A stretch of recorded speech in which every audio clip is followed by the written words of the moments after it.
Welcome, ladies and gentlemen. It is PPD Nationals weekend, and it is Saturday, so that means doubles action all day long. I am Ryan George. Unfortunately, Sean Green is down with a little bit of a cough, or yet another fever game is in town. We haven't decided.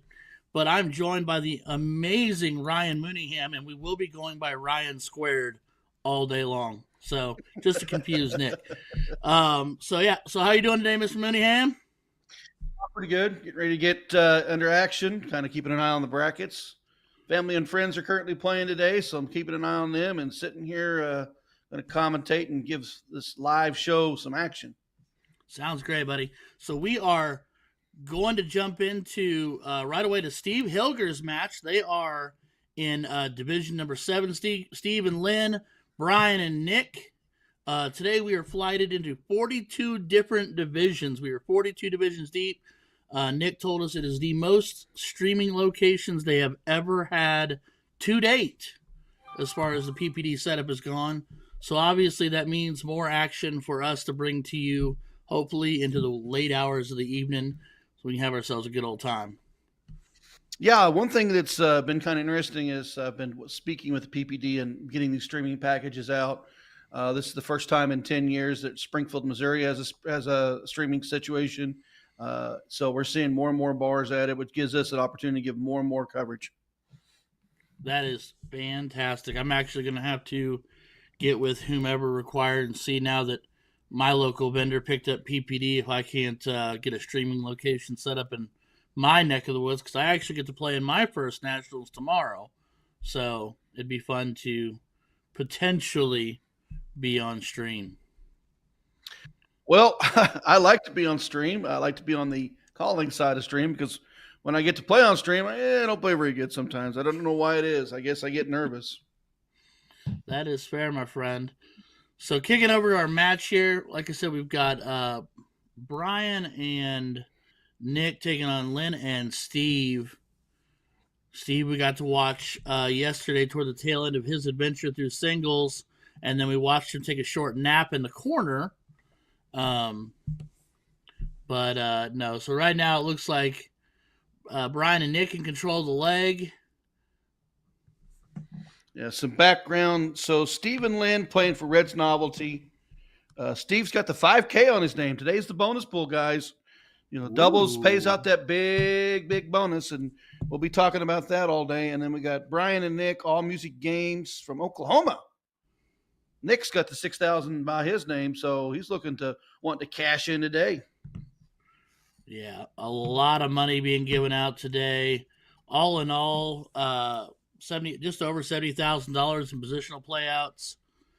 First place per division, 700, 600 for 500 for second place, 300 for third, and 180 for fourth. But it's $31,000 in bonus money going out today. So that's just that's so much money. Why more people aren't playing PPD is beyond me.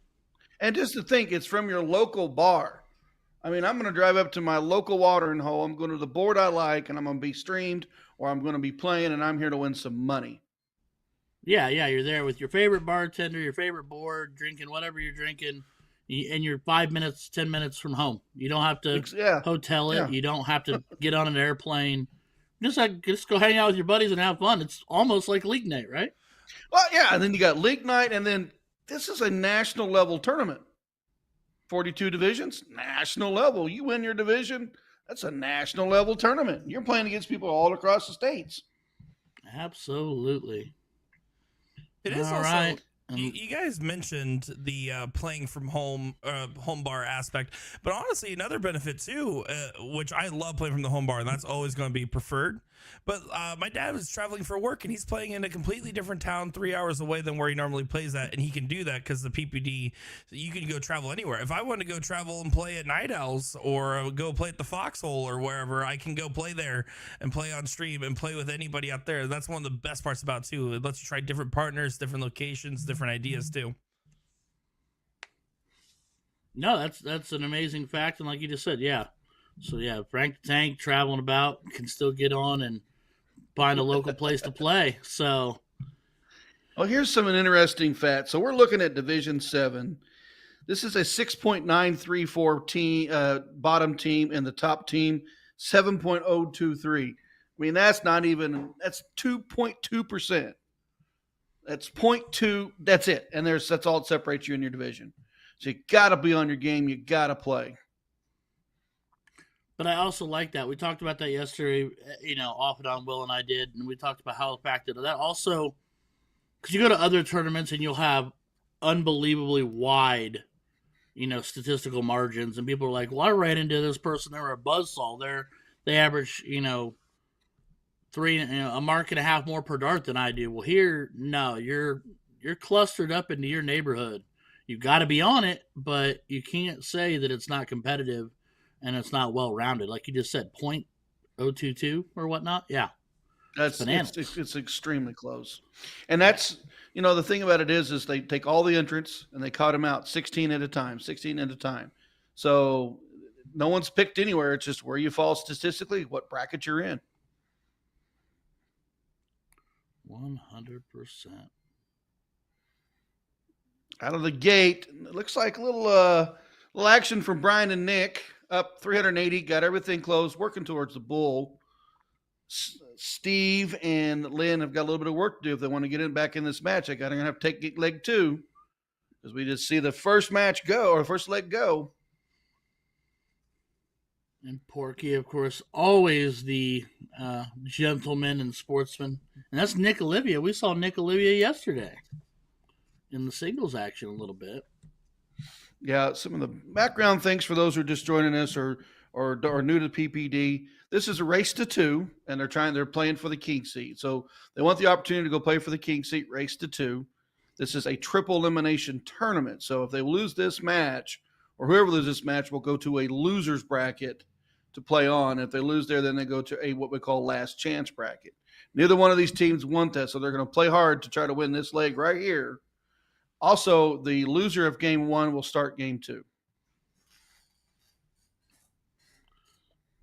Yeah, I have continued to dive deeper and deeper into what is the triple dip thought process and the triple elimination thought process. And Nick and I talked about it yesterday, and I'm in love with it. I love the format. I love the thought process and all the thinking that went into laying that out, because from both our perspective and what we get to watch, but also for the players themselves, your day's not always quite over until that last shootout. And I just think that the way that adds an emotional build up to it is I think it's awesome. This is what has happened. Teams and singles have lost 1, lost 2, started at the very end in the last chance and came out of it to win. And you're not out of it till the last dart's thrown, and then keep that mentality, and you can win in the PPD. 100%. All right. Well, Brian at the board. Yeah, we've seen that Steve Hilger opens up with an 8 mark, or excuse me, a 7 mark, and then Lindback closing the 20s out of the 17.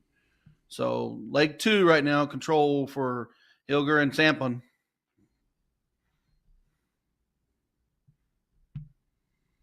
Cody Shinaway asking, did they already win the money by their names?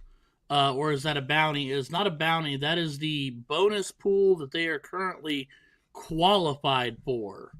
So they have the potential to make the money range in that bonus pool. So the easiest way to think about it is, the bonus pool, there's if you're on the top 1,000 of the ranking list, you're going to be qualified for that one. 1 through 100 is eligible for the 10,000 pool, and then goes down to 6, 5, 4, 3, 2, and 1, jumping all the way down to the top 1,000 players.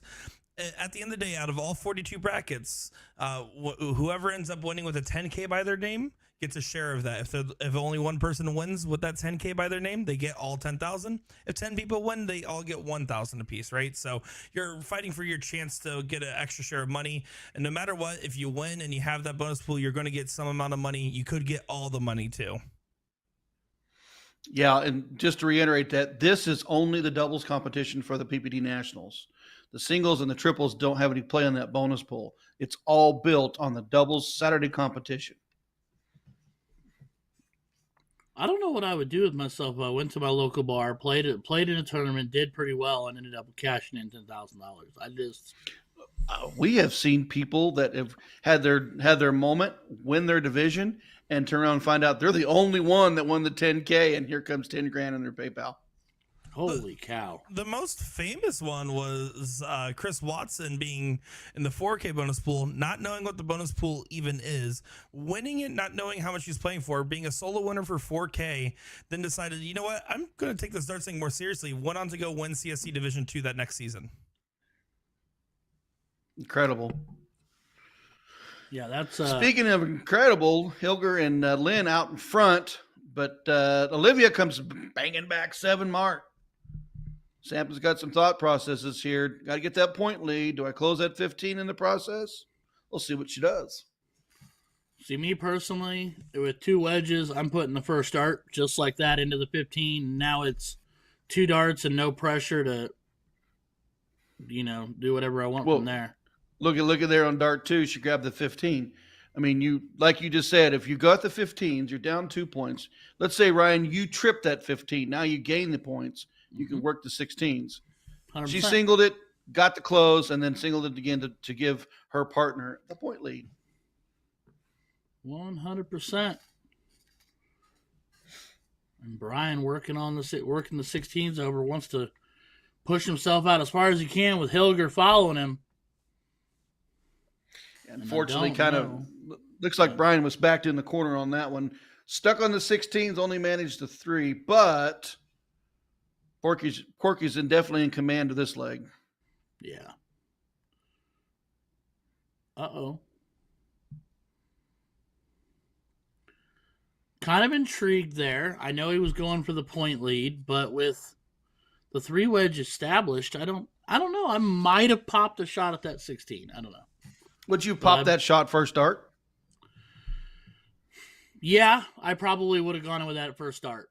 And that way I still had 2 in hand. That or dart number 2, go up, hit a single, or potentially want to trip it, and then go hit that 16. Yeah, I mean 3 wedge lead, paying marks for marks. Yeah, I like that. I like that. If you need because they need 9 to close them down. They need a perfect visit to shut them down. So I might have taken that shot earlier.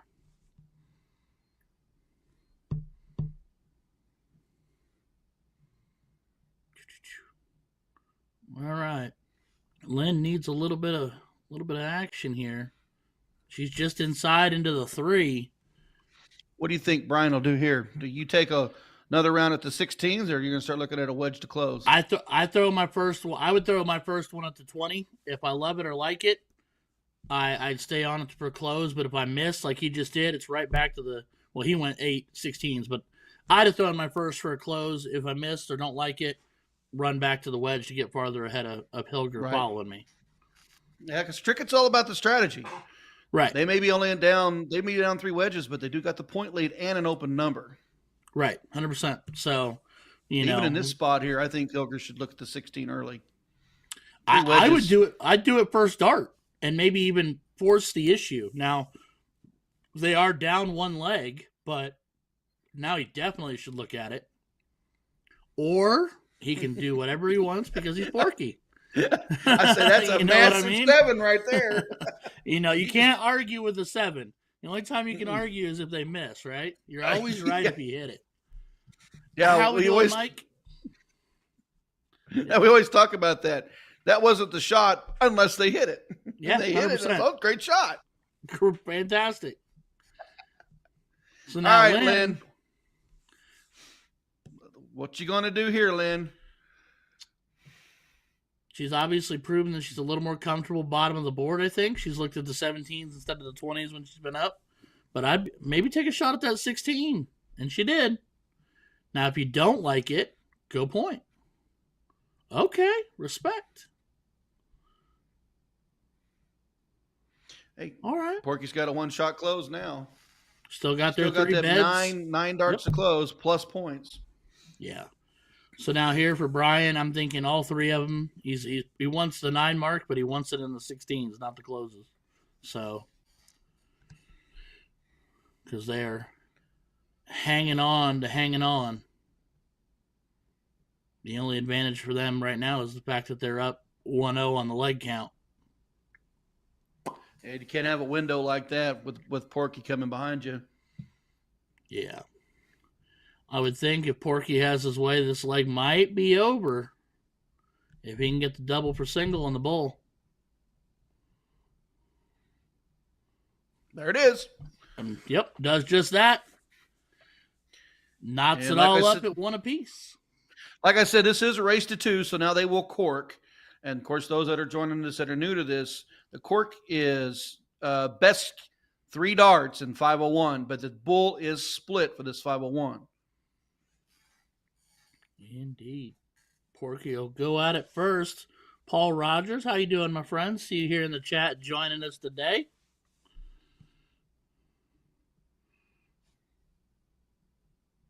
Porky finds a ton. Not a bad start. See what Nick's answer is.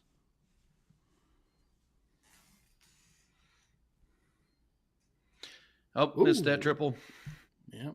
We were real Had to close to have having it. ourselves a tie. Well, so we've seen in leg 2, Porky opened up with that 7. Does he match it here? I mean, I think he can. I mean, he's Porky. Porky can do all things he wants to do. I think he's a little more comfortable going into leg 3 here, knotted up at 1 apiece. Yeah. I mean, I think you can see it. You may see something bigger out of him to open up with. Do you really want to turn up the volume? I'm gonna go with it. I'm gonna go with the 7. I say he matches 7. Come on, triple. Make me right, buddy. Ah, boy. Somebody's got a crystal ball. Right. Oh, and it makes it a little bit easier. I do happen to love me some Steve Hilger, so it's one of those guys that you can't not love. So there comes Nick banging back. Needs a triple. Oh, but still manages the 5. Respectable start. It's an answer. They're on the board. Wedge established. Pushed back on him. You know, he's gonna force Lynn to. She's got to if she's going for the close, she's got to guarantee the close. She might be looking to do the 2 wedge. No, I think she really just loves that 17, and she's thinking, now I have 2 wedges to push on you with. Yeah. Smile. That's one thing Steve. about we've talked about this over the years. Is this is doubles? What are you going to do for your partner? Giving Porky the 17s is a good start. Olivia opens up with 5 on the 19s, gives his partner an opportunity to back on the 19s. So work together to put together these matches. And I also think in a small way that pushed Brian to, I mean, he did trip the 19 there, but he said, you know what, I'm going to stay put because, you know, even if I take away 1 with 1 dart left in hand, I can't stop Porky from scoring. And Porky's going to make it hurt. Speaking of scoring. Yeah, and I think Porky's getting comfortable. I think Lynn, you know, they're both smiling. They both seem really relaxed. I think they're gonna flow together really well here. Oh, Nick, not happy with dart 3. Advantage is 2. Advantage for Lynn and Porky.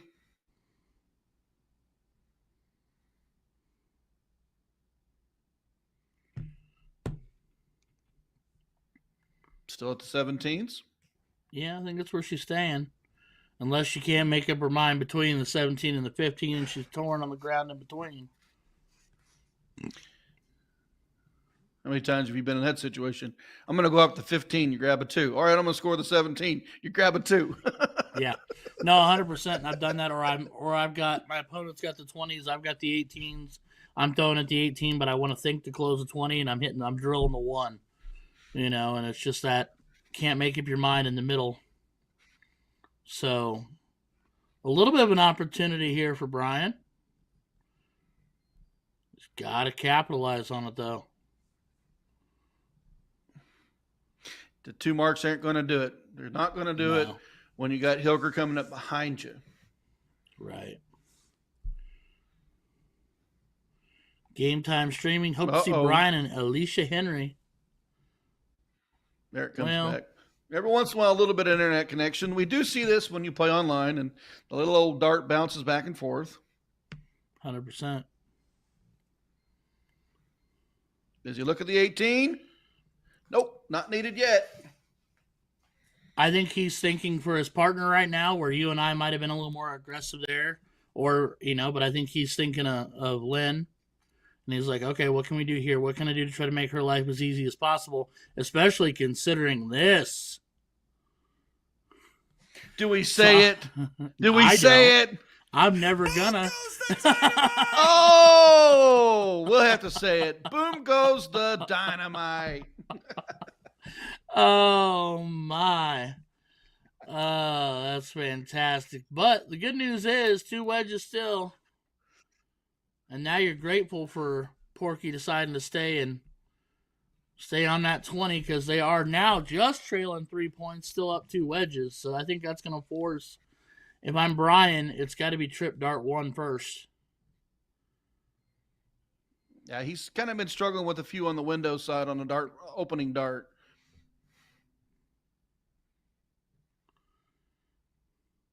Ooh, not going to be happy with a single mark. Porky's going to come up here. He'll look to point, and he'll look to close.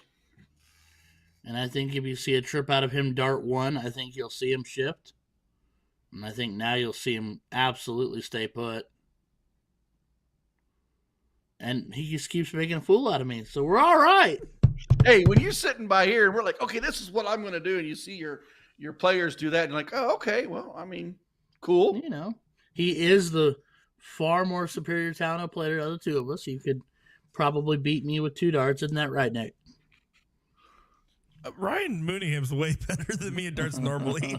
Maybe right now he's on a plateau and I have a chance, but if I had to do the power rankings of darts commentators, specifically PPD affiliated ones, if not DJ Sayer wins by default, I guess, I would say you got Danny Baggish at the top.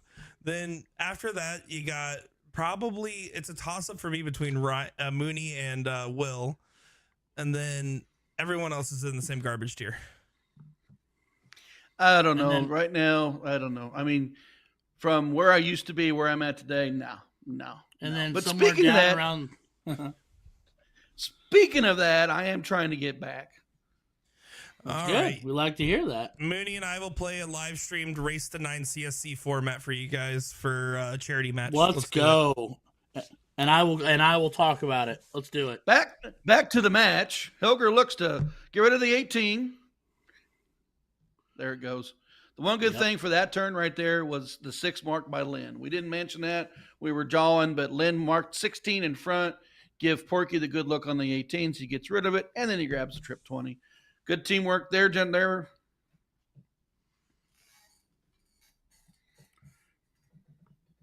Hey, Nick firing back with 6 of his own in the 16s.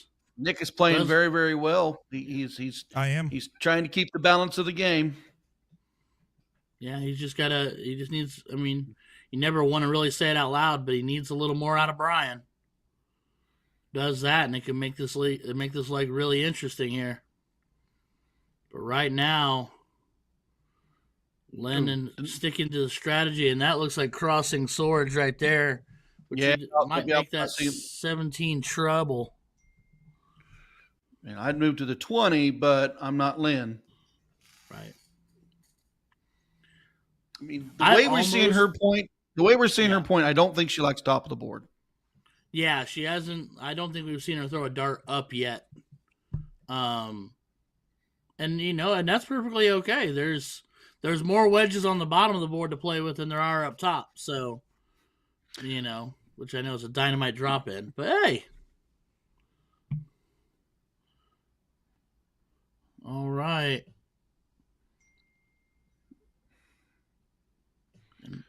Just single 7. He needs to just calm down and start finding the middle.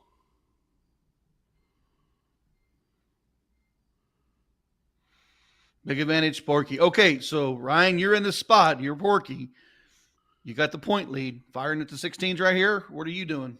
I'd probably throw 1 up. Yep. And now I'm definitely attacking it.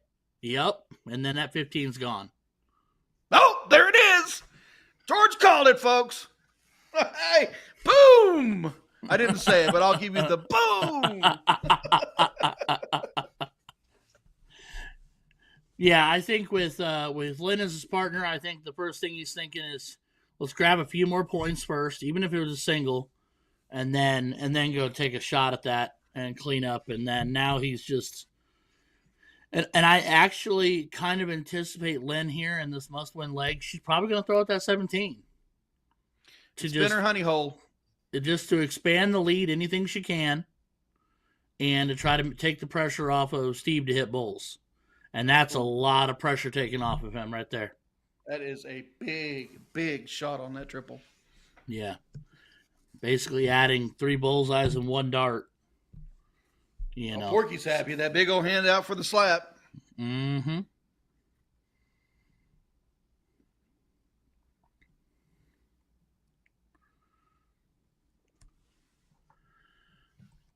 All righty. The winner of this match will take on Austin and Hunter. They just bested their opponent, and they're moving into the king seat match. So Porky wants to close it here to get that opportunity. Porky a little low on darts 1 and 2, opts for a 17. He wanted the trip there to extend the lead as far as humanly possible. But while we're watching this unfold, everybody take the opportunity. Here's your like, share, subscribe, turn on all those appropriate notification bells. I know that you are stuck with Ryan Squared today, but on other days you do get the lovely Sean Green and the mildly mediocre Will Stewart. Nick is always going to be here, though, so, you know, you can look forward to that. They never let me Yeah, leave. I'm going to challenge Nick for best hair next year at the NDA. Ooh. I'm glad you're giving me a freebie, buddy. Anything else you charge me and I probably lose, but I'll take that one. You know what, Nick? If you want to make it interesting, we could do color coordinated hair next year for NDA if you wanted to. All right, guys. If you guys convince Will to do it as well, then I'll do it. Oh no, I'll dye mine for you. I think Will's too pretty. He's too pretty. You know who asked me if I would dye their hair next time we're at an event together?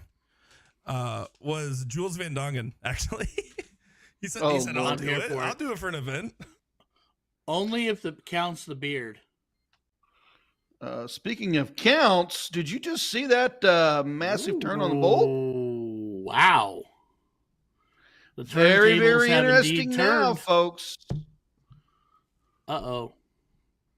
Porky's right back on it, though. He's going to have to stay there. Yeah, 100%. Yeah, he does not want that double bull start to take away the game. But if you add 50 to that 677. Uh-oh. Nick Olivia with 1 dart. What do we get to see? This is the one time I approve a double 15. It's the only time you hear me say it. 1 dart in hand. He went for it. If I'm Lynn, I've got to bury all the 15s I can. Yeah.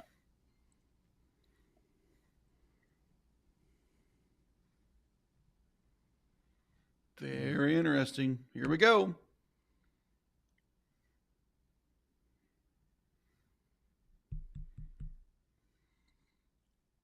So that's the one she had to have. Yeah. There you go. Is it enough? The other question I have is I don't think you can do it, but if Brian misses, do you throw a close here and force Hilger to throw the hat trick? Well, it's Steve Hilger. I don't know. I think staying on the bull is probably the smart move. If I would have bulled, I don't know. I think if I would have swept the 15, if I would have bulled first start. You also have to remember this is around 17 to 20, so playing a more conservative pointing strategy is going to be more advantageous, knowing that you have only a couple darts left. Oh, that is true. Kind of forget about that round out when you get in the heat of the game. True, and then also the thing you say is not that it's common for Hilger, but he did have 2 visits with no bulls. Yeah, he did do that. So there's the close. So now they're putting it on Lynn. 8-16 plays 7-7-7. Looks like it's a 3-2 shot on the bull.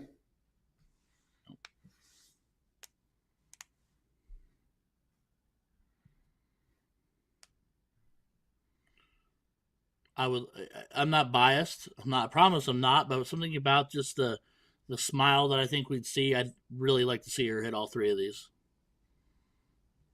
Just for the wow factor. Not going to happen. Just try to get one or two.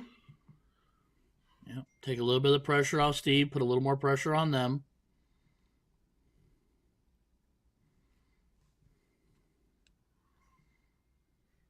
All right. It's up to Brian. Got to have two.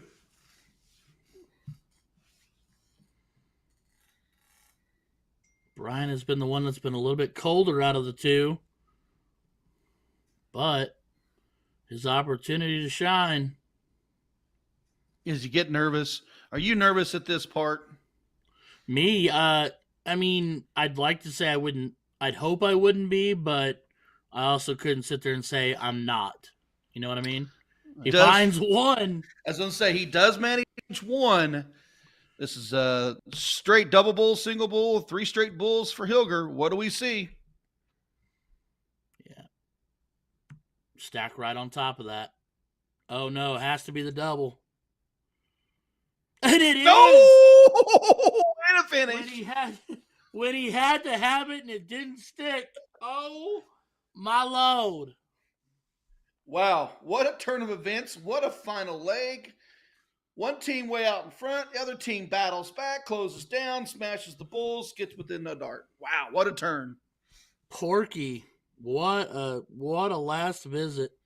Had to have the double and pops the double and just, yeah. Fantastic. All right. So we are hopping on over to some new action. Where are we at, Nick? Yeah, so while that match was going on, because that was quite the long fought battle, this is Division 3 King Seat match. They're in a last leg decider to see who gets that spot in the King Seat here. And this is going to be, right now we're looking at the wooden nickel here in South Dakota. I'm kind of becoming attached to this wooden nickel in South Dakota. I might have to visit it someday. It just has that homey neighborhood vibe. So with the little benches. This is a race to 4, so both teams are sitting at 3-3. Mm-hmm. We've got Gabe and Mason from South Dakota, MG Leagues. Gabe with a 2000 number by his name, taking on American Amusement Arcades out of Minnesota. That's Jeff with the 2K and his partner Simon.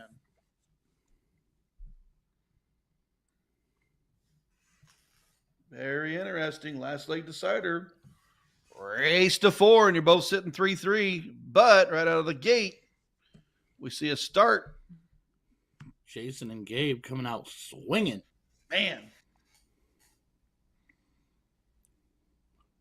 Simon trying to work the 18s over, but 3 singles is not going to hold up right now with Gabe and Jason throwing a combined 12, you know.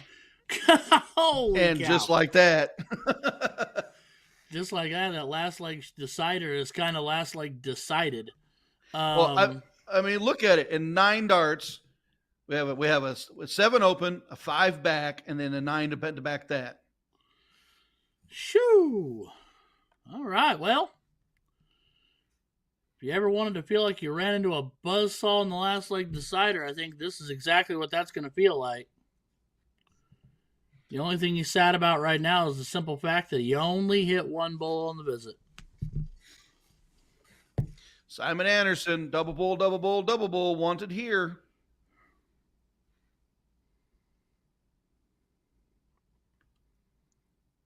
Not this kid 4. Does have the point lead, but I'm driving the bull right now. If I'm Gabe, get rid of the bull. Mm-hmm. If you do nothing else but close the bull, then you can be really happy with the leg, with the visit. Oh, well. Maybe a little lazy on that. Yeah. Maybe a little lazy on that 3rd dart there. Splash the one leg that they didn't have in play. The one wedge. I'm still closing that bowl. 100%. They can't shut you down. You're staying on. I'm staying on that bowl until it makes it a 3-dart out. Yeah, and that's all she wrote. Clean, clear, and under control. David Mason on to the finals. On a 9-8-8 combined. Holy cow. They was smashing in that final legs. 100%. 100%. All right. Where's our geographical journey going now, Senior Nick? Senior Nick's my father. You can just call me Nick. No, anyways, this is going to be Division 1 King Seat match, leg number 1 here. So that's going to be Kevin Beck and Nick Johnson. Notable that Kevin Beck is the brother, if I'm not mistaken, to Corey Beck that just ran in Division 2 of the CSC. Going up against David Alma and Jake Smith. Funnily enough, also playing at Wood and Nickel, but obviously not on the streaming board. Kevin and Nick. How do you settle that out when you're at a streaming location? Do you rock, paper, scissors? Do you get told to go to the streaming board? So the message that the players receive is, hey, you're playing at a streaming location. If someone's playing the stream board and they get knocked out, just someone else take over the board. But until that team's knocked out, because most people don't like to switch their board back and forth all day when they're playing at their home bar. So you only have to get off that board if you're out of the tournament, or if you win the King Seat. It's also customary to let other people play on it if they want to, since you're not going to be in a match anyways. But other than that, when you're at the location, it's usually some people really want it and some people really don't want it, and that's how that works. That's fair enough. Steve Hilger in the chat saying that match was crazy, and sir, you are 100% correct. It was a whole lot of fun to watch. The only question I have for you as we watch Mr. Beck clean up is, do you think that was really a double bull since it didn't stick? Just a question. Hey, the board doesn't lie. It was a double bull game shot. No, it was beautiful. He knows I kid, but yeah, it's I got to take my pokes at Porky every chance I get. All right, so Jake Smith opening up leg 2 with a 5 mark up top. Gonna try to find a way between him and David to get back into knock this up at 1 apiece, and that is a whole lot of bonus pool money I see on the names there. I see a 4K, 5K, and a 4K and a 5K. Kevin with the 4K, Nick with the 5K, David with the 4K, Jake with the 5K. Both teams want that King Seat win. All right. Just going through the bracket. So this is Division 1, 16 teams. The breakdown is 7.805 to the 8-0. That's crazy. I love it so much. That's basically, I mean, just call it 0.2. It's technically 1.95, 0.195, I guess, but, you know, that's just such a thin margin. It's not even, yeah. These guys and or gals are all on the exact same level. They're all, you know, you're in a room full of your peers. You know, so if you look at the stats and if you worry about breakdowns of we're the lowest rated team in this division or we're the highest rated team, 1.95, there's no breakdown. No. You're the same as your opponents. Play. Speaking of play, there is a big monster 9. We just need to get Sean. Nick, put it on your to-do list. It's 9 pages long. We just need to get an audio dub of Sean doing it. That way we can just push a button. No, that would break my computer if I did that. Fair enough. Fair enough. You heard it here first. Oh, then he's gonna. I tried for you, Sean. I tried. Speaking of try, there's a 7 mark to back. Yeah, big 9 in the last turn for his opponent. This time, he backs it with 9 on the 18s, taking the point lead, down 2 wedges. Jake has no choice but to try to stay on that 20.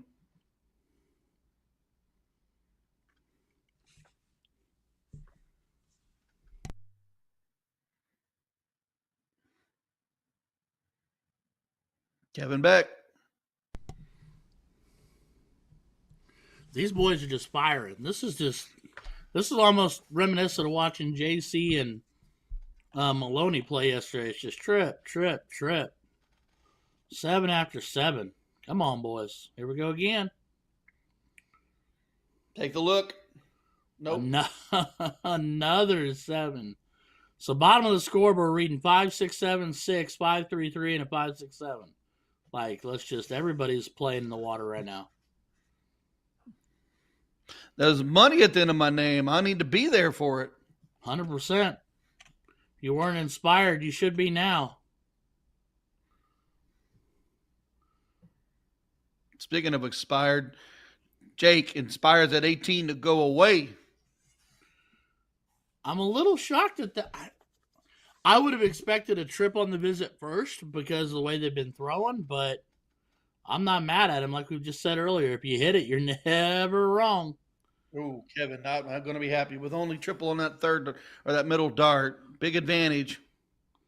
Autofocus gone by. There it goes. Yeah, this one location has that issue where about every 5 or so minutes it'll do that on its own. I have no control over it, so we just let it ride. Yeah, just make it a drinking game. Every time it goes blurry, folks, take a drink. He's got to flag him down because that is definitely a trip 16. Did not score. We see it. You see it. Let's fix it. It says single 7. That's not very nice. Mm-mm. Now tap it. And now go through that last dart. And that's a difference maker, too, especially if it's a trip here. Only a single, but still. That's the difference between a 4 mark and a 7 mark.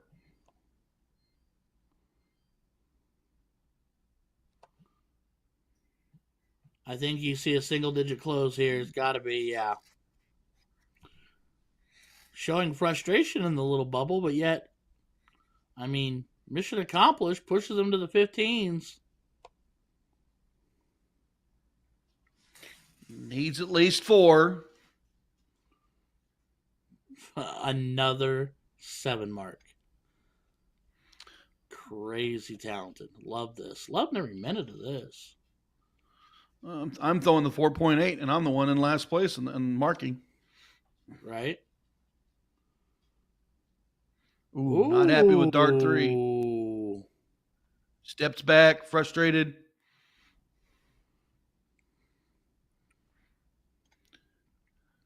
Uh-oh. That's a whole string of blockers. Yeah, I stepped back. You can see he went underneath, trying to at least grab a single. Jake Smith, free look at the 15s. Does he take it? I think he needs to now. He did try it.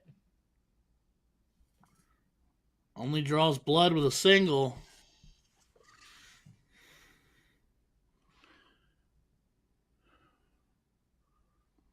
Beck with 4 right now. Does he make it 7 again? Just only makes a 5, but he's just so. He looks like he's barely trying when he's throwing that dart. He's just so consistent. It's fun to watch. David maintains that pace on the 19s. Oh, we went for the 15 for the close. Looks like he missed it. Boy, when you see that mist come up and disappear in the mist, it's frustrating to see.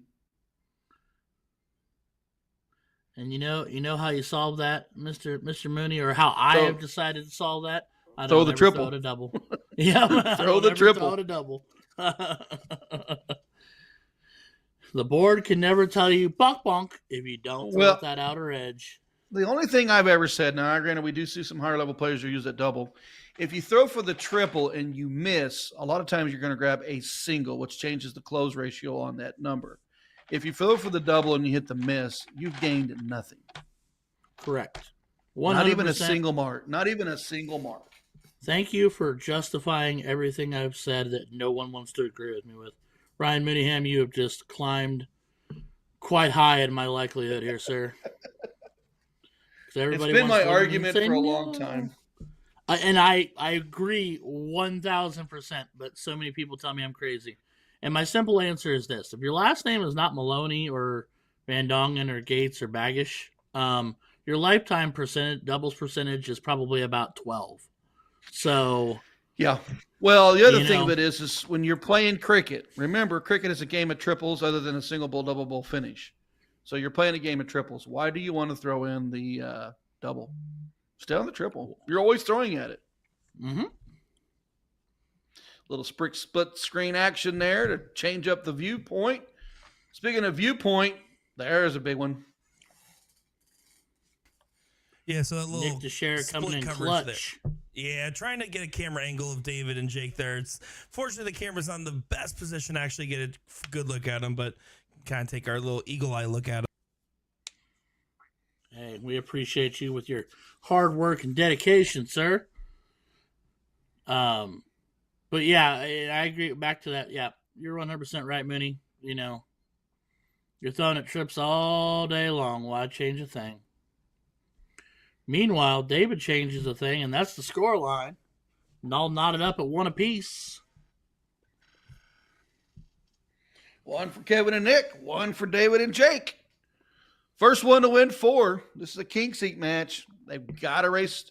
They've got to race to 4 on this one. You win 2 to get here. Now you got to win 4. Double your action to make sure you book your place in the finals. Uh-oh. Senior Beck does grab dart 3 to close the 20s, but I'm sure he'd have loved to have seen a little bit more come from the fruits of his labor there. Especially with Jake opening up. See, I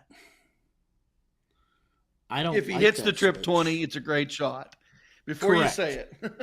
Correct. 100%. You are the undenied hero if you hit that shot. And it's just a single if you miss. So, especially when he backs it with a 6-pack. So, not that David didn't live in the 19s the entire last leg, but you're forcing him to try to find more. And unfortunately, he doesn't. And the name of the game is to take the pressure off your partner, not apply more. Especially when Mr. Beck makes it disappear like that. Did we get one? We sure get did. One. Giddy up, folks. It only counts if you gallop away from the board, though.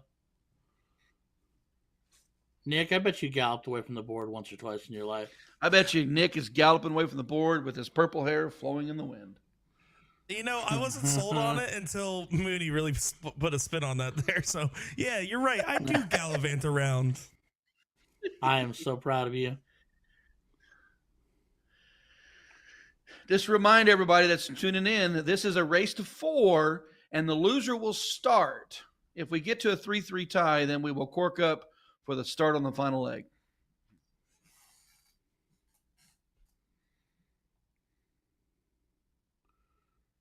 And this has kind of been a tale of 2 very different legs for David. Throwing in mid-5s last leg and now struggling with a 1 here. And Kevin Beck is just on it. He's in fuego. He's definitely throwing the heat. Smith back on his tail is going to have to hit all the bulls he can. That makes it a little more interesting. It's not a fix to the problem, but it makes it a little more unique. But until that happens, Jack said. Or sorry, speaking of unique, here's a double bull to finish. Yeah. 5-5-7 and 5-3-3 for a combined. You do the math. 10.7. Just over 11.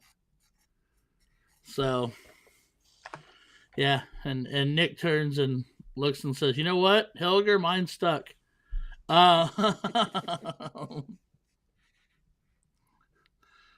And then these, you know what? It's kind of, there's a bookend 7. It's almost like the story here is, and I know in cricket people talk about going first is the advantage, but it seems like the team that has come out first in the leg is the team that's really, I don't know. It seems like they're two different teams. When they're starting, they're firing. When they're going second, it's a little more submissive, I guess is the word I'm looking for. I don't know. Call me crazy. Speaking of firing, there's another 5. So they lost the last leg, and they weren't really in the leg, and then they open up with 7-5. So you're not out of this because you need to win 4.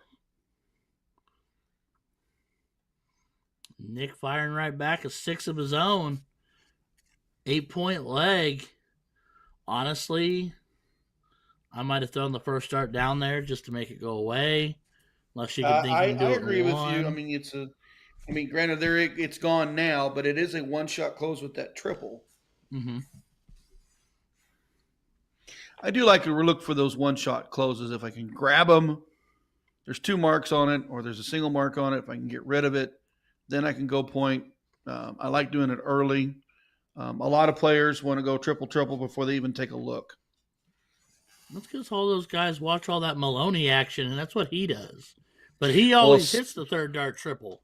So, Speaking of that, if you've got a beer, it's time to take a drink. We've got a blurry camera. I love how it's officially a drinking game. Let's do it. Hey, darts was built in a bar. Right? 100%. And I'm proud of us, Mooney. R squared might actually have Nick laughing harder than I heard him laugh yesterday. So. I don't know. He's a pretty jolly fellow. Oh, he's jolly, but him and Will kept fighting. I was like, I don't like it when Mom and Dad fight. We don't fight. We have discussions with passion. You know why I don't have a discussion? You bicker with enthusiasm. Here's the reason when I'm on the mic and I don't have a fight with anybody, because I'm zero production. All I do is run my mouth. We call that the Mooney and Sean Green effect there. Will leave the booth and says, "Hey, push this button." And I'm like, "Which button?"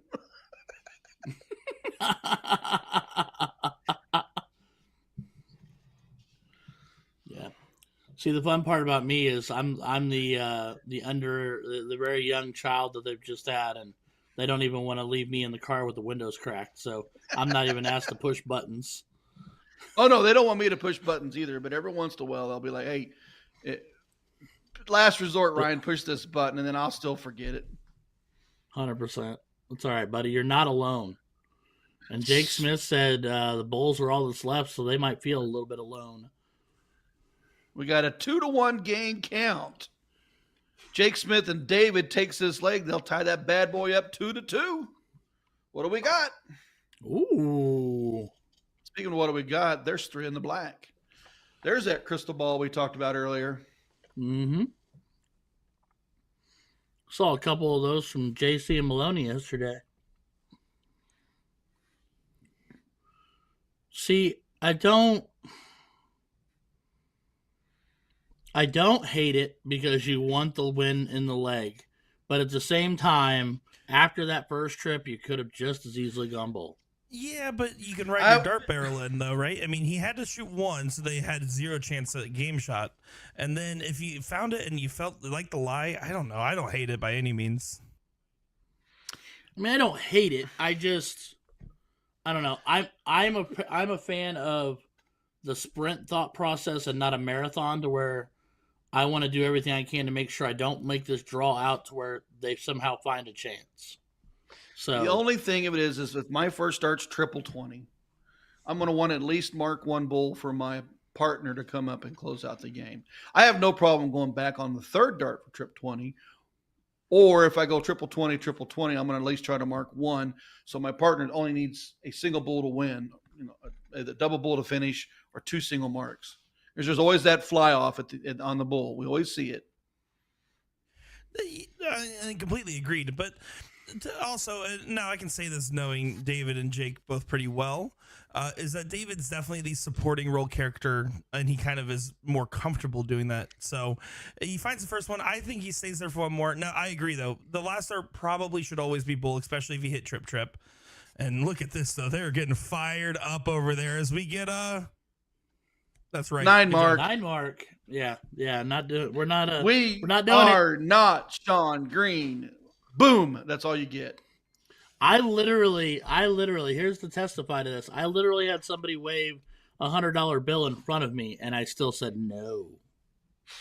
Oh, I would have done it. Boom goes the dynamite. Boom goes the dynamite. No. Boom, Pay up. boom. Nope. And I want the jersey now.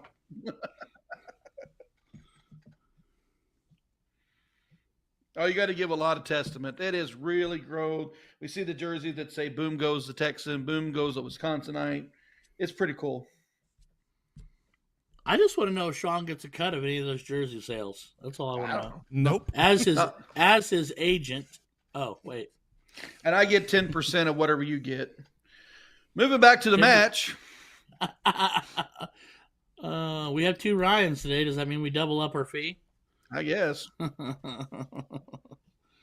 right. Well, 280 playing 304 and staying 304 because he closes with authority. I think that was a good move. That was a timing shot.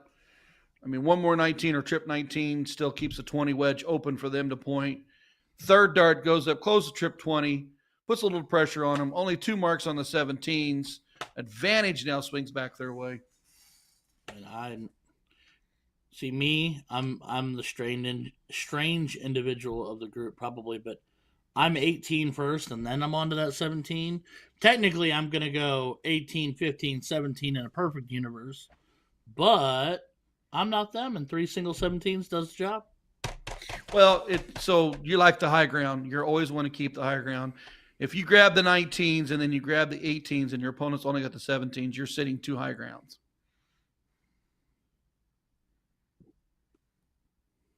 $54 on the triple, playing 51 on the 18s versus 17s. 3 points will add up quickly. Yeah, 100%. And then Speaking again, of high ground, Jake's like, I like these 19s a whole lot. Did he shift? Nope. We got another 9 big mark. 9. 123 very point lead. Staying on the 18s, keeping true. Nick kind of trailed off just a little bit here. Of course, he's also looking at a combined 12-8. So as a team, as the other team here, but I think you got to stay in close. Even if it's 3 fatties. Yeah, Sometimes it's just okay to throw 3 flats. I know you didn't close it with the first dart. Second dart still hit the single. Just close it and move on. We're up in points. We're up in wedges. 3's okay.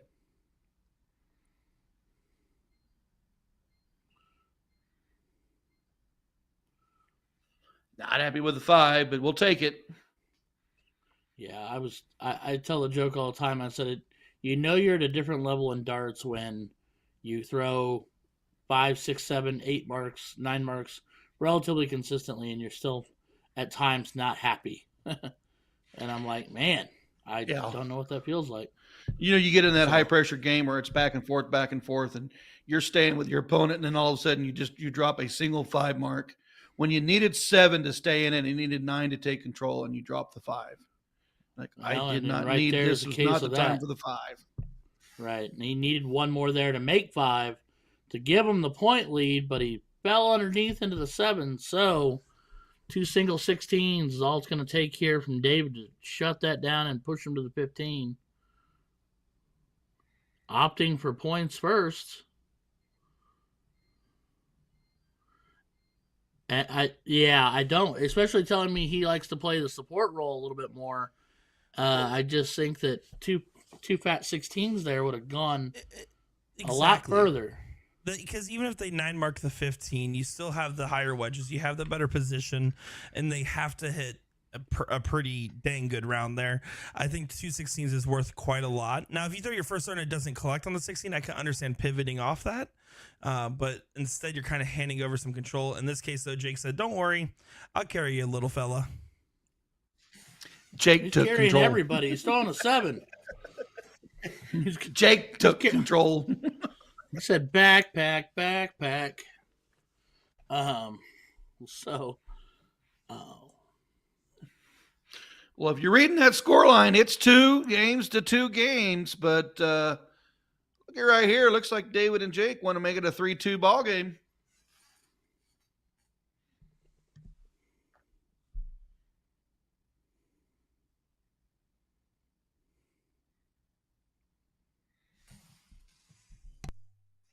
As I say, I don't think he was looking to point there. He was looking to finish that game.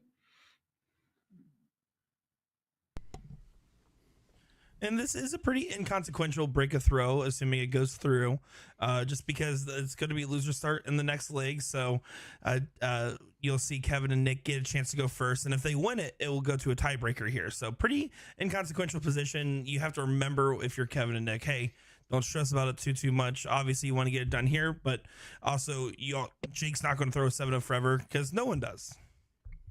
No. Can't hold on to that forever, but they can finish the leg. I was going to say, they can stay hot for a minute.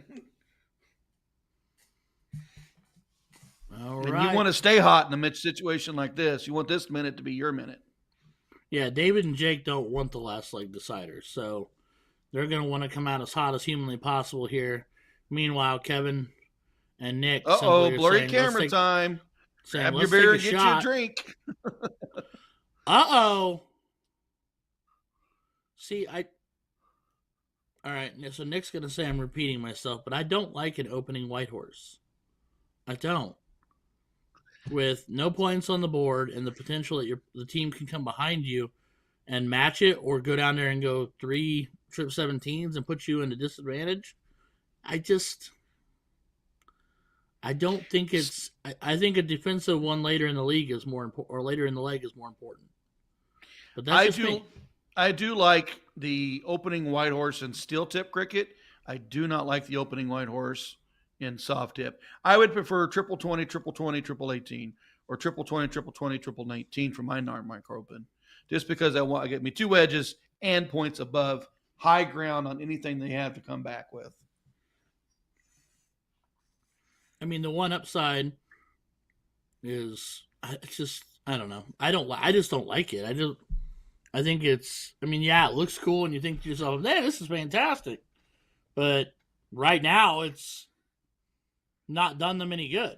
So at this point, Jake, this could be a time 9 mark here for Jake to flip the leg. Now, it didn't happen on dart 1. You'll stay put now. Speaking of the white horse, where I like seeing the white horse is in the middle of the game or near the end, and it's a timed shot to really drive that nail in the coffin. Yeah. No, I like them from a defensive standpoint, where you've gotten yourself ahead, and then it's a, whatever combo you want to call it, a 17, 16, 15, whatever it may be. But it acts more as a defensive mechanism versus let's glitz and glory at the open of the game. I think it serves a purpose there. And right now, everybody's kind of a little bit softer around the edges here. Well, Kevin and Nick's got to have the leg. 100%. Jake and David have one to fall back on, but I don't want to fall back on anything. I want to win. And I don't want to give another timing spot. Yeah, 100%. This is a timing spot right here. What is he going to do? Does he have the timing right? Yep. 100%. And there's a big Hulk mess. Hoo-ah! All right. Eric Grimm asking, any chance of seeing Division 12? Anything is possible, my friend, if we have streaming locations and the timing comes up just right and Senior Nick can get us over. Sorry, just Nick can get us over there. Then, sure, I'd say it's possible. Yeah, so right now, I'll let you guys know what we're looking at in the background here. We have 2 other King Seat matches currently going on. I'm watching in the background, keeping the score lines in order here in case we get ready to jump to them. So looking at what we have coming up right now we have either the Division 6 or the Division 40 King Seat matches. Probably would start with Division 6 because they'll play at a faster pace more likely, and then jump to Division 40 King Seat, and then after that, wherever the music takes us, guys. Speaking of the music, Jake last round was huge. Opens trip 17 here. Does he get rid of that 16 now? Boom. Where does he go?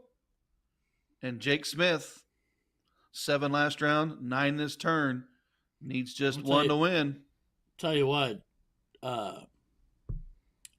Yeah, Jake needs to buy David a soft drink or adult beverage when this one's over, because when it's been needed, he has stepped up in a big, big way. David to the bull. Needs lots of them.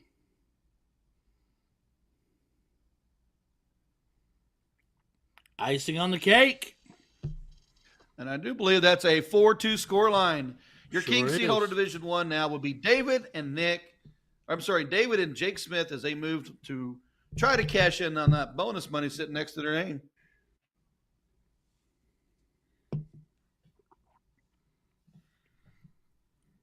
Alrighty, well, like you said, yeah, big bonus money there to be had for them, with one having a 6K and one of them having a 5K by their name. We are going to pop over here momentarily. It'll be the Division 6 King Seat match. I know everyone is excited to see that. Let me pull that bracket up. It's going to be Corone and Chris taking on Aaron and Dave. Chris with the 10K by his name. Aaron with the 6K and Dave with the 4K. So Chris, a potential share of the 10K or all of the 10K winner. That looks like the same bar we saw yesterday, where Scarborough was playing. What'd you call it? Tosos. Toso Bar in Arizona. Speaking of Corone and Chris, we're hopping in here. 420 playing 442. And Aaron changing that up real quick.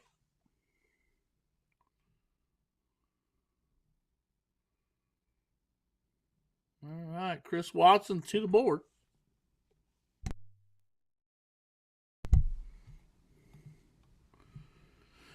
Yeah, so to give you guys some updates here. First off, for the board, if you guys were not here yesterday, fortunately the board's going to be just a little blurry. We'll let them know this is our first time using this location, that the camera needs to get moved a little bit closer so it's not as blurry. It's just pretty far away from where the board actually is. Currently 2-0 right now with Chris Watson in the lead. Interesting note about this match, though. Chris Watson, we talked about earlier with that bonus pool win and then going on to win the CSC. Well, the next season after that, Aaron Ham, the guy he's playing right now, was the winner of the season 4 of the CSC. So there you go. You got a little bit of parity, champion against champion here. By the way, Nick, can you clarify for me? Is it Karen, Corone? I just wanted to be on point. We got a lot of Arizona people in chat. I believe it's Karen, but chat, correct us if we're wrong. And if we don't listen to you guys, it's because we don't know how to read the chat. I'm just kidding. I have no idea. Unfortunately, do not know off the top of my head. I believe it is Karen, though, buddy. All right. Karen, with my Ozark accent, I'll screw it up. Action. I will screw it up, so I'm apologizing right now. Well, it's Karen, so we'll save each other. Heather Fuller coming in clutch. Dave looking at 700 playing 562, needs 3 bowls. Blurry camera on the dartboard. Everybody take a drink. Well, this one's an incidental because this is at Tosa's, and it's and it's because the camera is unfortunately located a fair distance away from the board, so that's on the Nick's using all of his powers of persuasion and hair magic to make that as clear as he can, but that's about as clear as we can. Still got to take a drink. That's fair. We're still playing darts. Yeah, that's better. There we go. All right, Aaron and Dave taking a leg, making it 1-2 in favor of Karen and Chris. And Chris I think he was looking 18s there. Mike Herman saying, well, let's go, Chris Watson. Heather Fuller reminding me, as Nick did as well, it's Toso. Toso Bar. Yeah, so this is the bar started by Mike Scarborough's uncle that just came out as Airham. Does find a good 9 mark there. So it's something where you see Mike and Amanda Scarborough post quite a lot on Facebook. They're running a lot of events. They're trying to add something new to the Arizona dart scene, which already is a very lively and healthy dart scene. I mean, heck, we're watching 3 bars just from Arizona today between Bull Shooters, Tom Ryans, and Tosos. So some really cool stuff that they're starting to get going out of there. No, Arizona's Arizona got a lot of great players, a lot of tough matches coming out of there. Yeah, it's becoming kind of a dart mecca in its own right. A lot of talented players out of there. A lot of really nice dart bars out of there. Tracy Lane saying, hi, everyone. Miss you guys. Watching from Florida. Well, thank you for joining us today, Tracy. We appreciate you. Another area that's got a lot of tough dart players. Blow it up. Oh, yeah. Florida's another place where I'm going to probably just do the best thing for me and stay as far away as humanly possible, because getting embarrassed like that just isn't in the cards for me. You guys flatter me. Thank you so much. Although I really do want to go down and see Nick one of these days. And, of course, as we said yesterday, I do want to see Ashley. So we'll make that happen one of these days. Next weekend is when you're supposed to be here. Well, it's on the conversation table right now. Mike Herman saying, don't forget the priceless prime time in Arizona. We just don't think they have cameras up yet. Well, Mike, you should encourage them to make hustle with that, my friend, and we will add yet another staple place to watch out of Arizona.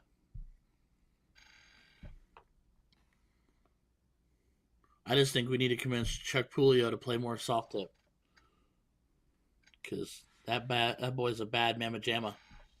He is in a Thursday night no cap league. Nice. Him and JC.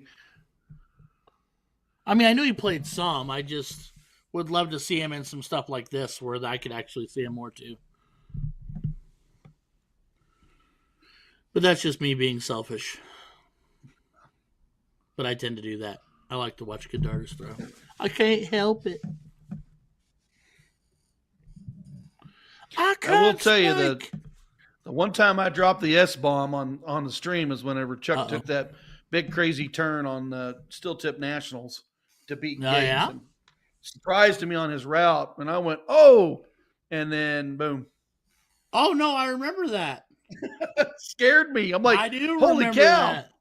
We were on our fingers adding up to make sure he'd won. That was that cricket leg. Yeah. Yeah. I do remember that. I remember Will smacking me in the back of the head and watch your mouth. Oh. All right. So Chris and Karen trailing in this one. They do have a wedge, but they're very big disadvantage. The other team has 2 and the high ground. So Chris not going to be happy with dart 1. Watson needs to hit that triple twice. Only manages the 4. That's the part that's frustrating when your dart 1 is below and you know you have to hit triple to back it up. Yeah. Meanwhile, Aaron makes it go away. Karen throwing a 3-3. You get you some of that. And a double bull dart 1.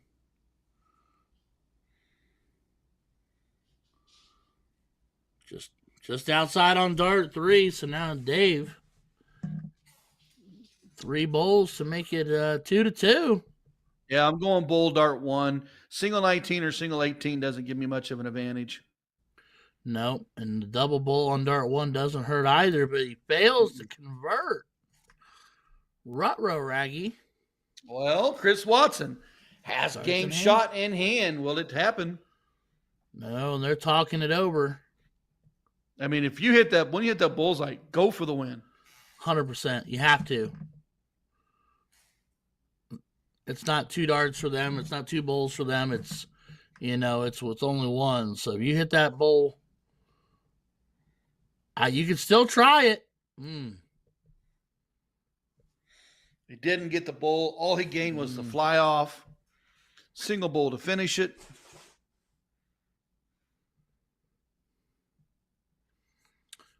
All knotted up at 2 apiece.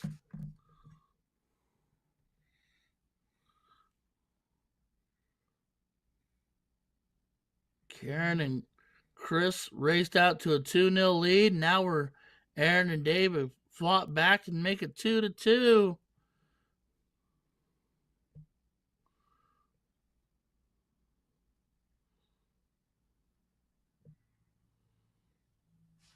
Just to remind you, if you're joining us, it's a race to 4 in the king seat matches. Loser goes first.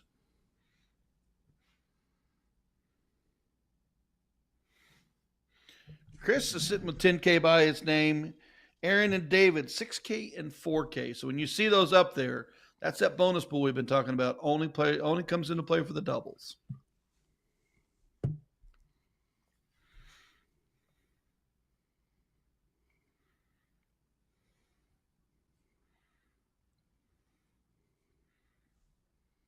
And there's a big 7 to start. Here's a question for you, Mr. George.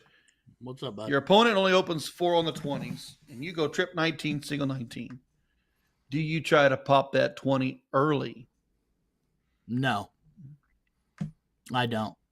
I do see that happen from time to time. They'll go 4 on the 19s, and then they'll get rid of that 20 to make them think only a 1-point lead, now no wedge. Right, and the reason I say is this. One, it's because I think about my comfort level doing that, and I would be less than comfortable. The other thing is I've done it before, and there have been times when I've hit it, and then they go next round. The person goes up there and goes, I don't know, trip 18, or even trip to single, and then they go to 19 and they kill my 19, and I'm like, oh well, there's 2 sides to every card, I guess. So yep. For me, I would take the at that moment the points over anything else. Now, if they open with a trip, if they close but don't point, that increases the probability that I do it, but still doesn't guarantee that I do it. But again, for me, I think a lot more for me on the comfort side of things. I won't say I wouldn't encourage my partner at some point to do it. As to why Aaron pokes at that 20 there, I'm not entirely sure. I think he's poking to that 20, thinking Karen won't be able to put as much in, but she is proving him wrong.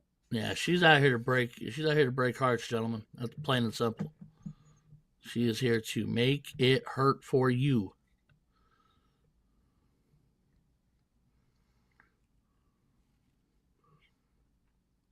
Hey, Nick, if you're in the backdrop, I want to ask you for an assist on a question that has nothing to do with the match that everybody's watching. Gentleman off to the right here, Chris.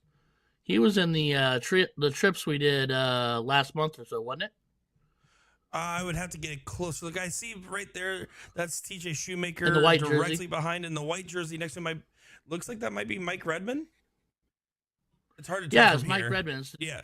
It was closer, but he was the guy that I made he reminded me of the guy from oh heck, it eludes me. Oh, well, I'm pretty sure, let me see if I can get a better look, but it looks like that's Mike Redman back there. So Mike Redman, of course, famous darts commentator now, as him and Tim Goodwin were commentating that Phoenix Premier League.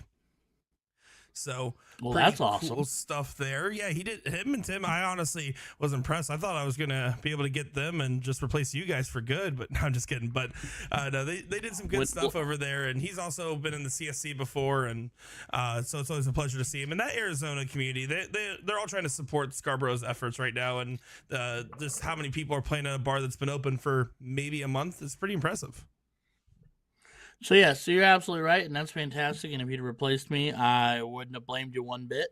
But now that I've gathered my thoughts, he reminds me of the English soccer player from Ted Lasso. That was what I referred to back when we watched Trips.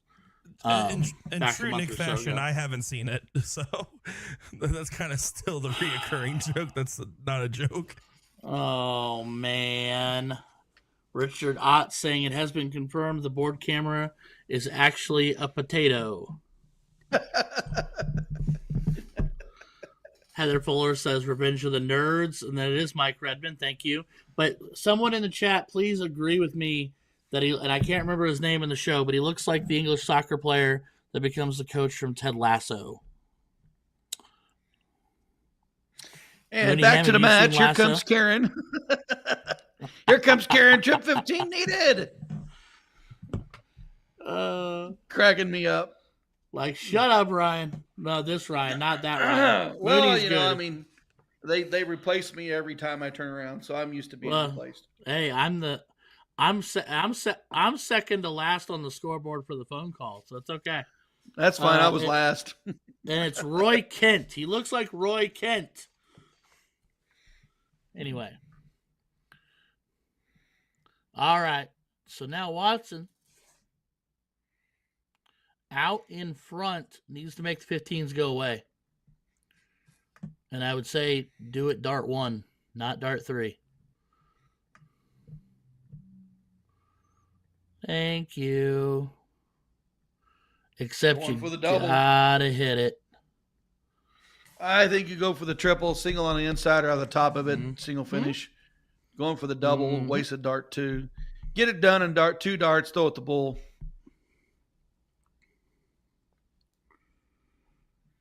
Frustration 20 there.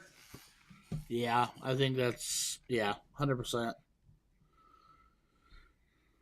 Realizing that they had, theoretically, Aaron and Dave had the momentum coming into this leg. And Karen and Watson, with Karen doing a lot of the moving and shaking here on that treble 20, have taken that momentum away from them.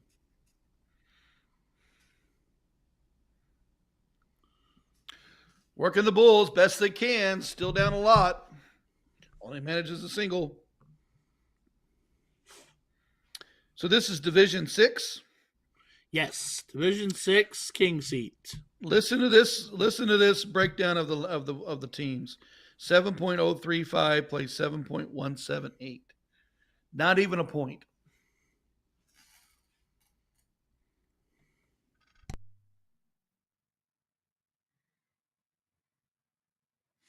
Winner, chicken dinner. Chris Watson goes to a 3-2 lead.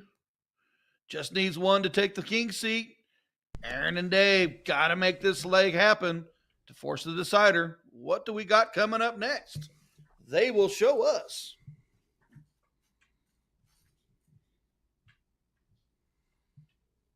All right, well, must-win leg for Aaron and Dave. Karen and Chris taking the pressure back off themselves after slipping and losing 2 legs in a row.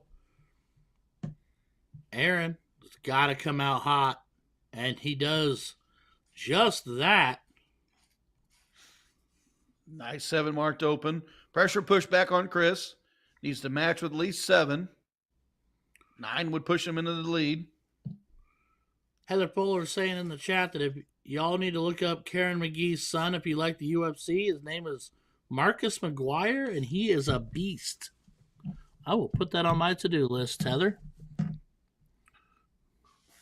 Yeah, I don't particularly remember ever getting the feeling that I needed to get into a UFC octagon and go blow to blow with anybody. Oh, I'm not getting in there, but I'll watch you guys beat the heck out of each other. I'll scream and yell with the best of them and 100%. call them bad names, but I ain't getting in there. Nope. Because like Richard Ott said about the camera being a potato, if I went into an octagon, I would come out a potato. So I would be the black and blue side of beef. Right. That's all 100%. would be left. 100%. All right. Well, Aaron and Dave in control here with the high ground. Karen and Chris without a wedge to call home. Speaking of that, Aaron adds another wedge. Pressure push back on Chris. He's going to have to convert that 17, so they're going to be forced to play that last leg decider. He really needs it right here, right now. Looks like we need to let one person throw so the other person can throw. I think he's looking for that angle. Yeah, he looks like he plays from the left side a bit.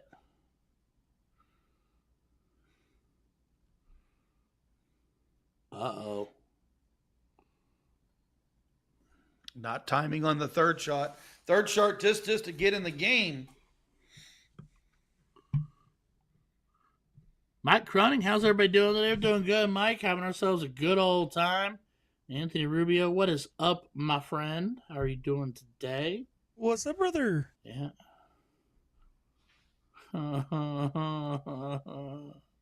Yeah, I forgot you guys do that whole. You and Will did that for like 10 straight minutes yesterday. Then it turned into Macho Man Randy Savage versus the Hulk Hogan imitation. They're all the same. Any wrestler I'm impersonating just blends together into a terrible amalgamation. That's fair. Matt Mistretta, what's up, friend? How we doing today? Speaking of doing good today, Mr. Aaron Hab, trip 16, 215s to bag it. Commanding lead, forcing the last game decider. I mean, it wouldn't be fun in games if we didn't get ourselves more than our fair share of last leg deciders today. We'll see what momentum. We'll see who has the momentum for that last leg decider.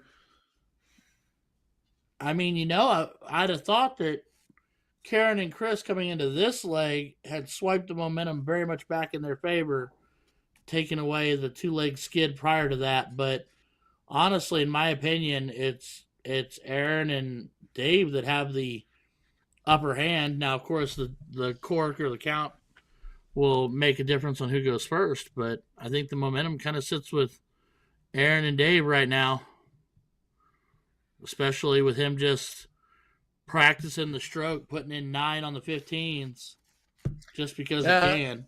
That was a monster on the 15s. Really puts Karen and Dave almost out of this. If I'm Karen and Dave, just make sure you go up there, try to work the bulls, maybe throw the 18s. Let's get ready for the next leg. We got the 3-2 lead. We will go 3-3. We'll get this cork. Don't let this leg frustrate you. Right, 100%. This is all between the ears and what goes on. Right. Matt Mistretta asking, any good old Star City teams crushing it today? Inside little loop-de-loops, a lot of bias. I'm not entirely sure, my friend.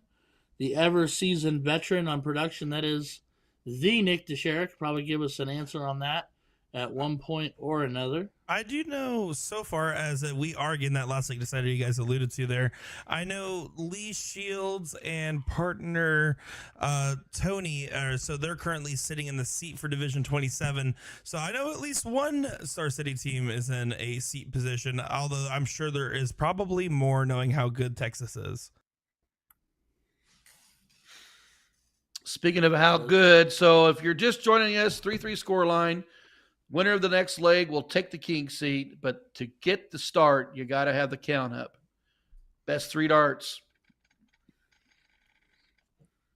81 is not bad, but 81 is also not as ideal as you'd hope for, especially when he opens like that. Oh, I love the bull switch so much. Smart shot. On dart, that bull shot on dart 2, guaranteed he had dart 3, even if he missed it. Yep. But when he hit it, it was game over. It was leg over. Let's move on. We got to start. 3-3 scoreline, folks. Who do you got? Who do you got? All right. I honestly think momentum lies with Aaron and Dave right now, but I think it always comes down to the open. If Aaron can open heavy, that is a unique angle to get 20. Must have felt he was totally blocked on the trip. Yeah, sometimes when you see that happen, the darts are hanging down in the triple 20. Right. They want to throw it high just to make sure they close it, able to grab the double. But Chris has really got to open up. Need 7. Only I think he was forcing on that third dart. You could see in his eyes, he had them both on the inside, and he could place another trip 19, but he overshot it. Back to the 20s. Not bad to stay there for the 19s. A lot of times we'll see players take the one shot at that. We got to have a leg, so they decided they'll go back to the 20 for more points. Right. Karen's opportunity here. Trip goes a long way.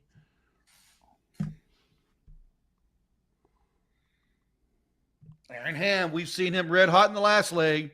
Does he continue with the stroke?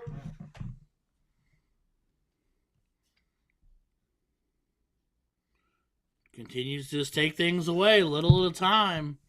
You know, it's kind of, you know, he's just kind of in cruise control right now. He's not had an exorbitant amount of pressure thrust upon him right now, so he's just, you know what, step up, make sure every dart counts for at least a single, and he's hitting plenty of trips to go with it.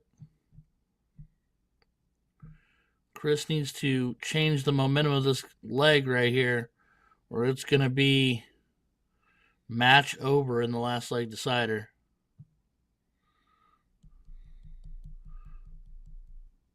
And if I'm Dave, going right at that 17. Okay.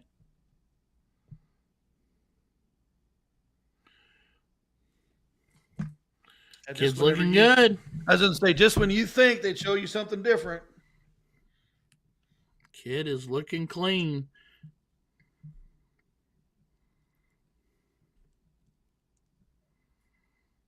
All right, Karen.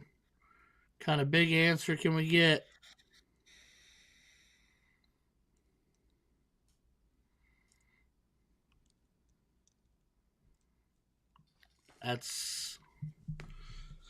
That is tough. Whoa.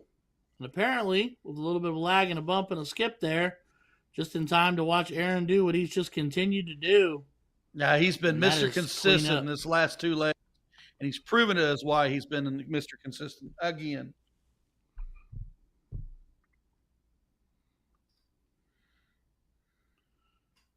All right, Dave can just back clean up here. No pressure, no need.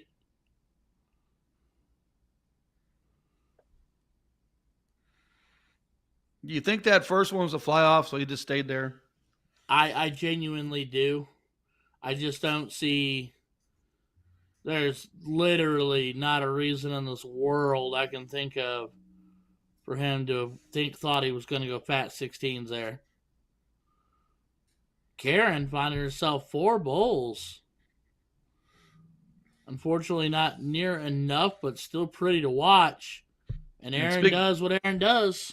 And speaking of pretty, single bowl, double bowl, game shot, Aaron Ham takes the team to the finals. All righty. Our journey continues.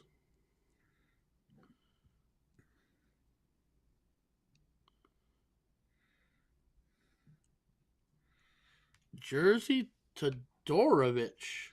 I'm sorry, what at, Nick?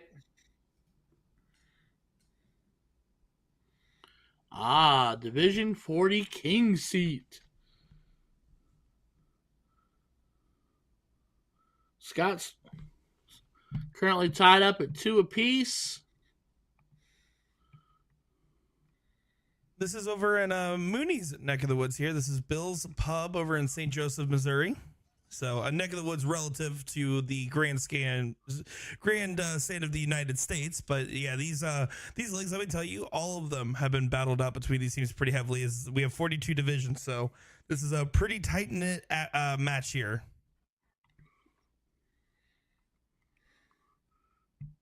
And I'm just here for the team names because those are fantastic. We got Scott Spencer, Tina Mullen, Jersey Todorovich, and Aiden Reed.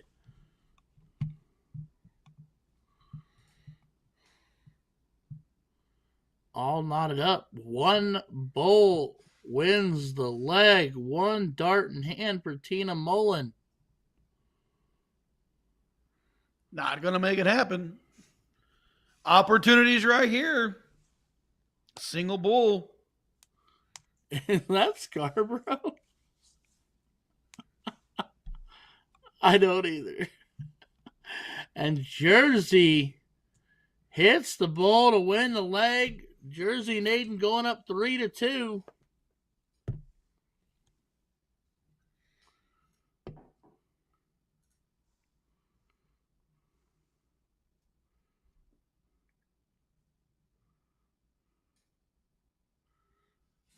Oh, it's a brand new TV above the board.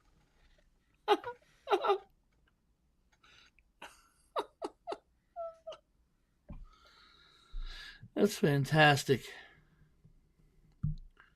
So Scarborough, they own a bar, or they've been assisting helping opening a new bar? His uncle just opened this bar. Yeah, his uncle. So he's kind of helping PR with his uncle.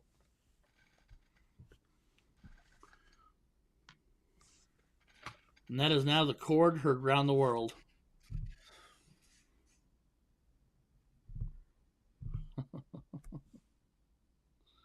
All right. Well, Tina Mullen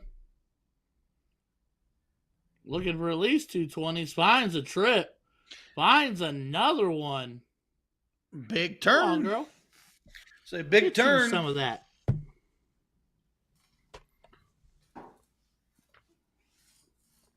So we did say that this is Division 40.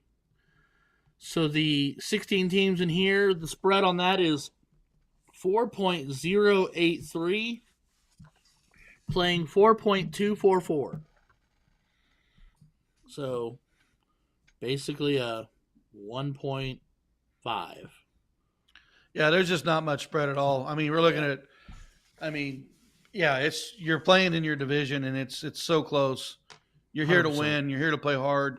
That buzzsaw, you can become the buzzsaw, or you can get buzzsawed.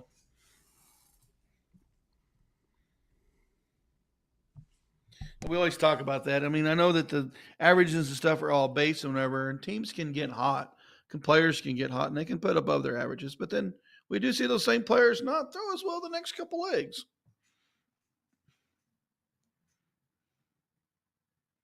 No, 100%. And you're going to be a master of your own design or of your own destruction, because per the stats that roll out over an average of league play is we are what we are. That's why darts has averages. We all average out to something.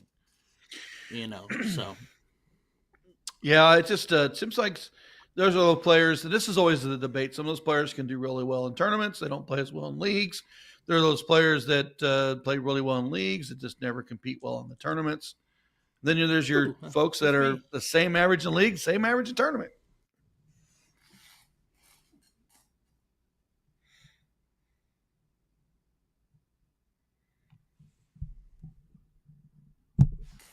So, Nick, are you a better tournament player or a better league player?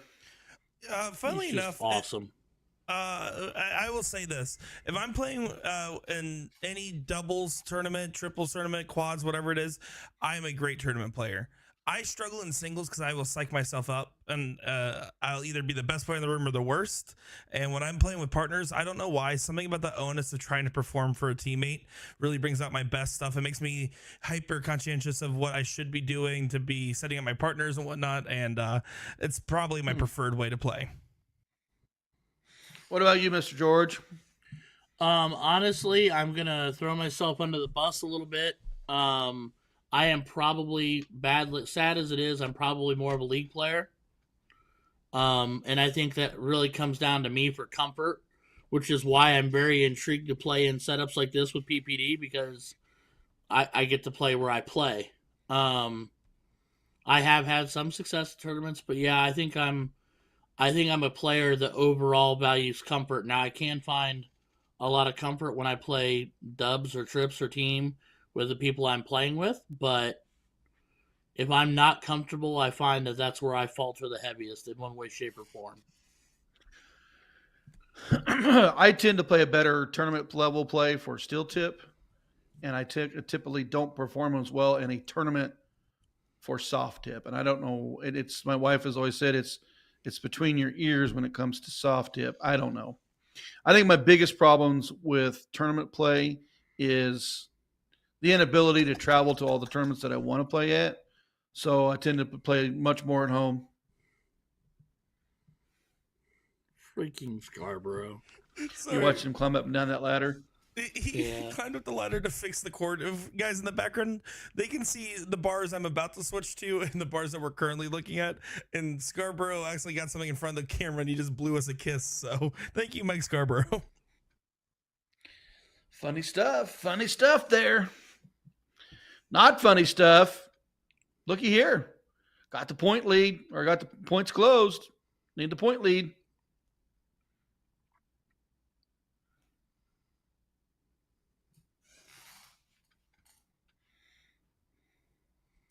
All right.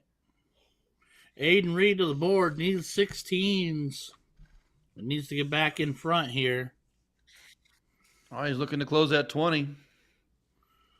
I mean, he did. They're all knotted up, so it doesn't hurt to do that. Now, I'd say if you close the trip 20 on that first start, go look at the 16s. Not a bad move because it keeps that pointing factor not against you out of the way. Tina looking to try to get the triple here. Did only manages the one.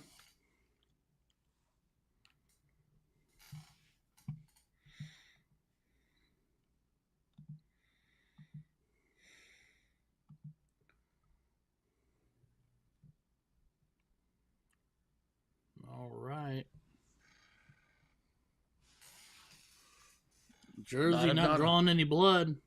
I'll say not a time for a window.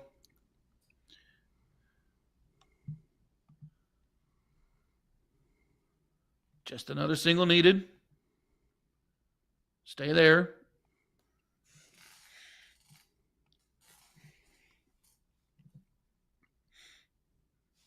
Aiden Reed, triple right here, takes the lead and gets the wedge.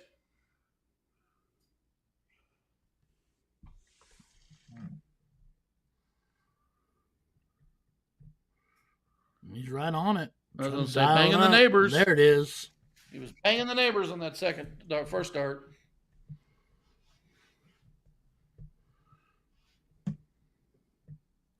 That's going to force Tina over to the 15s.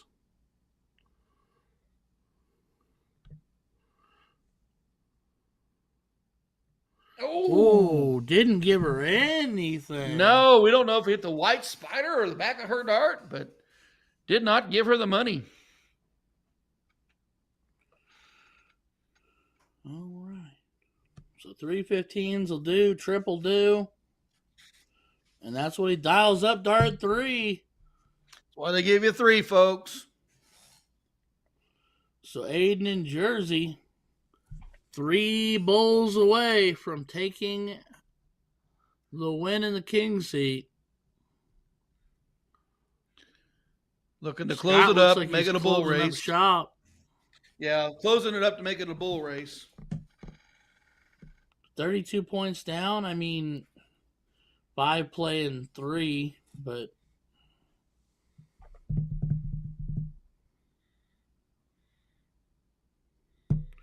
going all 15s is Aiden, only hits 1.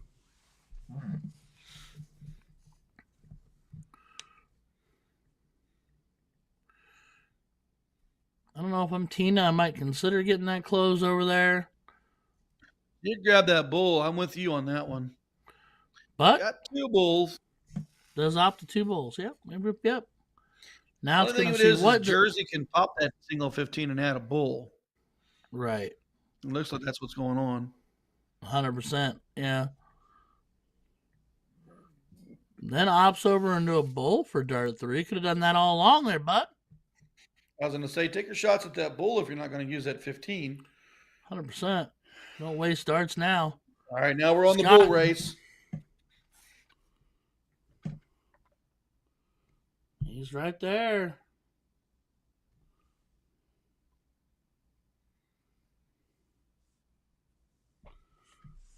Just underneath. All right, Aiden. Write your own destiny.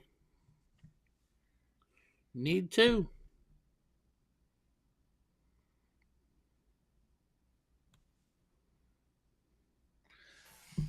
Single shot to win. Ooh. And in my own head, I'm going to tell me that was 1 dot out and the 13 just on top of it. Yeah, we always talk about that 1 hole out. I'd rather miss by a mile than 1 hole out. Yeah.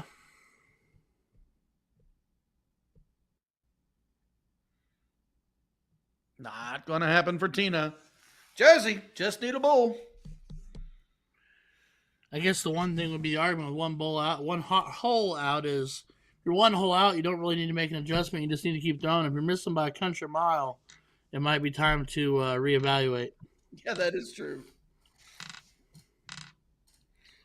Although I do get the point from the frustration standpoint where you're sitting there going, what the heck do I have to do?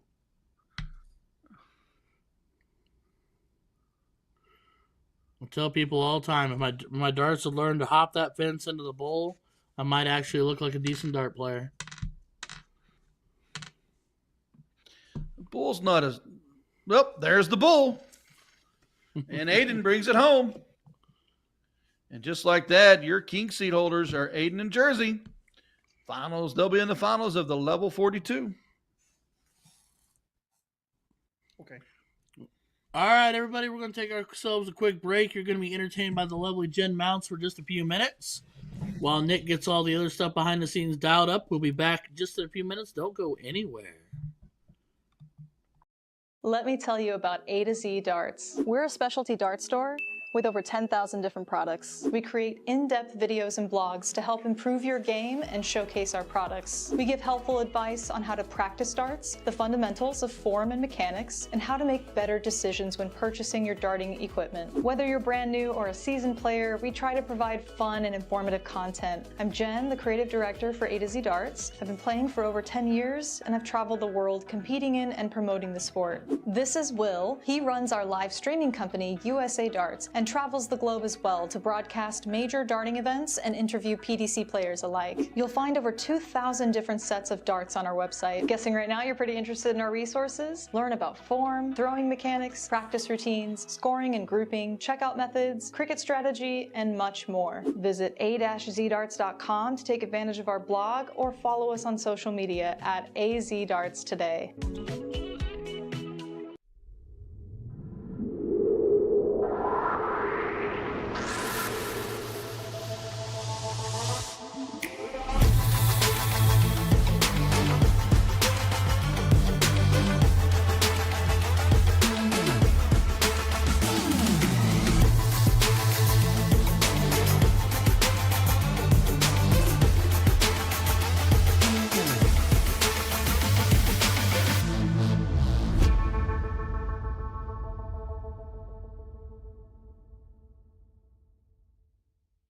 Nathan Aspinall Echo soft tip darts. By the way, I've swapped out the stems and flights for the new K-Flex number 2 standard flight.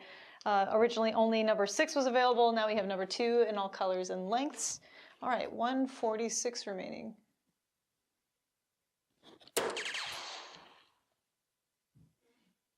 Ho ho ho.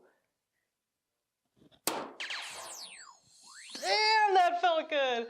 Echo has really expanded since it first came out as an exclusively soft tip range. Now we have a player edition that has remnants of Nathan's prior signature darts, notably the overall shape of the barrel and the milling, with the CNC milling in the front, nano grooves in the middle, finishing off with radial grooves in the rear, which to me feel the most aggressive.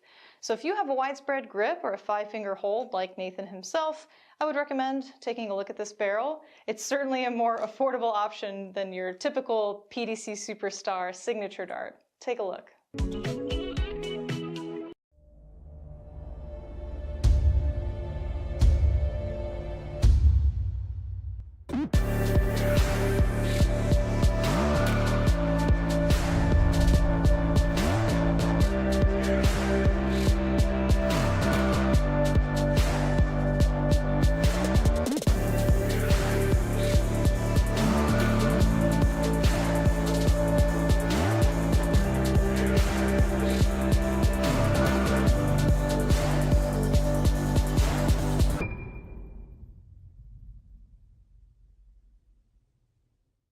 dartboard lighting systems that work with soft tip boards, starting with what I'm calling your best value option, the 180 Illumina lighting system. Quick clarification, you cannot purchase the cheaper light version, L-I-T-E, but the more durable and robust normal Illumina lighting system is going to work since it mounts to the wall. If you want to upgrade to the ultimate setup, we'd recommend the Target Corona Vision lighting system, plus conversion kit that is compatible with most grand boards. This is basically a zero installation option. No power tools are needed. You're not mounting the light to the dartboard or the wall. You just assemble the legs to the light when you buy it, and then when you buy the conversion kit, it's magnetic. Just snaps right onto the leg, and the 4 prongs push into the dartboard. Here are 2 budget-friendly options. Number 1 is the Target Arc light, not the cabinet light, but just the light by itself, which clips to the dartboard directly. So I have the Target Arc light under the Illumina, giving it more stability by accident, but if it was on its own, it'd be a little wobbly on the board. You can see the lights illuminating like half of the board, and it's certainly in danger of falling if you bump into the board or retrieve your darts too hard. The GLD Shadow Buster. This is our most budget-friendly option. It was designed to screw onto the top of a cabinet, and then it can swivel downward to illuminate the board, and also swivel upward and fold it all the way down to be out of the way in case your cabinet doors are a little bit taller than the top of the cabinet. That's it, folks. 4 total lighting options for soft tip dartboards. See you next time.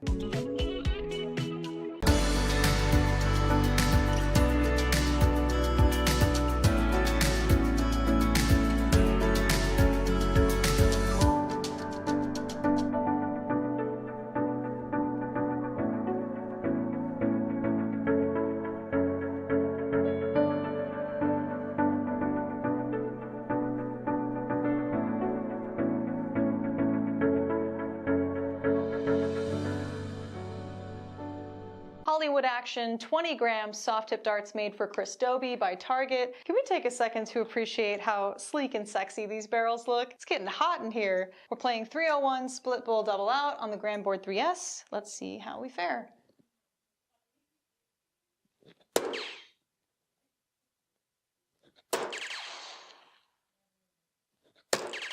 Nice starts.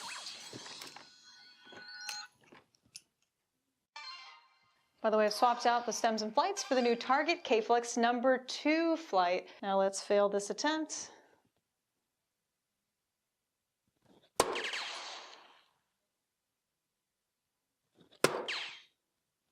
Yeah, should have been positive. Should have been positive to start.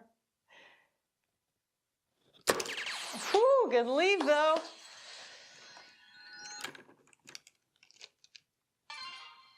I'm really loving this texture and milling, by the way. It's just nice, consistent all throughout mid-rear where I hold. Okay, check out 24 and we will summarize. Ooh. That was a great leg, actually. Maybe I should have played 501.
Ed Chambers' Ocelot 2 darts range by 180. I'll be doing an in-depth review of his soft tip and steel tip variations. We rate the front half of the Ocelot 2s a 3 out of 5 for grip intensity, and the rear half a 4 out of 5 due to the sharp cut.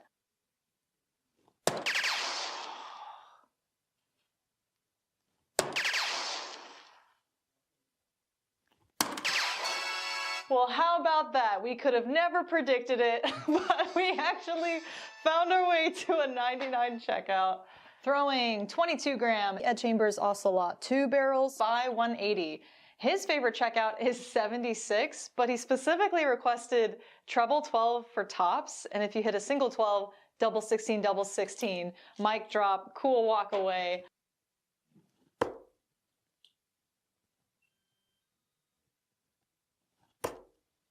Ooh, it was so beautiful too, right in the center of that double.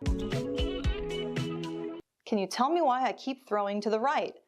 Excellent question. For the sake of this video, let's assume this person is right-handed.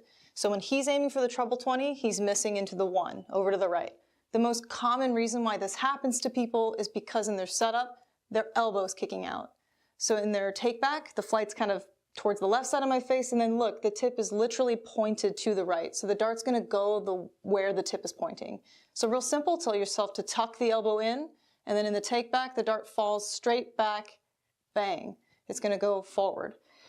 It could be a lot of different things. It could be your foundation, the way where you stand on the Aki. Maybe your elbow's tucked in, but your wrist is turning. So we always recommend to film yourself in slow motion. A camera straight on, and then if you're right-handed, a camera over to your left. Look for deviations on the second or third dart, or look for a bad habit that's always present. Because you might think that everything's aligned and straight, but the camera's gonna tell you otherwise. I mean, trust me, I thought I was straight for 16 years, and boy, was I wrong. The Mark McFadden V2 darts range by our in-house brand Colonial are available now. I'll be doing an in-depth review of the soft tip and steel tip versions, of course. Overall, we give the V2 range a 5 out of 5 for grip intensity. 18-gram Mark McFadden Colonial barrel. Throwing a single leg of 501. Split bowl, double out. Do not miss inside, Jen.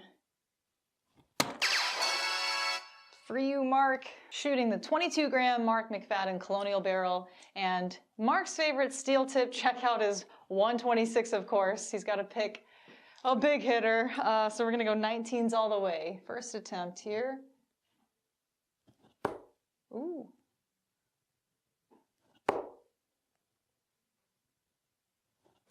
Oh my God.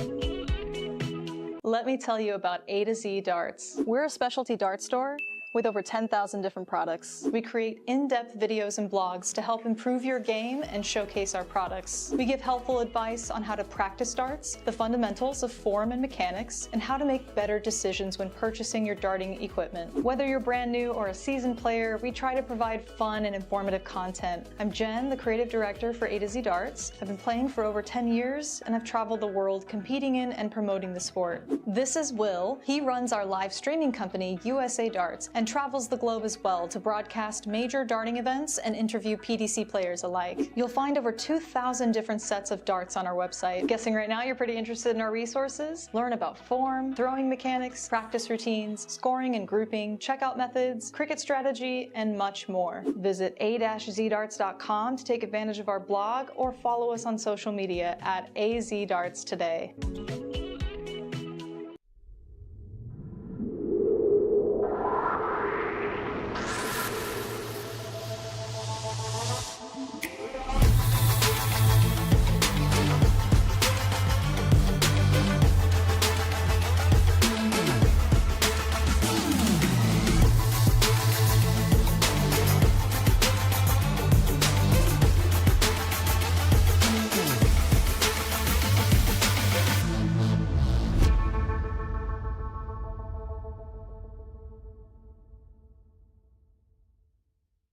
Nathan Aspinall Echo soft tip darts. By the way, I've swapped out the stems and flights for the new K-Flex number 2 standard flight. Originally only number 6 was available. Now we have number 2 in all colors and lengths. All right, 146 remaining.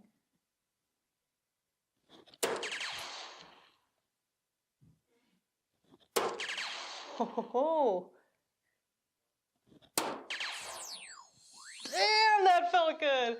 Echo has really expanded since it first came out as an exclusively soft tip range. Now we have a player edition that has remnants of Nathan's prior signature darts, notably the overall shape of the barrel and the milling, with the CNC milling in the front, nano grooves in the middle, finishing off with radial grooves in the rear, which to me feel the most aggressive.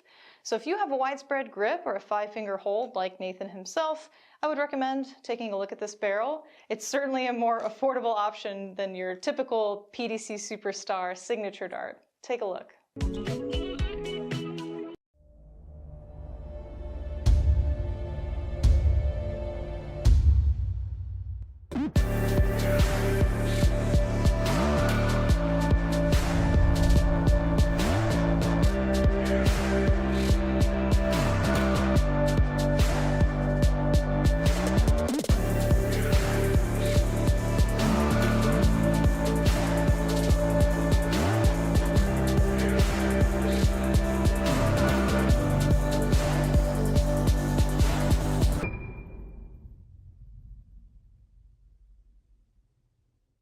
Dartboard lighting systems that work with soft tip boards, starting with what I'm calling your best value option, the 180 Illumina lighting system. Quick clarification, you cannot purchase the cheaper light version, LITE, but the more durable and robust normal Illumina lighting system is going to work since it mounts to the wall. If you want to upgrade to the ultimate setup, we'd recommend the Target Corona Vision lighting system, plus conversion kit that is compatible with most grand boards. This is basically a zero installation option. No power tools are needed. You're not mounting the light to the dartboard or the wall.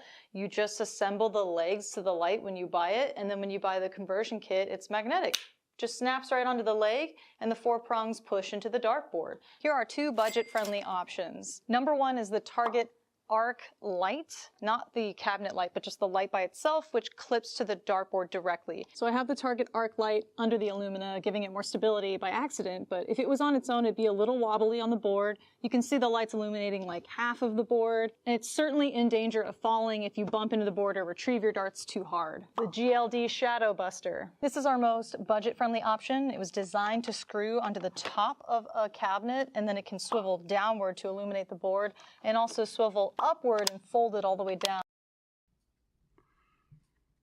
All right, everybody, we are back. Sorry we decided that we just almost got lost in talking shop there for a while. We are jumping straight into leg 1.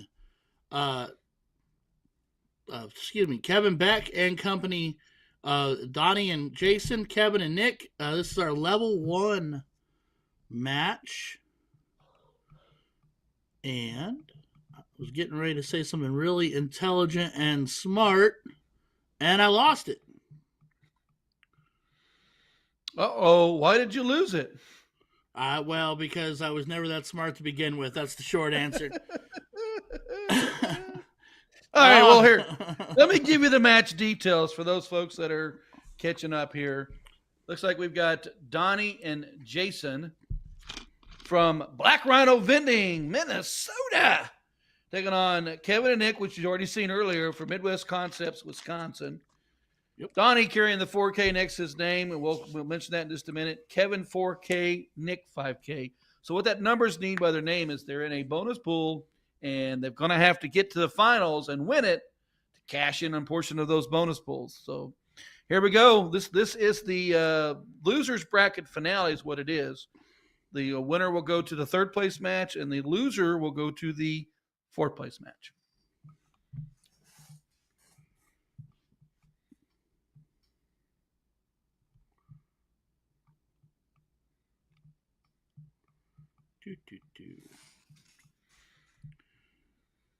So we are in a race to 2. This is leg 1.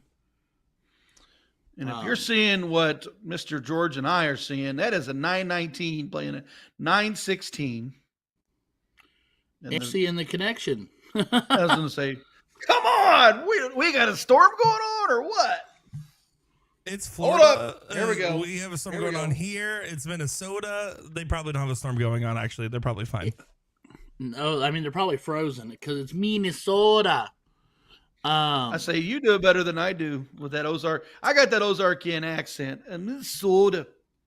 Yeah, I had some family that grew up there in the St. Paul region. It was an aunt, and I loved her dearly, and she was always like, "Do you want a soda pop?" And I'd be like, "Yes, please." Speaking of yes, please, how many bowls does that count? It looks like 5. Yeah, 5 of them. And I know Donnie Ram is from Oklahoma. I just want to say his last name for fun, Ram Charan. I always was Ramekin, but I'm wrong. It's Ramtran, I believe.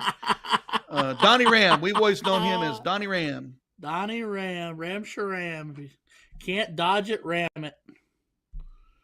All right. And like we said, we saw Kevin earlier and we saw Nick earlier.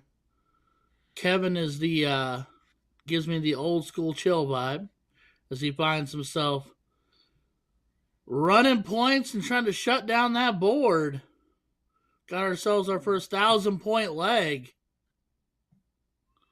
Stay on that 17. You're staying for all three. Yeah, because it's a single shot close on the 17 with a couple bullseyes to back it. However order you put it in. And honestly, if I hit close that bad boy, call it a day. Nick and Kevin taking leg in one.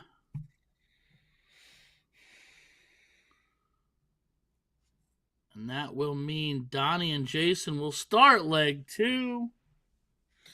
Now, this is different, guys. This is 501. We are open on the in, one-loss open side. out. Open in level 1. That's Nick put this down as the only note that I have. At a certain level, they should split it. But PPD's always been true about it's the same format for every single level. I think in the sense that a sense of parity between everything, and it's a little bit more seamless when you jump up and down levels too. That is 100% logical. How dare you? But still put the note down. Put down the note. Write it down. Write it down. It's put down. It's put down, and it will be mailed to the office of Who Cares. I'm just kidding. All you have to do is write down the least intelligent Ryan wanted you to play split bull at a certain level. That's all you got to do. Don't put it on Mooney. Like to play split bull. Oh, okay. Put it R and R. R squared is on board. The fact that I'm making Nick giggle like this just makes my day. It's the real reason I'm here, Nick. It's the real reason I'm here. All right, well, 270, now 220, dropping like a stone. Bull leaves him 170, but does not connect. So 209 playing 332. Kevin Beck. Kevin Beck right here is going to have to do it. Did he throw before the switch? Oh, no, he was trying to get rid of a broken point.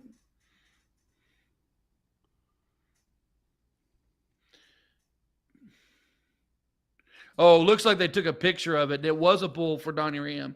Gotcha. Yeah, and that's a huge shot.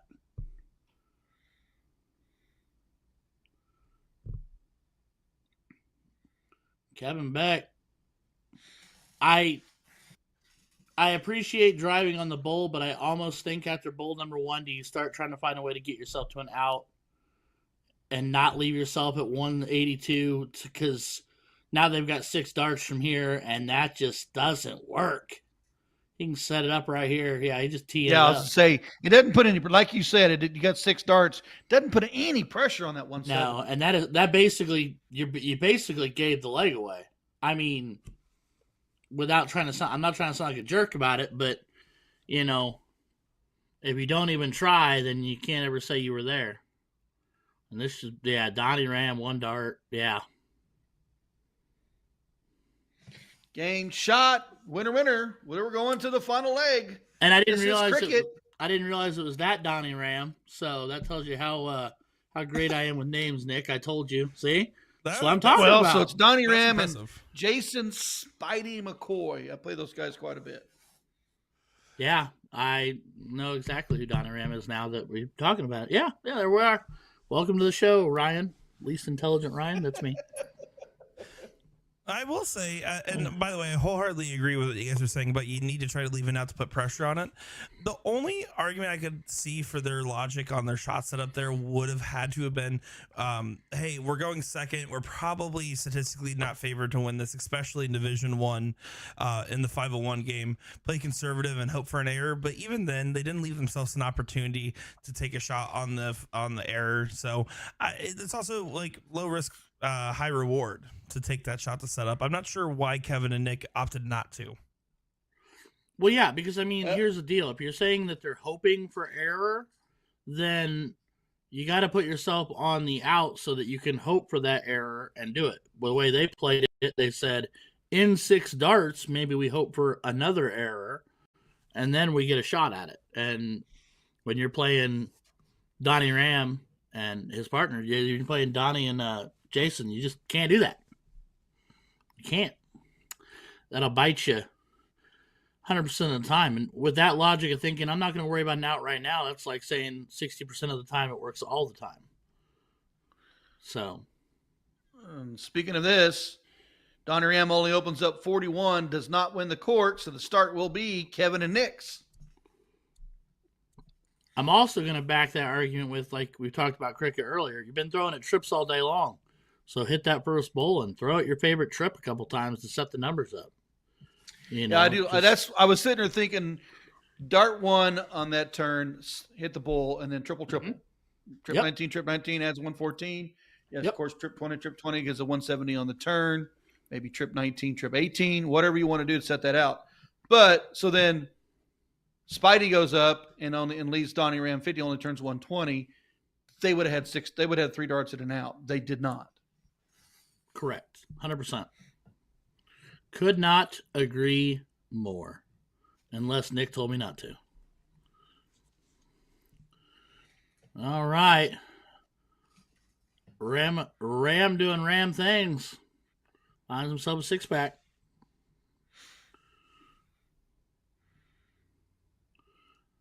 And for those of you who also know you cannot see off screen, we've talked about this, but the previous screen, it's the mood lighting for me, Nick. It's the mood lighting for me.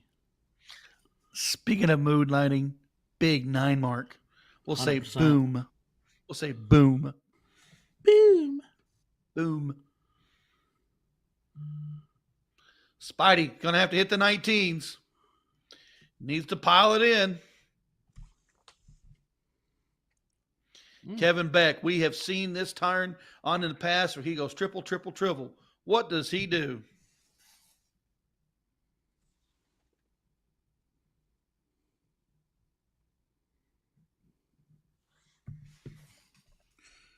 All right. Well, needs a trip on here. the heels. Don't have an open window. I say don't leave it open, Donnie. Don't do it. Nick Johnson was strong on the 20s last turn. Looks to close. Is that a blurry camera? Take a drink. Yay! Drinking game. It's brought to you by R&R. Oh.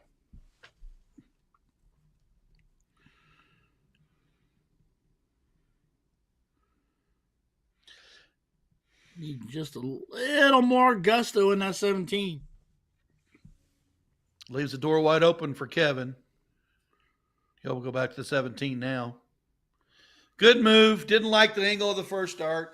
Added 60 points. Goes right back at it. Donnie Ram needs to pepper that triple 17. Needs all 3 to hit.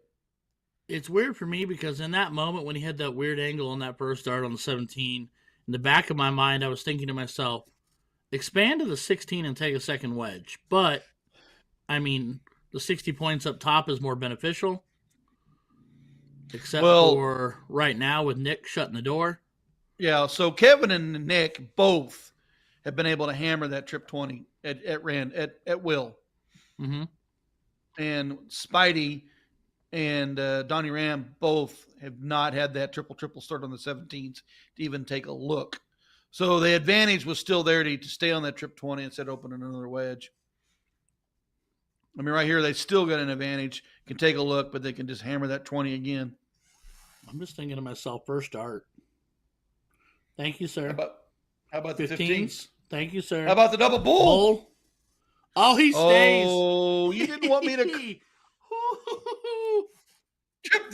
Trip 15 to finish it. I was wanting to say there's a double bull for a coffin shot, but nope, he didn't do it. No, he gave him a different form of coffin, and that was 45 more points on the lead, making it darn near a 100-point game. Basically, doubling their bowl need. Yeah, that's pristine. Oh, another 15. Okay.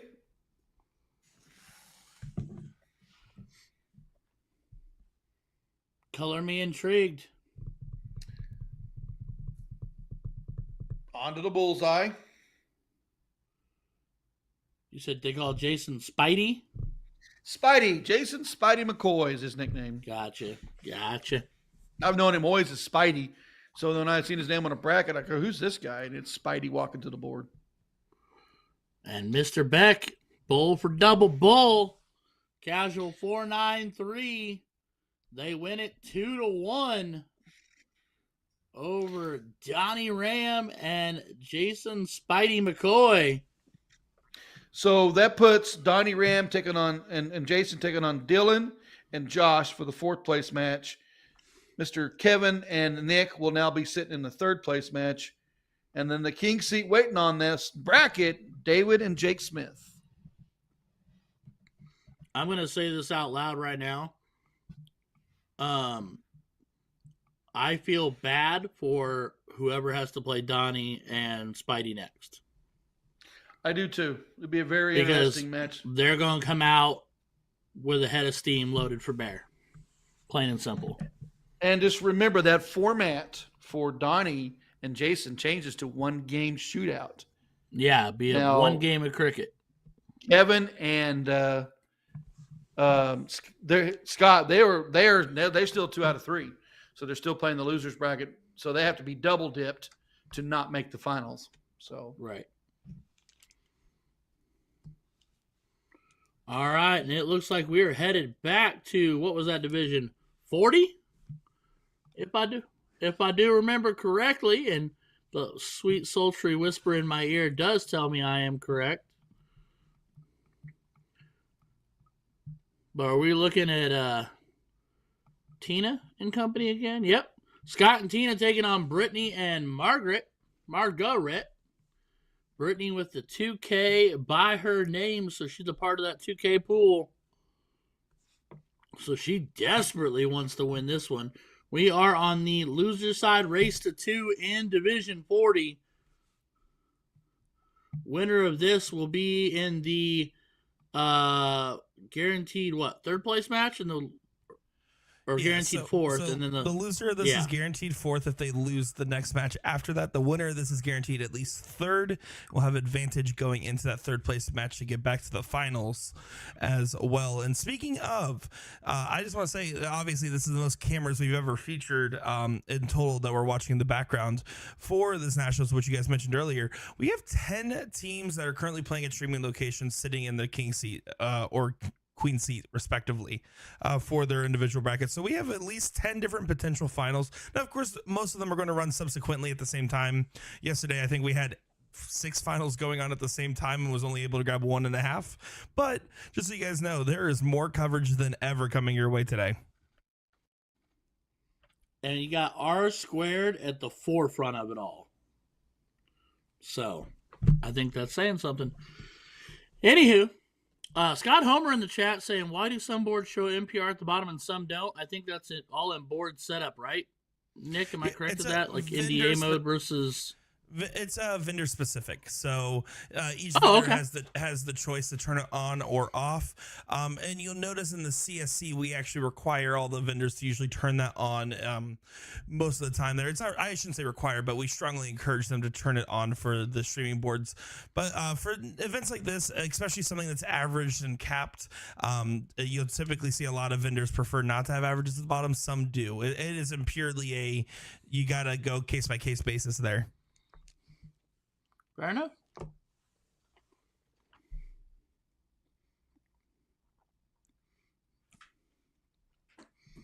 See, and it's funny that we say that because I live in an area where I can tell you people predominantly want them on. They even go so far as to when we're playing like LODs and stuff like that, when it really doesn't matter, they'll turn on the stack scoring so that you can see everybody's. And the thing I don't like about that, and maybe I'm controversial, but whatever, is I feel like it brings out division and anger and people who are like, well, I threw a 4 and my partner threw a 1, so it's their fault. Like, it doesn't matter. You lost. or you won, whichever direction it goes. So for me, I'm like, shut it all off. It doesn't matter. I would say that there's not really any benefits to having it on other than for the streaming side of things for the audience and you guys watching at home to keep up with averages and for us to be able to track what we're watching better. But as a player, typically looking at those numbers will psych you out more than it'll ever psych you up, if you ask me.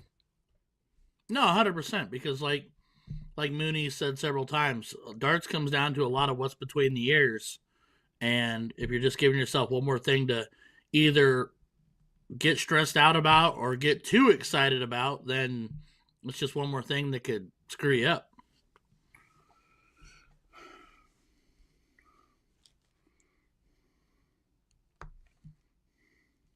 Still lost. Mm-hmm.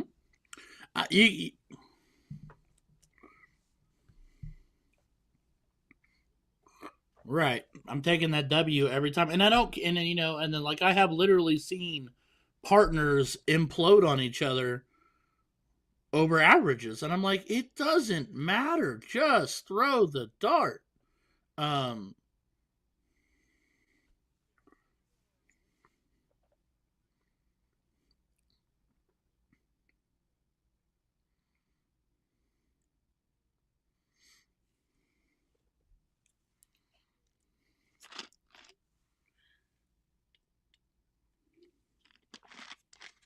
I want the second one. I want the win. I want the cheddar. Right, the plaque and the trophy.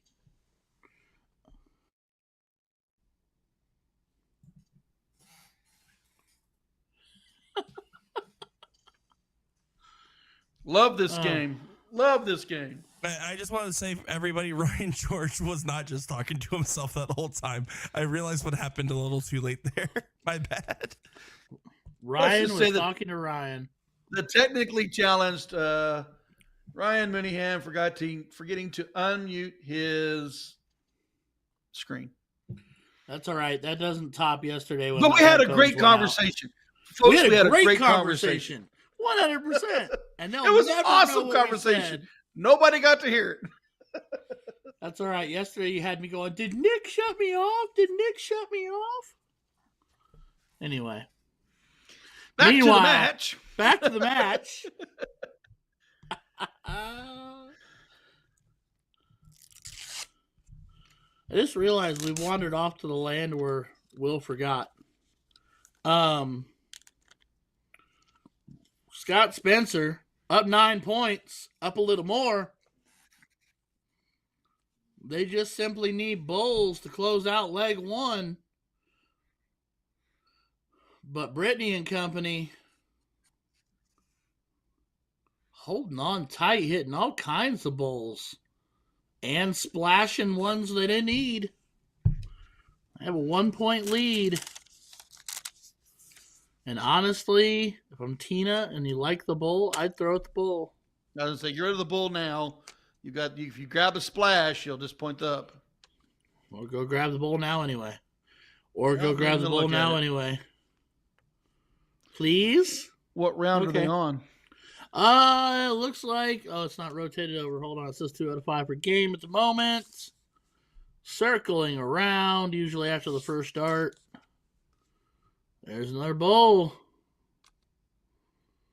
They're in 18 of 20, and they're down 8 points. Yeah, so now you got to stay on the points.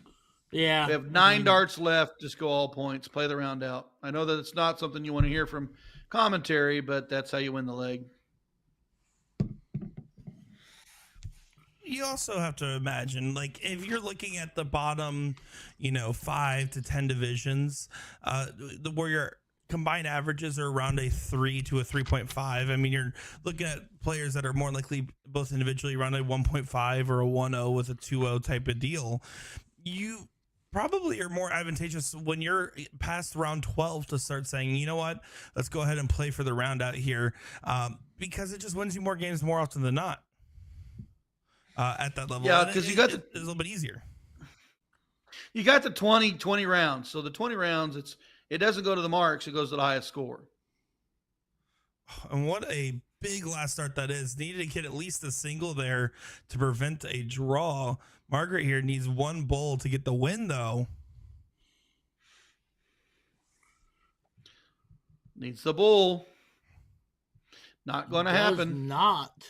So Tina Mullen and Scott taking leg one. That was a single mark away from the first time ever to see a tied cricket game on stream, by the way. We were so close to breaking what history. happens? How do they get? I know the answer, but who wins the leg if it's a tied score? If you know the answer, I have not. I believe it goes subsequently to most marks closed after that, right? But I'm not 100% certain. It goes to most marks thrown. This happened to one of my players several years ago at the TOC, and when we did the qualifiers on site, they ended exactly on the same score, but she had thrown one more mark overall, and she got the win. Little mark. Yeah, we've never seen one on stream. I figured that's how it would work, but boy, is that not a fun way to play it out. It is nerve-wracking, I would imagine. Oh, and a little bit of an argument too. We did a stream for, what was it? I'm gonna say it was either Indiana State or no, it wasn't State. It was somewhere else. Anyway, regardless, they tied and they had the same marks closed too. So then it went to. Oh, Sean Smith explained it to me. Was it but segments closed? They tied on that. They tied 2 stats deep. They went 2 deep and they were still tied. Oh, wow. And then there was a third category, and now that I'm telling the story out loud and in public, I can't remember what Sean said we went to next. But it about incited a brawl in the pit because they were in the pit on the stream, and these guys started hollering at each other, these girls started hollering at each other because even though Sean was laying it out factually for him, then neither team was happy. So I don't want to be on that deciding factor, of course. Oh, no, he's one referee in a pit all alone. I was like, get out of there, dude. They're going to come after you next. We're going to have pitchforks and torches before you know it. Yeah, I mean, tar and feathering the referees is not the way to go. So we are in leg 2 here. Brittany, Margaret, and Scott and Tina. We are playing 501 open. And remember, the loser of leg 1 does start leg 2. So if we go to the last leg decider, they will cork. And Brittany and Margaret are way out in front. 107 playing 369. So they've got a dozen darts for 107.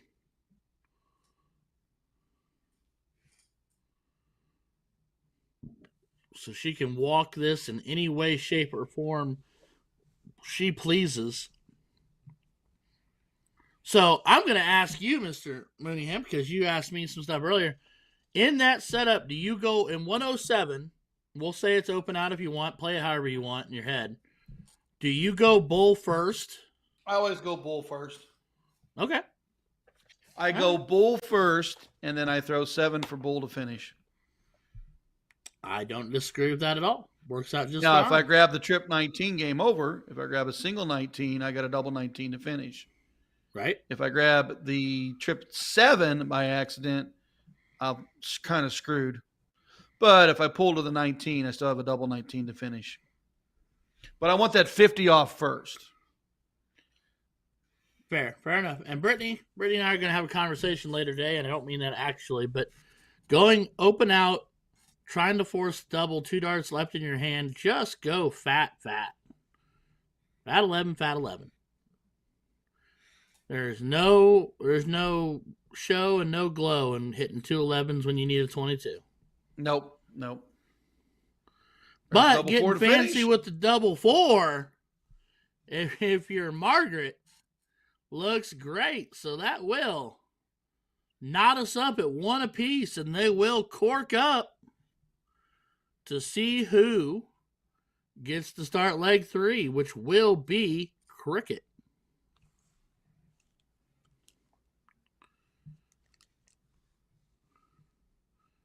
Brittany opting for the bottom of the board for her cork. Is it just me, or does she have kind of a sideways? I mean, I know we're obviously looking at a small screen, but it almost seems like she has a sideways flick of the wrist with her delivery. And why am I the weirdo that's watching the smallest part of the screen while we're playing? You know, it's details. Speaking of utilizing the left side of the screen, that cork was won by throwing left side. Left side of the board.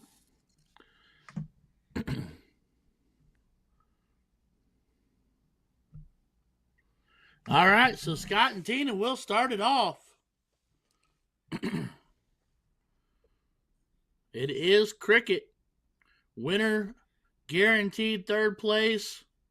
Loser guaranteed fourth place.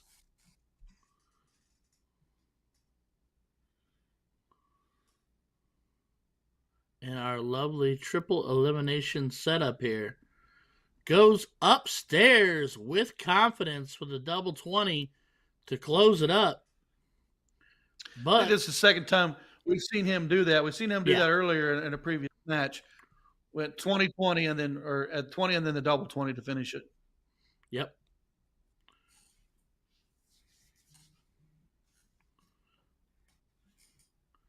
And then Brittany goes down and gets the 19s, but Tina immediately takes it away.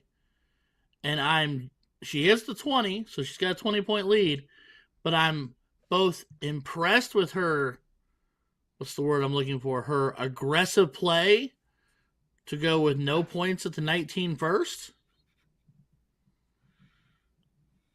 Meanwhile, Margaret goes 2 upstairs to try to backdoor close there, down 20. And that was a timing shot. She felt it. She said, "This is the time to take it. We want to win this leg. We want to get out in front. Let's make it happen." And trip 18, he makes happen. Brittany pushed all the way down to the 17s, down 2 segments, down 20 points. Here's that timing was great for them. Squirrely, yeah. Yeah, she does throw from the side. Now you're making me watch the little screen too. Sorry. Little off the side a little bit. Little Brett Favre 3/4 delivery there.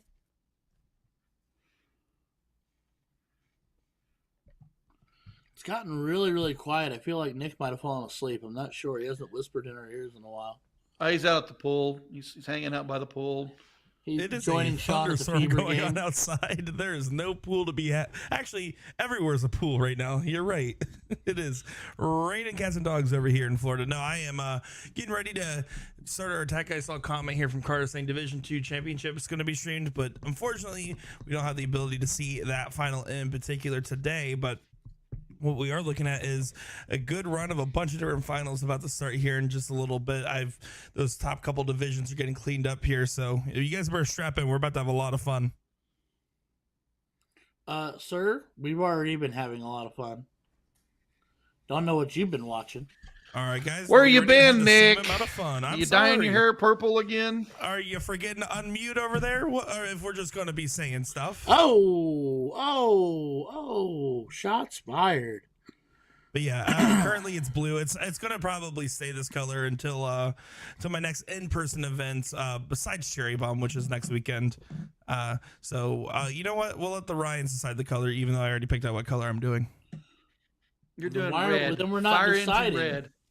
It's Fire Engine red. Ding, ding, ding. You got it spot on. I want to see you in like highlighter goblin green. I just did green for Indiana. Like high sea slime green. Oh, okay, that's fine. I hated how green looked in my hair, and that's not even like a Sean reference. It was just not for me. Okay, all right. Are you traveling to Cherry Bomb to play? No, I'll be out there streaming it. So Jeff McMahon is actually taking the reins on USA Darts as Will's in his 2 months of no travel period of the year. So Jeff McMahon will be down there and I'll be on the comms. So for everyone that is aware, and both of you Ryans probably know this as well, my steel tip math is about to be very subpar for a commentator, but boy, are we going to have fun. That's a great tournament. Oh, man. I love the Cherry Bomb. That's a great tournament. Oh yeah, I played in it for years, and then 2 years ago, it was the first event Will Stewart and I ever worked together in person. It was the first time. It was the second time we met in person because we met at the U.S. Masters the month prior. But it was our first time working together in person. My first time doing any event in person, and boy, let me tell you, it was some of the worst commentary I think I've ever had. I remember at one point, Dustin Holt hit back-to-back 9 marks, and I yelled so loud that they could hear me from the board. And he's like, "Yep, don't do that one. You gotta calm it down, buddy." Yeah, my very first live commentary was Las Vegas Open, and I was a little on the loud side. Fair enough. That cherry All bomb, right. is that still at the DoubleTree? I believe so. Yes. That's a nice property. I liked it. Oh yeah. It was quite a nice event. I'd like to go back, but not for a few years. And then it's what? Is it Thursday, Friday, Saturday, Sunday, or is it just like Friday, Saturday, Sunday? It's Friday, Saturday, Sunday on that one. So, yeah, no, you'll be seeing that on the USA Darts pages. If you guys are curious, that is where you'll be able to find it. And we'd love to see all you guys tuning in for some fun steel tip action over there. It's a good tournament. Some big names that come out to it. And it's usually a good time. I mean, I 2 years ago when we did it, I mean, we saw the likes of Daddy Lobby, we saw the likes of so Dustin Holt, so many others, Trish Grezik. It was just Paula Murphy, of course, and all the Florida people as well. It's a good tournament if you're not playing to even just watch, because there's a lot of talent in that room. Speaking of craziness, this is a 3-3 bull finish. In the middle of all that, the Brittany and her partner closed everything down, turned us to a 3-3 match.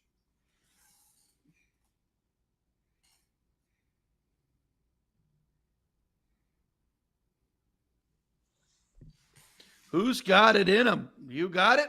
She got it? They got it? Who's got it? 3 playing 3. It's anybody's ball game here. Or hands are up in the back. No double-itis. Oh. I mean, it's still 3 playing 1, though. Do you feel the pressure knowing you have to have 3 when your opponent just needs 1? Got to be perfect. Yeah, I think.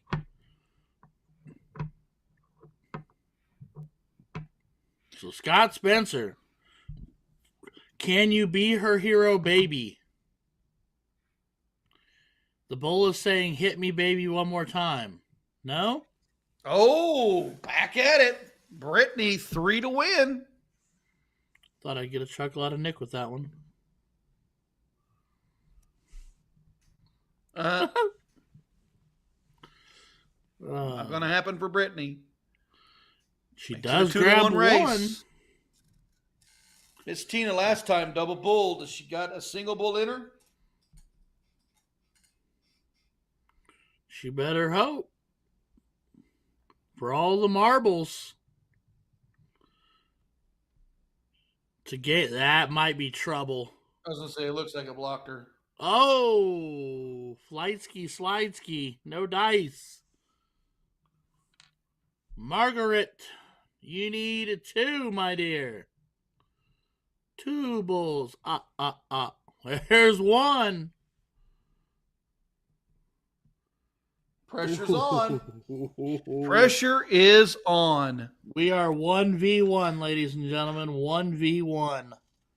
The e-gamer reference just for Nick. That's trouble. These hangers, man. All right. Brittany Keller to be the hero with the Brett Favre delivery. 1 above and 1 below. Oh. No dice. Oh. The reaction tells you how close it really was. Tina, you were the double earlier. Can you grab you another one?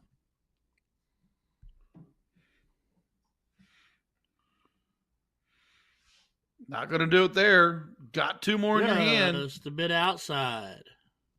Deep breath.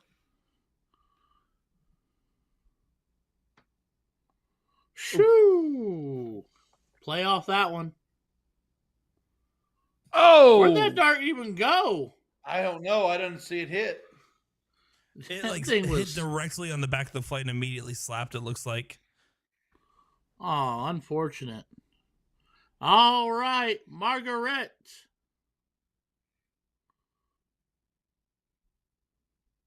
Three to a 13. Nerves. One dart. Lord mercy. I feel like they're everybody's just circling the bowl. We're doing the dance. What round are we in? Pure curiosity. 17, he thinks. So Margaret and Brittany can win by default if it round out. Scott just needs a bull. Talk it over. Look at it. Throw it.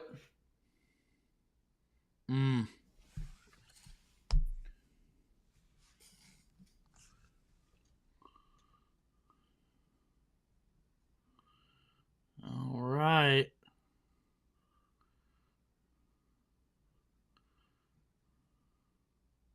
Oh! Shoo-wee, man. I don't know whose blood pressure is higher, mine or theirs. 9 darts. There's 9 darts left. Nowhere to go, nowhere to run, nowhere to hide. Can Tina be the hero? Can she do it? Split the difference.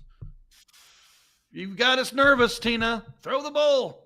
You've done scared that bull silly. Now hit it.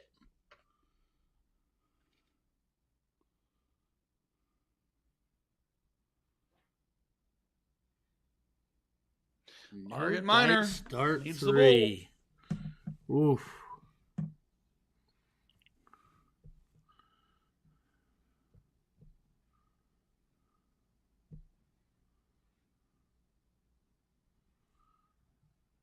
Just needs the ball.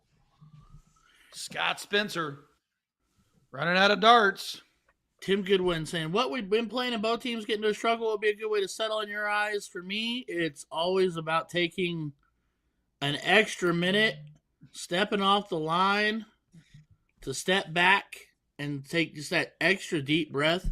You've got all the time. You have a timer, but you can throw a lot more darts than you think in that time and step up and hit that dart and try to hit that dart.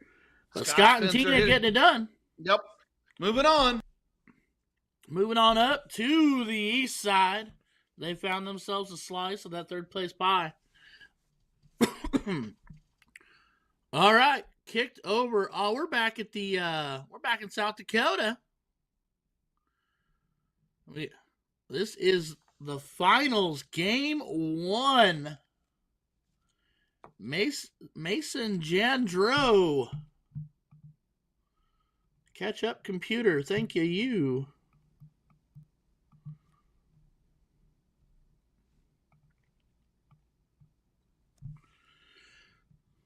Is that D. Sidney Vaughn? Show. That's my boy. So Sid and Tom taking on Gabe and Mason. Gabe a part of the 2K pool. And Sidney Vaughn white horsing it to break everybody's hearts. Yes, he is as good at darts as he is good looking. That is 100% accurate. Yeah, Sid and Tom did come from that last chance bracket there, so they already have 2 losses, so they have to complete the full triple dip here. Gabe and Mason just need to win 1 best of 3, but it's going to be a tall order for both these teams to try to get one out of the mix here. Did see a couple people there asking again about, I saw Cooper Olsen that's actually playing in the Division 2 championship at Nickel Spot. Do apologize that we didn't get a chance to get that one over on you guys today, but good luck and shoot well. And what division we in here for this again, bud? The Division 3. That's right. I knew that answer. I'm just not always a smart man. It's okay. We don't bring you here for your brains. You don't bring me here for my looks either. Whoa. I got a voice for radio. I was brought here for the looks. That's why no one wants to watch me. That's fair. Yeah, I've got a voice for radio and a face for radio too. That's why Nick hasn't actually started that podcast with me. Well, back to the match because we will talk about Nick's hair again. Again. Just Game like shot. that, Sydney Bone. They are up 1-0 over Gabe and Mason. Like Nick did say, they have to complete the true, genuine triple dip. They tell you not to double dip the chip, but in this case, you want the trip dip.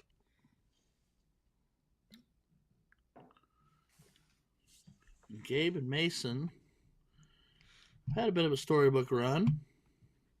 They're all the way through the king seat. I'm assuming that's Cheyenne Richards they ran through. Shoo! Cheyenne and Andrew. Cheyenne's in the 5K pool. Do you want to also give a shout out to David and Jake there that we saw earlier play in that Division 1 seat match that they were fighting it out, and they just started their finals against Kevin Beck and Nick Johnson. So we actually do have a ability to see that final as well. So we're going to be keeping our eye on the background there for that, since Wood Nickel currently has 2 finals playing at the moment. Do we have any divisions that are finished, Nick?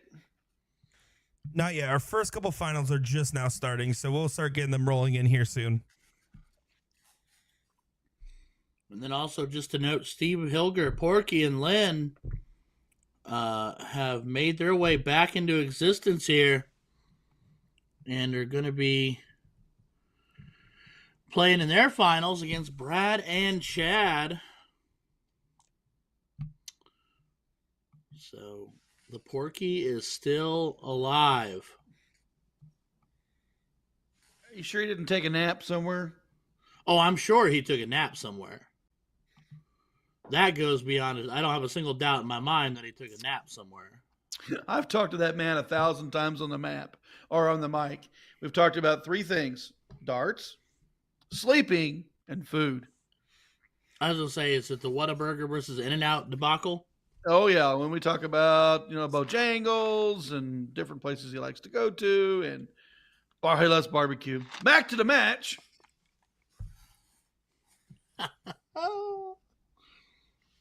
Oh, man.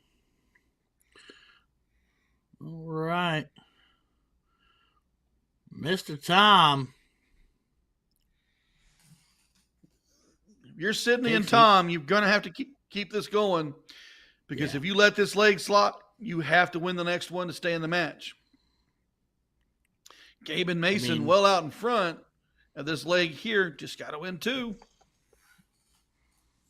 Yeah, and basically right now it's for Sydney and Tom. You have to keep the momentum has to stay. You got to stay in form. You got to make every dart count. You got to make every shot count. They have every ounce of advantage here, whereas so you've got to take every ounce of momentum that you possibly can away from them. Well, your king seat holders have been sitting and waiting about 2 hours, but. And then your opponent comes in red hot from the 3rd place match. Could have been the 4th place match. Could have been several different matches before that. They're just constantly playing, and you've got to get back in the momentum of playing.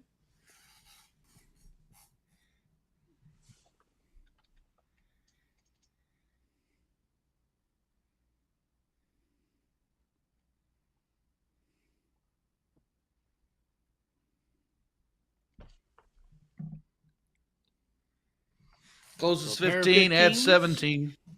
Yep. 31-point lead, 2 wedges. He's looking at closes. It's a 5-3 bull race. You're forcing them to throw instead of pointing you up. But it's Sydney Vaughn. Well, he opened up with a miss. That's true. And then he hits the double. There comes a single. And game shot. Yeah. You're playing for that for the miss. So let's say Sydney misses dart 1 and goes fat dart on a bull. You got an opportunity to throw 5 for the win. And it's what they were playing for. It's a risk it for the biscuit scenario. I get it. Mm-hmm. Now we're going to reset back up. Now we got to play the losers bracket final. So that means they're going to go cricket, 501, and then cricket a decider. and I am genuinely excited to see how this plays out because Gabe and Mason haven't played, other than Corks, haven't played 501 yet. No, and that's where you don't want to play. You don't want to be coming into the finals knowing that you won the king seat and then you lose the first round because now you got to play one game of 501. Yeah, you ain't played it all day. Yeah, you haven't played it all day, and it's full bowl, and you've not rocked this action all day long. So that, I think, you would think at least, favors Sid and Tom. So we'll see how it shakes out, but much like Nick's hair color, it could, in the weather in Florida, it can change a drop of a dime. So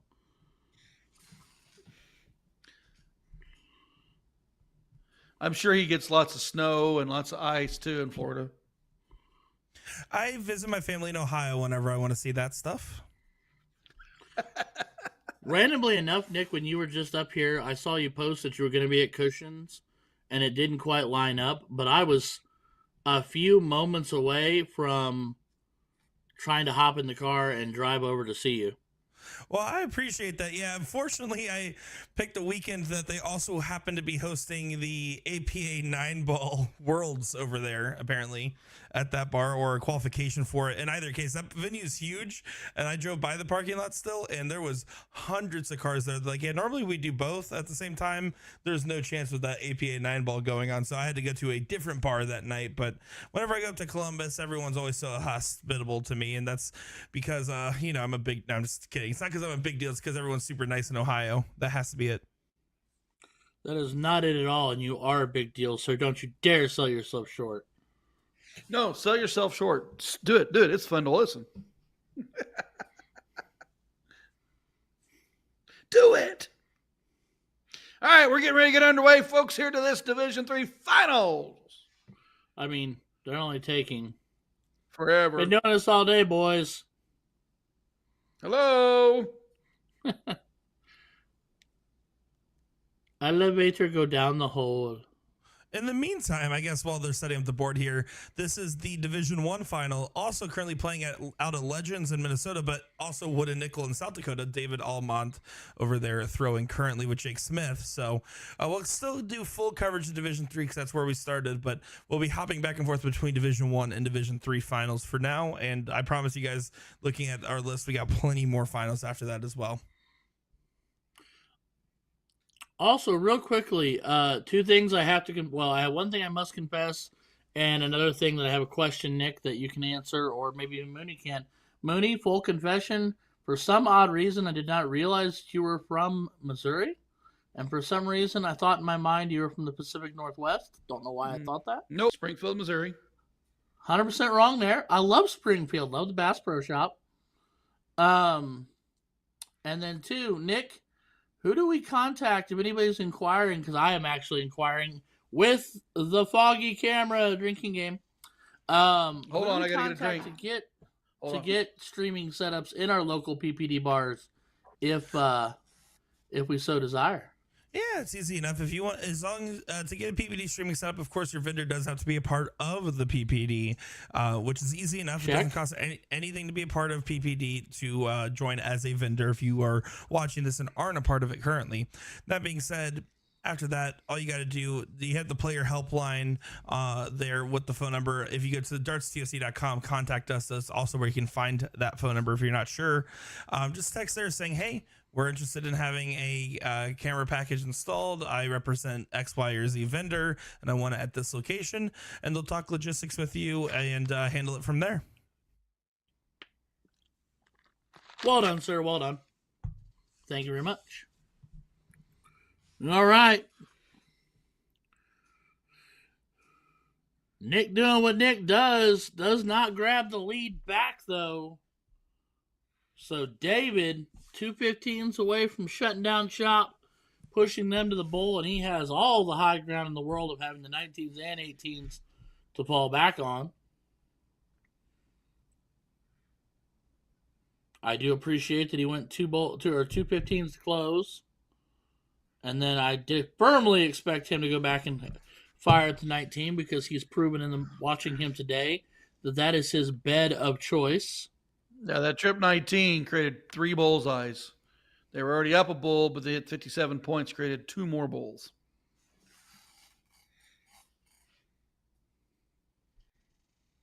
Jake Smith, bullseye. Has he got 2 more?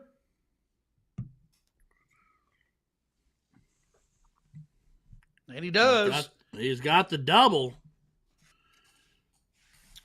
We've already commentated this match earlier. Now we're going to call their final back to Division 3.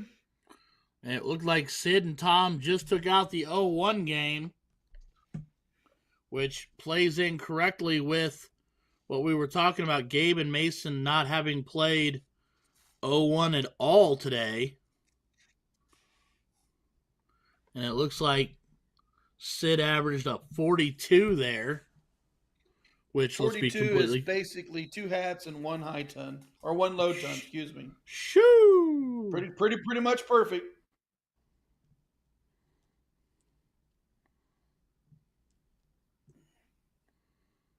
All right. So they're getting dialed up and dialed back in.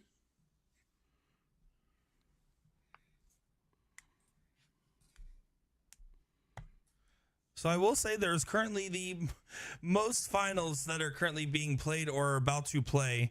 I'm looking at all of our teams right now that we've ever had available at streaming locations. Now, some have multiple teams in finals or playing in the final at their locations. A la Wood and Nickel would be one of the ones that has 2 teams there. And then, of course, you look at a couple others. Bill's Pub has 2 teams that are in the seat right there with another team still hunting. So we have a lot of different finals going on right now, and almost all of them are starting or are in the 3rd place position right now. So it's going to be nonstop chaos switching around here. All I got to do is look at this mic and speak my mind. The chaos gets Nick Teixeira. That could be his dart nickname. Chaos. Nick, Chaos Ed Teixeira. Martin asking, when are we going to throw in this Ryan? As soon as you... I don't know if you have enough games to be qualified yet for Nationals, buddy. We'll have to look and see if you're qualified, and then we'll talk about it. I'd have gladly... Well, I can't say gladly now because I've been enjoying working with my other Ryan counterpart here. But I'd have thrown doubles with you today, bud, if I'd have known. We'll get one done. How about that? We'll do that. And Von Jigglesworth, thank you, sir. Always a delight to see you in chat. Meanwhile, Mason looking at 18s and only buys 2. And at this point, Mr. Sid Vaughn is going to say, I smell blood in the water. This is the time we talk about where I think the white horse is the biggest turn. I completely agree with you, Mr. Mooneyham. This is 100%. The time for the horse. Yep. This is when you really put them down. Starts with the 19s. Always going to stay on the 19s. I would have looked at least one at the 18. I have a question. That said Sid Vaughn. That was Tom. Not my pig, not my farm. Back to the match. They did call right after the diddle, so what I'm assuming happened is they programmed it wrong and said we're going to go ahead and play through this game. I'm not sure if that is actually the correct way to handle that. Of course, when in doubt, if you're not sure about a ruling, text that PPD assistance line. But yeah, no, I do believe they just swapped order for this, and that's why they called them to let them know in advance. Sid opting down into the 17s, finds 5 of them, gets the point lead back, and adds a wedge of pressure on Mason, who, again, only buys 2 18s. Yeah, that's the second time I've watched Mason's turn. First 2 darts have been there for at least a solid, and the third dart has been underneath. Trying to push it in and taking too much off. Mike Overshooting Cronin that back boundary. again. What is up, my friend? Ed, you find out, buddy. We'll research it together, and we'll find out, and we'll get an answer. But you know I'll throw at you anytime. I don't know why you'd want to throw with me, but I'll throw with you. All right, Gabe back to it. 16s are the bed in question. That's why I like Sydney's move to push back, but he finds 7 to jump out in front. Is 7 going to be enough? We'll see what Tom does. Tom's going to be looked at that 19s. He's been hammering it. But so we are obviously, I think, flip-flopped on names. I think whatever happened, because that's Sid. Oh, that is Sid. Yeah, that I see the camera. Hi, Sid. You're playing under Tom. Sid is Tom and Tom is Sid. Mason struggled the last two turns. Only managed 2 marks per round. He has got to take go a deep trip breath. 16 to open. There you go. Solid. That a boy. I was going to say, just stay there. Don't need 100%. To be a hero just yet. 100%. And that will force Tom to live in the 19s at least for, I mean, he needs at least 4.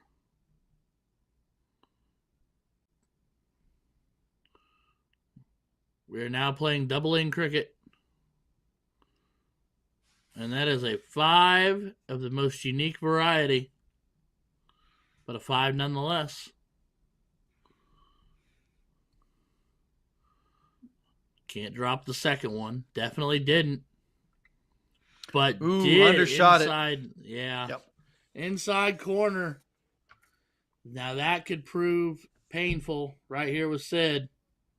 Yeah, he's going to make this hurt. He's going to make it hurt. Bye-bye, 15. Bye-bye. Oh, he tried it. Tried it, didn't buy it. Mason Jandro. I like that last name. I love last names sometimes when they're fun. Hooked on Phonics worked for me. Uh-oh, 1 below and 1 above. Mason not having a good final. Just manages 1. We've seen him earlier, just not producing. Yeah, and that is not the time to only buy 1 because Tom just needs to step up and hit 3 fat 15s here is unbelievably painful. Stay there. Stay true to it. 1 above, 1 below. Opted into 19s, dart 3. That's a smart turn. I didn't get the 15s. Here's 19 more points. They do not have it closed. It's going to take at least 2 to close it. Third one maybe to point. Right. And I mean, got Sid to follow, so. Trip 15 would have made it interesting. Yep, would have made it unique.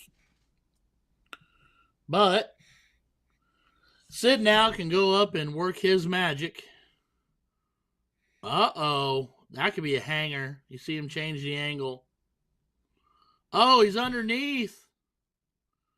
Oh, no. Only 1.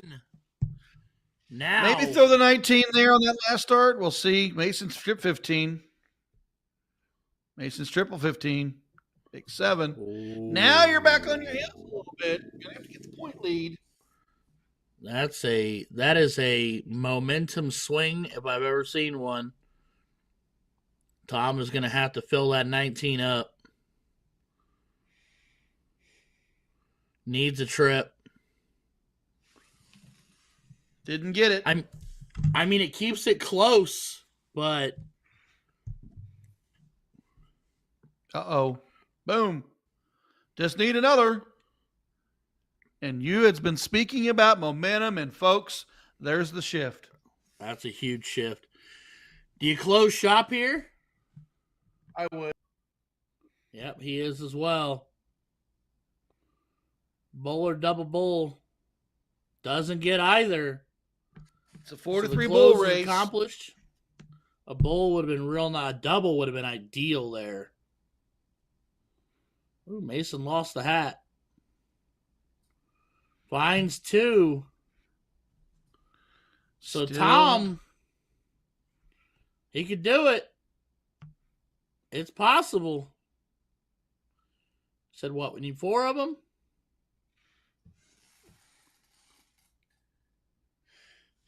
Takes his time.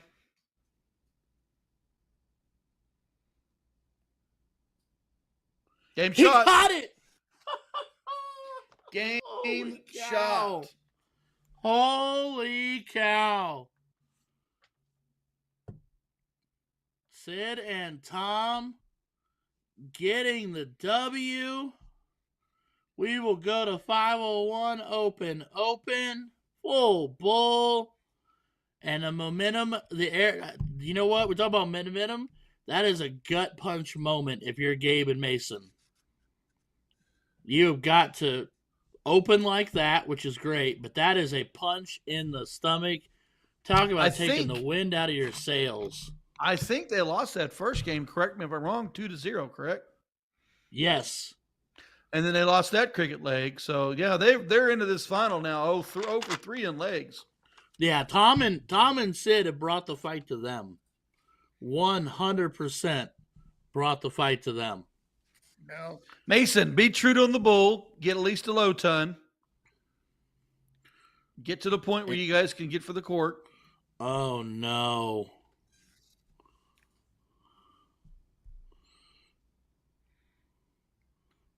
Way to recollect himself on dart 3. But again, I said this, with that last 0-1 leg, they haven't played 0-1 all day. This is the first time they've seen 0-1 today. Yeah, and they've sat for 2 hours, but now the momentum that we've talked about coming in for Sid and Tom has really played to their favor. Tough turn right there. Yeah, Tom letting off the gas a little bit there gives him a bit of a break. If Gabe can stay hot here. Gabe's been the moneymaker. 167 and open out can go. It's not pretty, but it can. But right now it's going to be about whether or not Sid puts any pressure on it or not. He's going to have to get creative because 150 doesn't do it. No, it doesn't. If you're Mason, just go up there and get ready for the out. Well, and especially now with them sitting on 226, I think Sid opted up on that first one, and that was why it was a 5. Yeah, just drive it. He's thinking about it too much. Oh, be Caparius. There you go. Back to the bull. My second dart would have won the trip 17. Single 17 left me a bull to leave. Left me with a bull to finish, and then left him on 50. Trip 6 to trip 17 would have left him even better. But 46 is so easy to handle. Tom has got to get them to an out and doesn't do it. Oh. So they've got 6 darts. Yeah. Yep. 6 darts, 46, open out. Yeah, it's not much of an ask. So a little bit of a sideward stare from Gabe, but they do win the 0-1 leg to make it 1 apiece. So we will cork up. Breaking news here. Do want to give a huge shout out to PPD's co-director, Kayla Spurgeon, a.k.a. The Immortal, who is actually playing today in PPD Nationals. Normally she's working them. She decided to play this time as Gabe goes ahead and loads up a 180 in the diddle. And Kayla, Division 31, has the queen seat and is playing the final now. So how about that? Practice what you preach. Run the tournaments and play in them. Well done. Well done. P.S. Kayla, you're so lucky that you didn't play a team with a camera package. I was putting you on stream for sure. This would have been the Kayla Spurgeon streaming day. We'd have followed her around all day. There's Kayla in the parking lot. There's Kayla at the bar. There's Kayla going to the restroom. We'll wait till she gets out. Back to the match. That's awkward. Real quick, though, Richard Otts, yes, trip 17 there because, not on 117. It was trip 17 to leave a bull to even up. It was on 117. It was at 167. Your first was bull. 167, yeah. Left 117. They tried to go trip 19 for trip 20, hit a trip 7, and Mooney said to go the 17 route instead and do a tee up. Correct.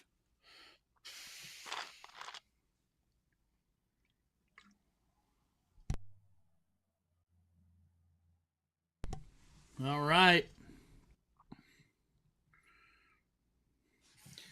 Mason just needs a single. Yeah, he looks so unhappy. Just a single away, bud. You got the point lead. You got a segment on him. You're forcing Tom into the 18s. Keep the momentum. Get that smile going. Yeah, you took the 0-1 leg back from him. You've stolen a bit of the momentum back. They've been knocking you back on your heels. You know, draw that line in the sand and let's go, buddy.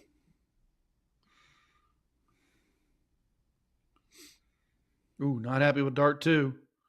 Manages the triple. Gabe will probably go to the trip 20s, and they'll chase that 17 at the end. Oh, if you're going to go up, which is fine, you do as you will. I would have gone. I wouldn't have moved if I hadn't tripped it. Is what I'm saying. Trying to say and stumbling over. Speaking of tripping it, big turn there. Single 17, close the 20s, trip 17 to back it. Mason back on his heels for the 18s. Gotta have them all. David Straub, what is up, buddy? Right, 51 to 66, and then hit a fat 16 to leave 50 for your partner, Richard, is what we were saying. Not necessarily work the out for 0, but work it to tee up your partner, to leave your partner a bull. Yeah, your partner's would have 6 darts at that 50 or 46 were turned. Right.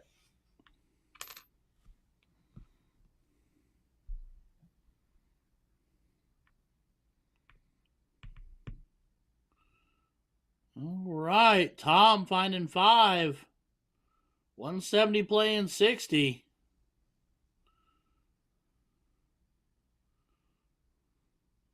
And he does find 4. I'll say the one thing I don't think they can afford to have happen is for Gabe to fall off, because Gabe has been kind of the glue, but Sid is here to just hurt everybody's feelings. That is his 3rd white horse in this final. And grab them darts and gallop. Grab them darts and gallop. That man is an animal. Mason filling that bowl up. Does splash a 16 on dart 3. Now Tom has one job, and one job only.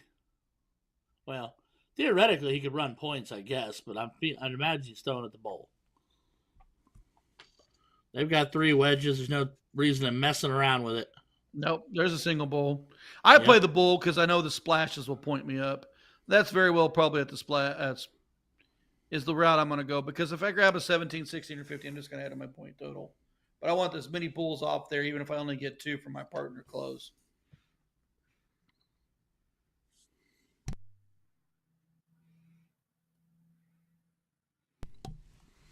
Sid, night. We'll just need 1 to get the point lead to close the game.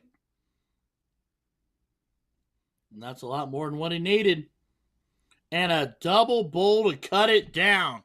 We are going all the way to it's going to be a last leg decider, right? Or a one. Yep, one game shootout. Shootout. They will cork it up. They'll have to reset up the board, but they will cork it up. That'll be the count up. And then whoever goes first, we have seen, has been proven to be the winner. All right, Tom and Sid. To everybody take a shot to the foggy camera. Pushing it all the way to a last leg shootout of cricket with Gabe and Mason. Meanwhile, David Almont and company pounding the 20 is going to go up. 114 points. Meanwhile, Nick said, hold on tight, we're going home. Yeah, so say Nick's been hammering that 19 all day. Stays true to the number. And just to give you guys context of where we're at in this final here, David and Jake did win the first best of 3 here, but Kevin and Nick only had 1 loss going into this final here. So now they're into the true triple dip format here, where David and Jake just need to win this best of 3, and they're done and dusted. Kevin and Nick got to go the full distance from here. See, the one thing about this triple dip setup that I'm loving so much is in this scenario right here, think about how long your final could truly last if you go the full distance back and forth. I have seen finals go an hour and a half. Yeah, you could be playing. You think, oh, well, let's bang this final out and be done with it. No, you're gonna be here a while. You might as well grab a snack and a drink and get comfy. Get that orange slices and juice box from your mom and settle in, because it's gonna be a minute.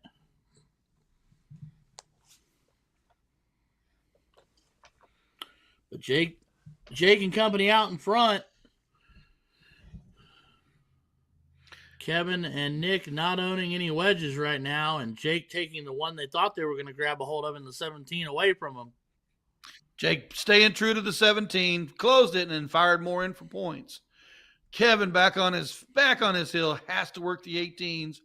Gosh darn it, the first darts are not there. The second dart's not there. Gonna have to get the third dart to full. This is not the Kevin Beck we've seen most of the day. Kevin's been hammering that 7 mark. We've seen him earlier just smash that 18 over and over and over again. Maybe the pressure of the finals there. Who knows? Speaking of who knows, there's another white horse. David Almont is feeling himself. Mike Cronin, if you don't have juice boxes, I've got the Capri Suns. You bring the orange slices. We'll meet in the middle. I'll bring the vodka. We'll spice it up.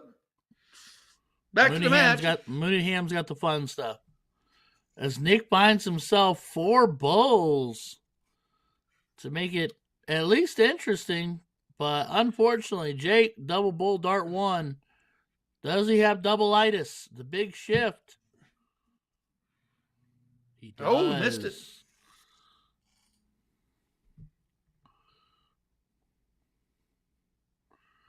For the record, in the background that you cannot see, Sidney Vaughn putting in 105 on the diddle, going bull on the last dart.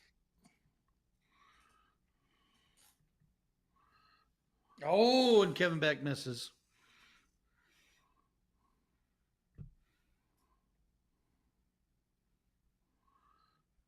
All right.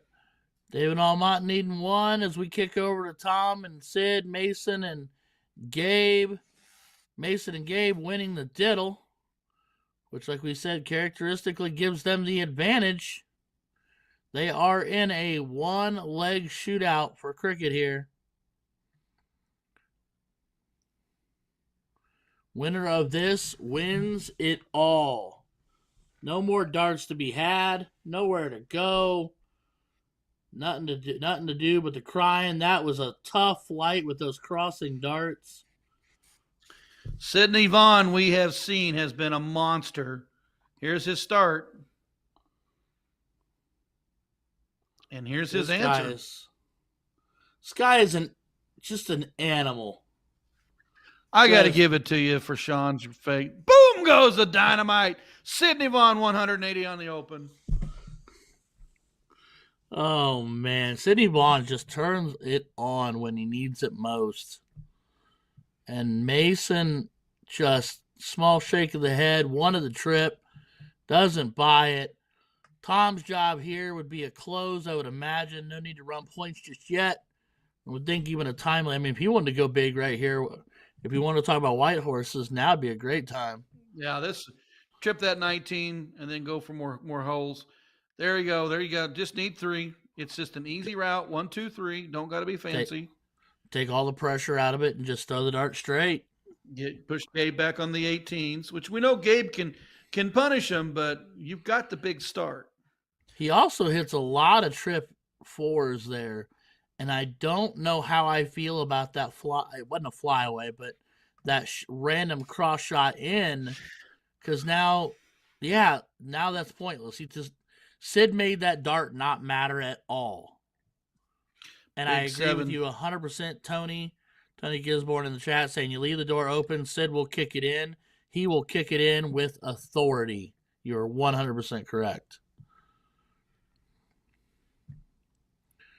And also just happens to be the nicest guy in the world, which just makes it sting that much more because, when the really, really nice people are the ones that are kicking your backside, you can't be mad. You know what I mean? You want to dislike them, but you just can't.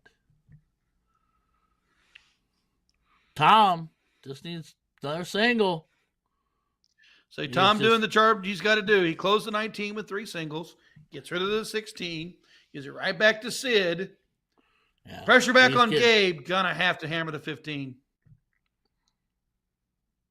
They are officially on the board, but that's not very much reconciliation here. It doesn't make them feel any better. And Sydney continues to do what Sydney does. This dude he looks like he's looking up. No, bullet is. Says, all right, Tom. We have spent 40 years wading through the deserts. It's time. Do not do that to yourself, Mason. Buddy. Oh, homeboy. All right, Tom. Just a few in the centers. All you got to do. Yep. To achieve the not one dip, the not two dip, but the true triple dip. Tom. Oh. But now Mason's thinking to himself, why didn't I hit a couple of bowls? Why didn't I do a little more? As Gabe, but don't throw in the towel. Towel's thrown in. They're thanking each other. King seat match to second place. Sydney Vaughn does what Sydney Vaughn does best. Casual 6-3. Yep. You brought the heat, you brought the storm, and brought the home the win. Well, congratulations to Sid and Tom. They are going to be your Division blank 3 hot winners. Gabe and Mason held the king seat, fought hard all day long, but Sid and Tom just proved to be a bit too much. And that's that waiting and your opponent coming in red hot. Sure. Well, and it just doesn't help that it's Sidney Vaughn. I mean, come on. You know, he's there to ruin everybody's day while smiling and being the nicest guy in the room. So here we are into the match. Kevin and Nick, David and Jake, all knotted up at 1 apiece.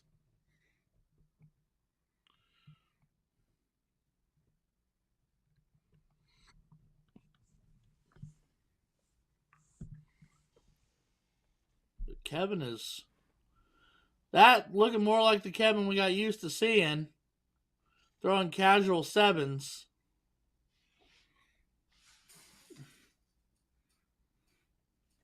Jake Smith gonna have to work that 18.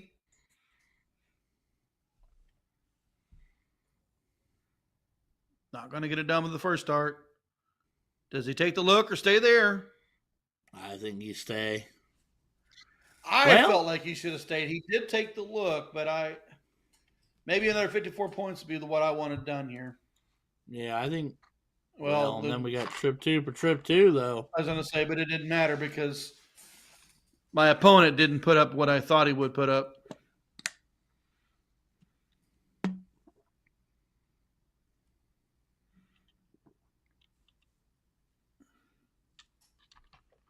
Three 18s isn't just enough. Kevin's got to have 4 on the 17.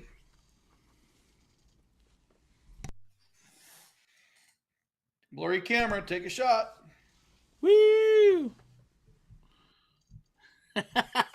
Hey, now you're reminding me of the talks we had. There's a big head from Kevin Beck. Smashes the 18. Now we sound like yesterday with Will. You and Will. I'm going to kill you. You got it, brother. Oh. Speaking of brother goes brother, 7 where on art 16s. thou? With our lovely eagle eye perspective over there. Love that. Good work, Nick. Good work, buddy. We're just going pound for pound, blow for blow here. We're throwing haymaker after haymaker right now.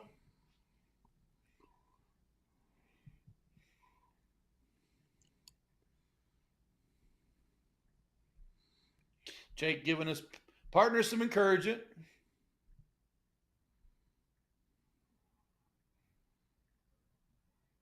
Got to stay on the Big 16. trip. Got to stay there. 4 more. Yeah. Get it back to your partner, Jake. Backspin, 7 mark, 7 mark. You can do it again here. Can he stay in Fuego?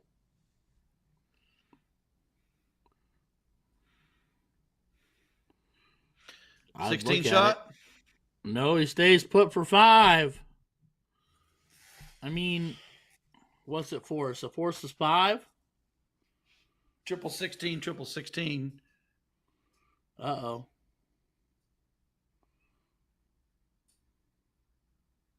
No. That's a good move. I mean, it really is. Ooh.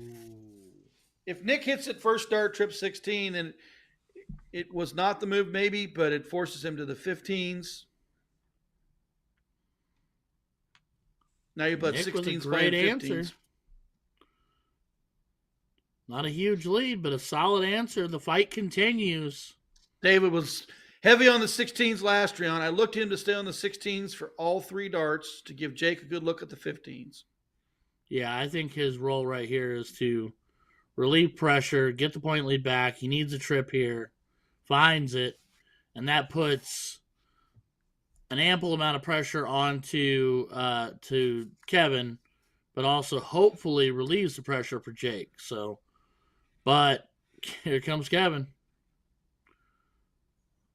Has to stay now. You don't have any choice Oh, on that no. one.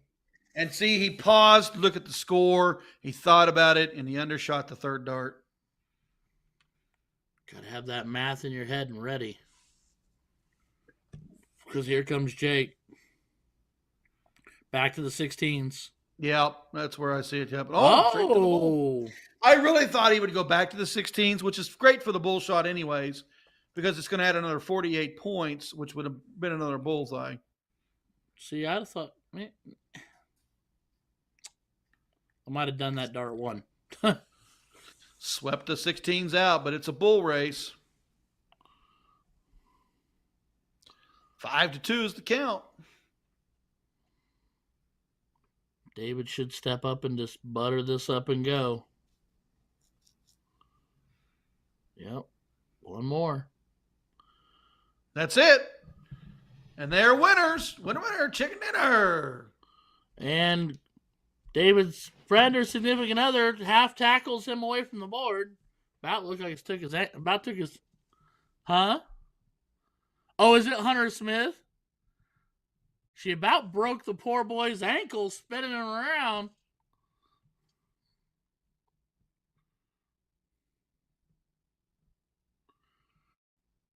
But great darts had by all.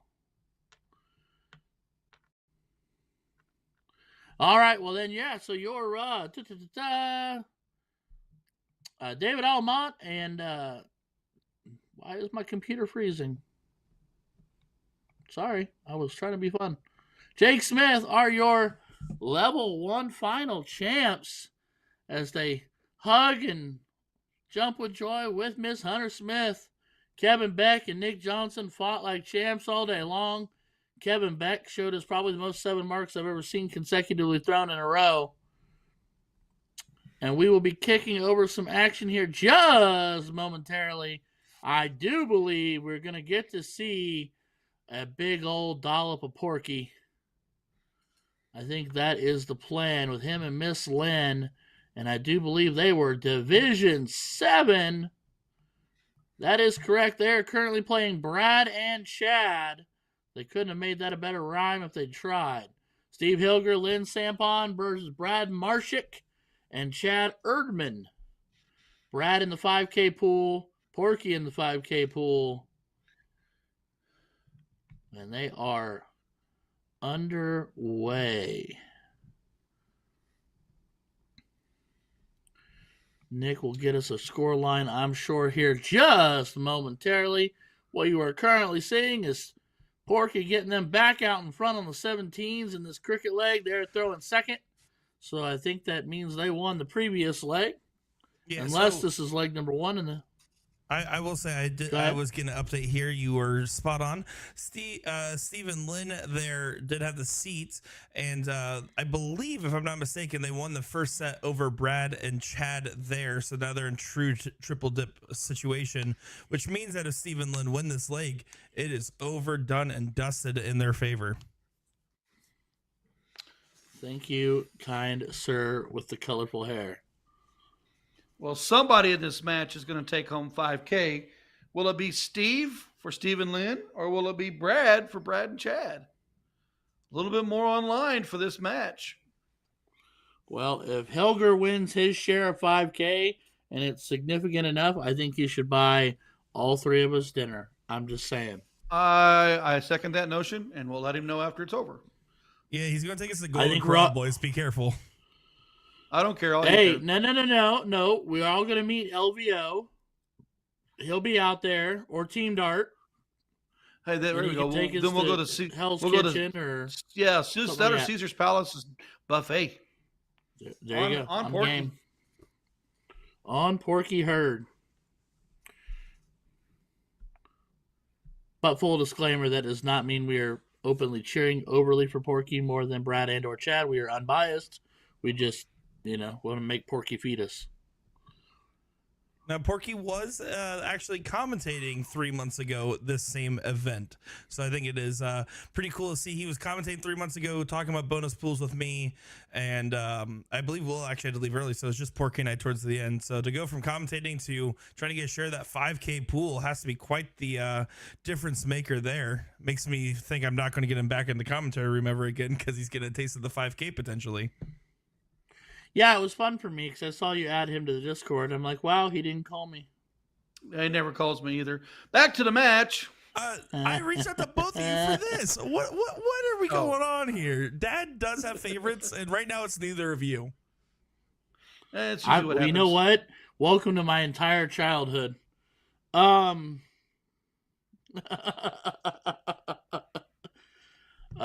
man. All right, Miss Lynn. For those of you who do not know, loves the 17s. Never mind, that was going to be a really not tactful joke. So over to you, Chad Erdman.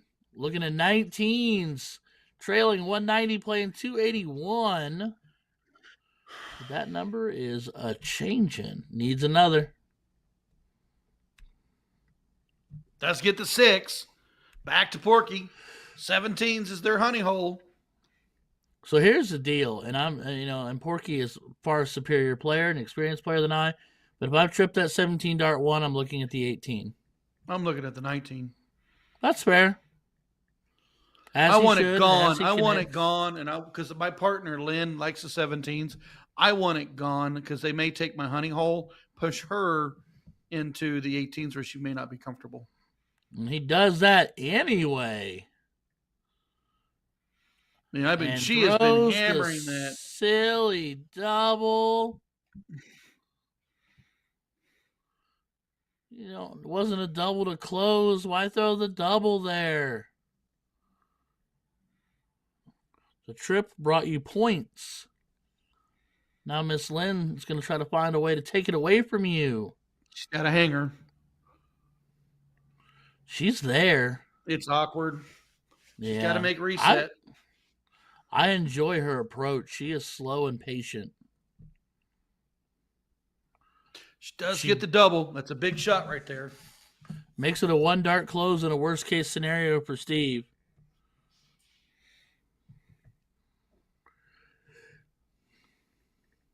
And I'd like to think to myself, knowing Porky the way I do, it's got to be fun being his partner. I know Garrett always talks about how much fun he is to play with, but obviously he's just a catalyst of a player who can pick up and play with just about anybody. Meanwhile, pick up any set of darts. Six-pack, well, yeah, 100%. You can usually pick up any kind of darts too. Yeah, 14-gram bar dart to a Porky special, which is coming out soon, I do believe. Close the 18s. Yep. 100%. Force the number of the 16s. Force them to close and find a wedge, or force them to choose between the two. Obviously, you want to see the close, but yeah, wasting one dart there. He's thinking, okay, humor me. I don't know. I want to see Lynn throw the first dart at the 15 because she liked the 15 after liking the 17. And if she could take it away and or find points on it, you've got a 2-wedge push. The smart dart is the 16. I get it. Especially she when hammered she does it. that. Yeah, I'll shut up now. Say she might like the 16 better than we know. She might. Yeah, she 100%. just got 4. Carter asking about Division 2. Division 2 is playing right now. Cooper and Jordan playing Dave and Jason. It does look like they're just in process. I do not have a score line for that from my end. So that is all I can tell you, my friend.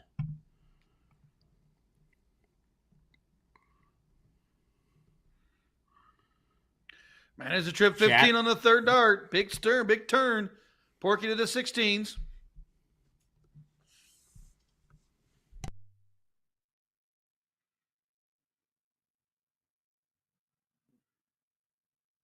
Oh, now it's time to hear that 15. And that is a big 9, Mark. That's a big turn.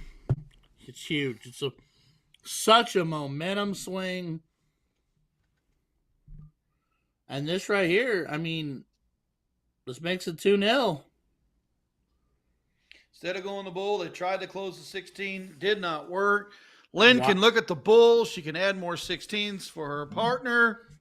She's got a lot of options on the table. I have no doubt that she goes up there and just plants it in the 16. She's just going to pour salt into that open wound on that close attempt. Okay, go bull, girl. Do your thing. Getting closer.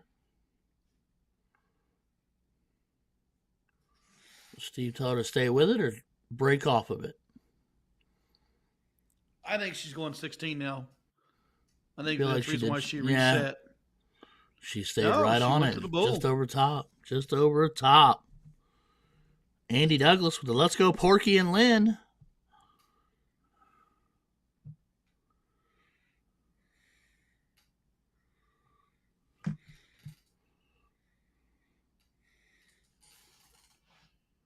I don't understand. Making this a bull run. Yeah, but Steve behind you. You got one. You were playing what, 6-3? Well, he's got to be perfect now. Uh-oh. Well, that goes double, makes it a lot less intense. Now Lynn to find one. Andy Douglas saying, I've played All-Stars with Porky and Garrett. It was more fun to talk to Garrett when playing than Porky. LOL. Fair enough. But Garrett is also just another incredible walking ball of joy. Lynn, to take the game, to take the match, to take the division. Single bull needed.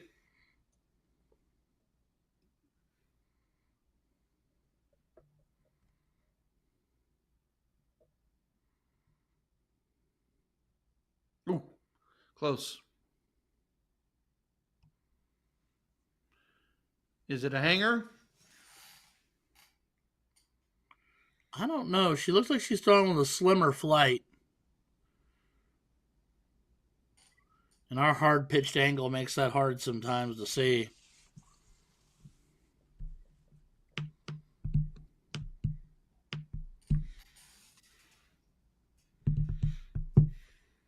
All right.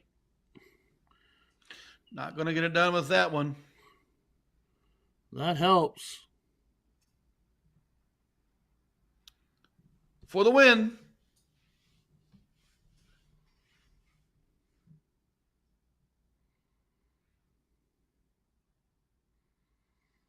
Porky, one win, one time.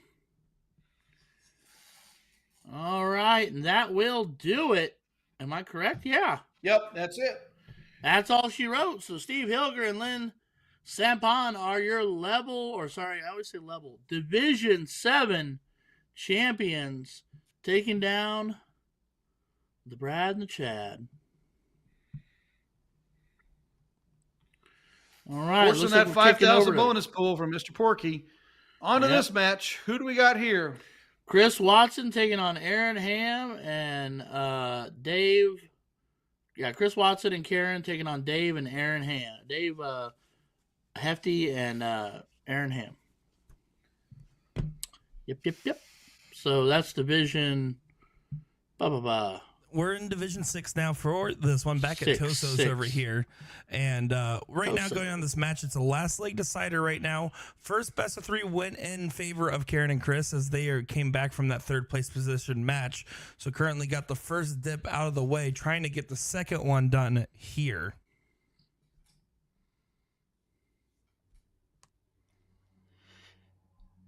So 125 from Aaron Ham. Uh-oh.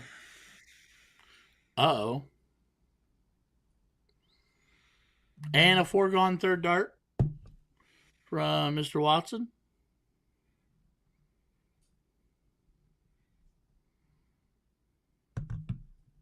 What is the loss count on this one? So right now, Aaron and Dave have 1 loss. Chris Watson and Karen, I don't know if they have 1 or 2 losses currently, just because of the I only know that they've at least won 1 best of 3 because of the 0-1 game.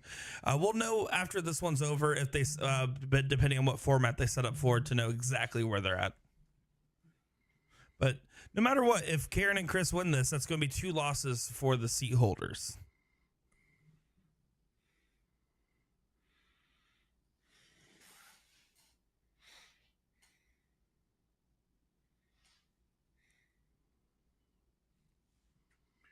All right, well, Chris only finding 2 19s, which gives Dave the option to take it away, but he opts to go back up after missing on dart 1, which I find a little intriguing. Karen to the 19s. Smashes home a triple. Stay there and clean you up another one. Grabs a single. So now Aaron, who we have seen go red hot at different points in time. 19 gone in a dart. 17 next. Nope. Opts up to 18. Goes with the bigger move, but does not collect anything on dart 3.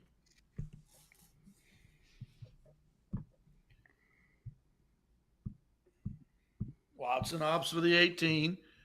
Needs a third one. Manages 5. Finds Do you 5, close here? Do you close here, or do you go back to the points? I closed dart 1. I mean, it's 2 darts to close, but preferably, obviously, you hit the trip dart 1. But David has also gone the opposite way with us both times, and he went trip 5 on dart 1, so he was trying to point. I personally would have gone at the 18 immediately. I don't want to leave my opponent the opportunity to go triple. Yeah, I'd have gone. I don't want that triple turn on me early. I want momentum. Sorry. I say I want momentum, and I want control of the board, and I want to make them suffocate, not give them an opportunity to go triple, and then take my number. And ironically, I'd have had a split decision on that. If I'd have tripped the close on dart 1, I might have dropped down to 15s or 17s, depending on my comfort level. Now, 2 darts to close 18, I'd have gone to points. But if I could close 18 and potentially take 17 away or add a wedge, I would have done that with a trip dart 1 on close. So. Oh, yeah. So, because like you said, choke them off the board. Give them nowhere to go. No prisoners, just run with it. So Chris, with a little bit of gear work, it looks like, working on his darts a little bit. Looking at a whole lot of wedges up against him. It's going to go 16s. And apparently feeling saucy for 7. 7 is great. 9 would have been better, but back in the match. Trailing 60. David here. Dart 1. Big turn on that 16. Adds a singles 15. Still got the nice little advantage moving on. Karen forced to the 15s.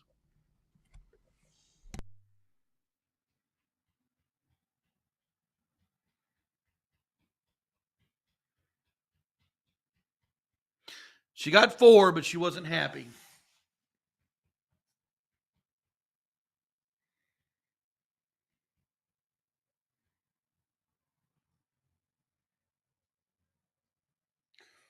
That's a big turn. Get rid of the 15s. Add 60 points. There's a bunch of bulls.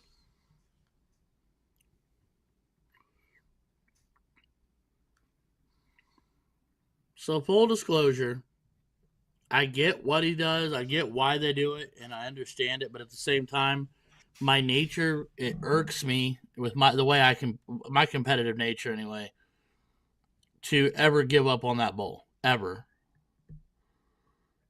because he was going all 17s there. Yeah, you know what I mean. I want to make them think about it. So I would have went to the bull. Like for me, it's just like, for instance, if Chris had gone up there and hit 3 or 4 bowls, and then he'd have done that on the 17s, and she went up there and hit those same 3 bowls, the lake starts to look different. And you got maybe an opportunity for a double bull, then a click for the win. Yeah, that's what I'm saying. But by cashing in 2 darts down low after 1 successful close, it just doesn't do anything for you. And now these are 3 frustration darts, because now the lake is much more considerably close to over, with Dave only needing 1.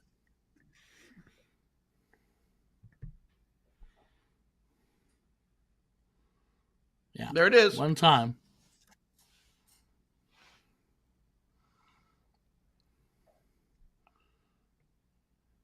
So it looks like, based off the reactions and celebrations, it looks like they probably played the 2 sets before we ever got a chance to get them on here. And it looks like Chris and Karen did get eliminated there.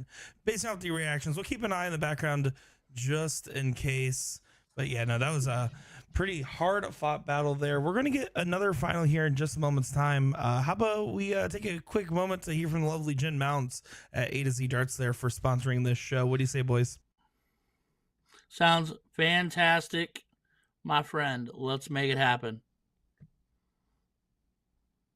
Let me tell you about A to Z Darts. We're a specialty dart store with over 10,000 different products. We create in-depth videos and blogs to help improve your game and showcase our products. We give helpful advice on how to practice darts, the fundamentals of form and mechanics, and how to make better decisions when purchasing your darting equipment. Whether you're brand new or a seasoned player, we try to provide fun and informative content. I'm Jen, the creative director for A to Z Darts. I've been playing for over 10 years, and I've traveled the world competing in and promoting the sport. This is Will. He runs our live streaming company, USA Darts, and travels the globe as well to broadcast major darting events and interview PDC players alike. You'll find over 2,000 different sets of darts on our website. Guessing right now you're pretty interested in our resources? Learn about form, throwing mechanics, practice routines, scoring and grouping, checkout methods, cricket strategy, and much more. Visit a-zdarts.com to take advantage of our blog, or follow us on social media at AZDarts today.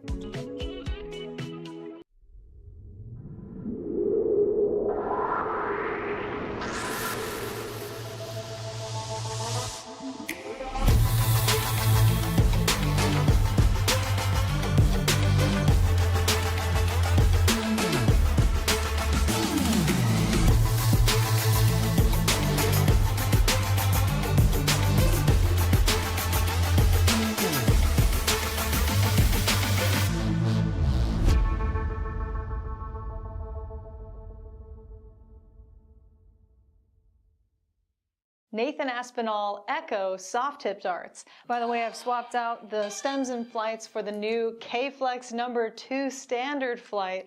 Originally only number 6 was available. Now we have number 2 in all colors and lengths. All right, 146 remaining.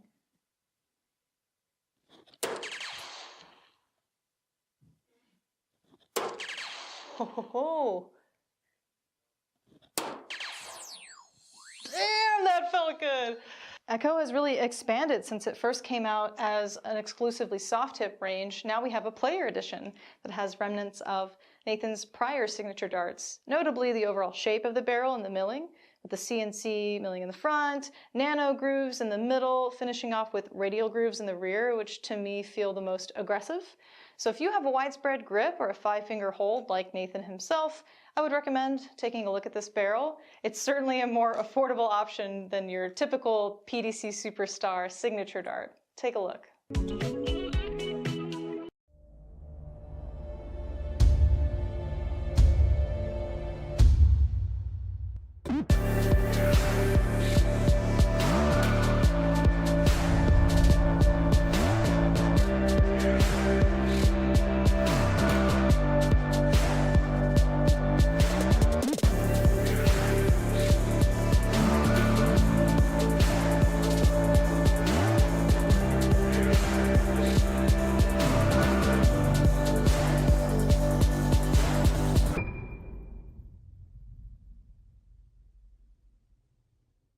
Dartboard lighting systems that work with soft tip boards, starting with what I'm calling your best value option, the 180 Illumina lighting system. Quick clarification, you cannot purchase the cheaper light version, LITE, but the more durable and robust normal Illumina lighting system is going to work since it mounts to the wall. If you want to upgrade to the ultimate setup, we'd recommend the Target Corona Vision lighting system, plus conversion kit that is compatible with most grand boards. This is basically a zero installation option. No power tools are needed. You're not mounting the light to the dartboard or the wall. You just assemble the legs to the light when you buy it, and then when you buy the conversion kit, it's magnetic.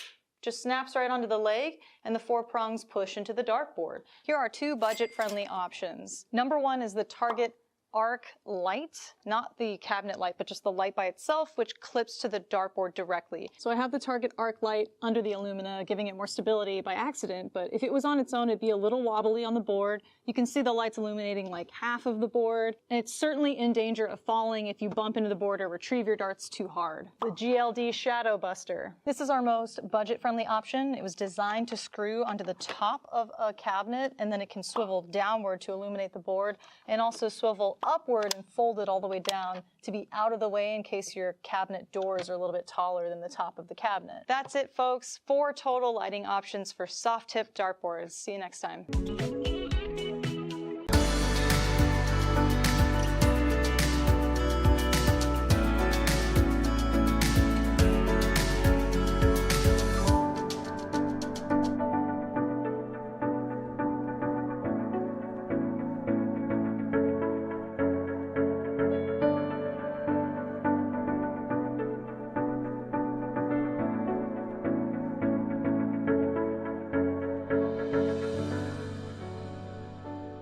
Hollywood Action 20-gram soft tip darts made for Chris Dobie by Target. Can we take a second to appreciate how sleek and sexy these barrels look? It's getting hot in here. We're playing 301 split bowl double out on the Grand Board 3S. Let's see how we fare.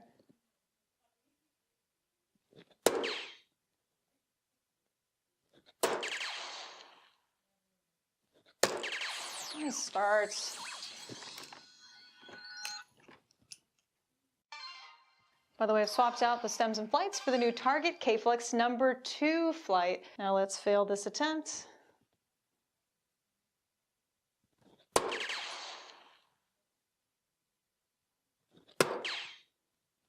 Yeah, should have been positive. Should have been positive to start. Whew, good leave though.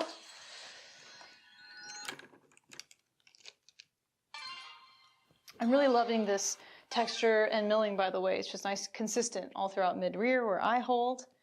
Okay, check out 24 and we will summarize. Ooh. That was a great leg, actually. Maybe I should have played 501.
Ed Chambers' Ocelot 2 darts range by 180. I'll be doing an in-depth review of his soft tip and steel tip variations. We rate the front half of the Ocelot 2s a 3 out of 5 for grip intensity, and the rear half a 4 out of 5 due to the sharp cut.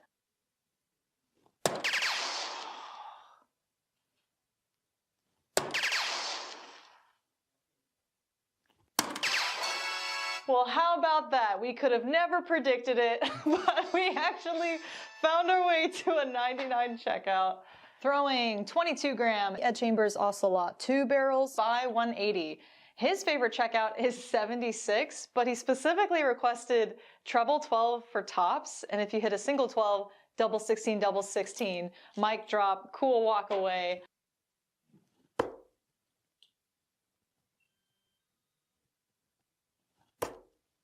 Ooh, it was so beautiful too, right in the center of that double. Can you tell me why I keep throwing to the right? Excellent question. For the sake of this video, let's assume this person is right-handed. So when he's aiming for the treble 20, he's missing into the 1, over to the right. The most common reason why this happens to people is because in their setup, their elbow's kicking out. So in their take back, the flight's kind of towards the left side of my face, and then look, the tip is literally pointed to the right. So the dart's gonna go where the tip is pointing.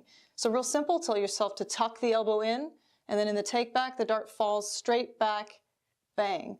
It's gonna go forward. It could be a lot of different things. It could be your foundation, the way where you stand on the Aki. Maybe your elbow's tucked in, but your wrist is turning. So we always recommend to film yourself in slow motion. A camera straight on, and then if you're right-handed, a camera over to your left. Look for deviations on the second or third dart, or look for a bad habit that's always present.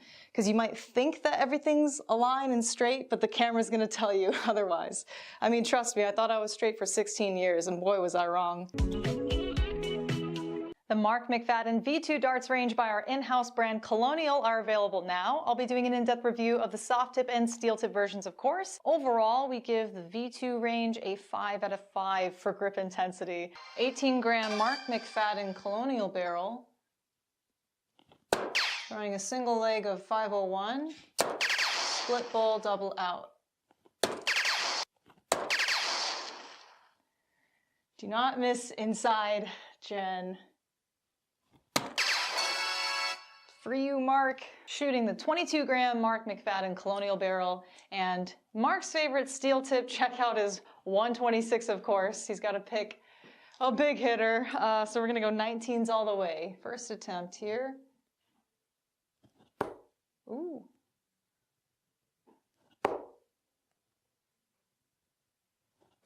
Oh my God.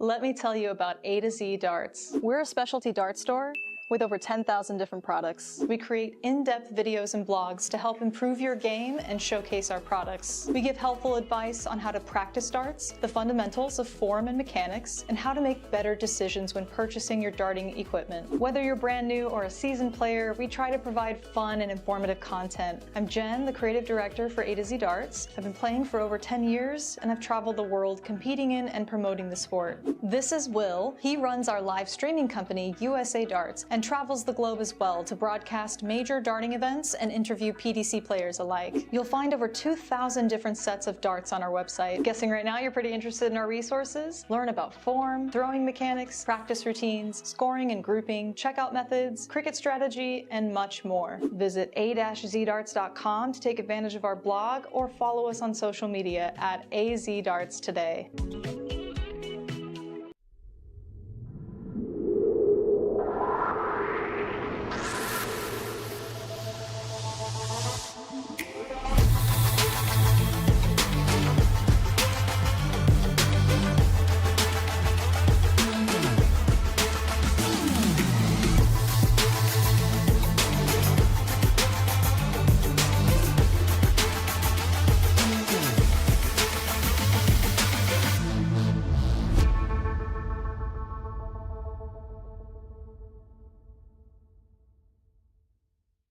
Nathan Aspinall Echo soft tip darts. By the way, I've swapped out the stems and flights for the new K-Flex number 2 standard flight.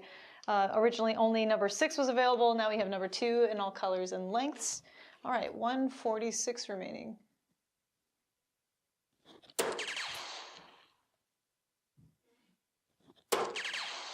Oh. Damn, that felt good. Echo has really expanded since it first came out as an exclusively soft tip range. Now we have a player edition that has remnants of Nathan's prior signature darts, notably the overall shape of the barrel and the milling, with the CNC milling in the front, nano grooves in the middle, finishing off with radial grooves in the rear, which to me feel the most aggressive. So if you have a widespread grip or a 5-finger hold like Nathan himself, I would recommend taking a look at this barrel. It's certainly a more affordable option than your typical PDC Superstar signature dart. Take a look.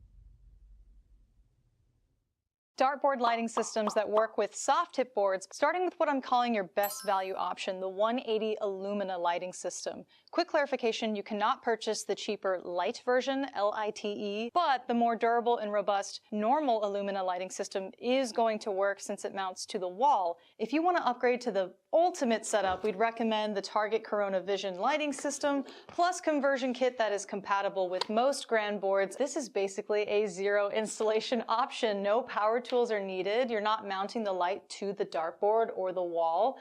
You just assemble the legs to the light when you buy it, and then when you buy the conversion kit, it's magnetic. Just snaps right onto the leg, and the 4 prongs push into the dartboard. Here are 2 budget-friendly options. Number 1 is the Target Arc light, not the cabinet light, but just the light by itself, which clips to the dartboard directly.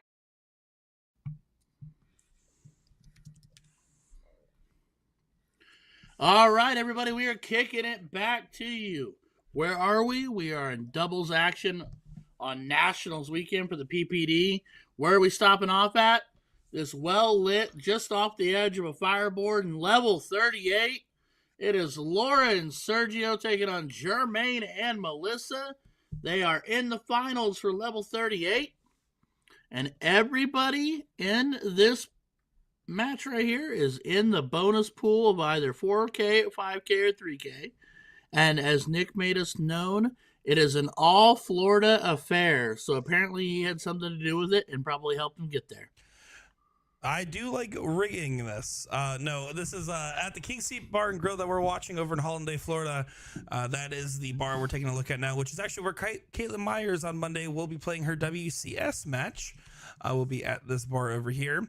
Jermaine Jobert and Melissa, I believe, are playing at Flanagan's Longwood over there, which is a pretty common blind draw spot.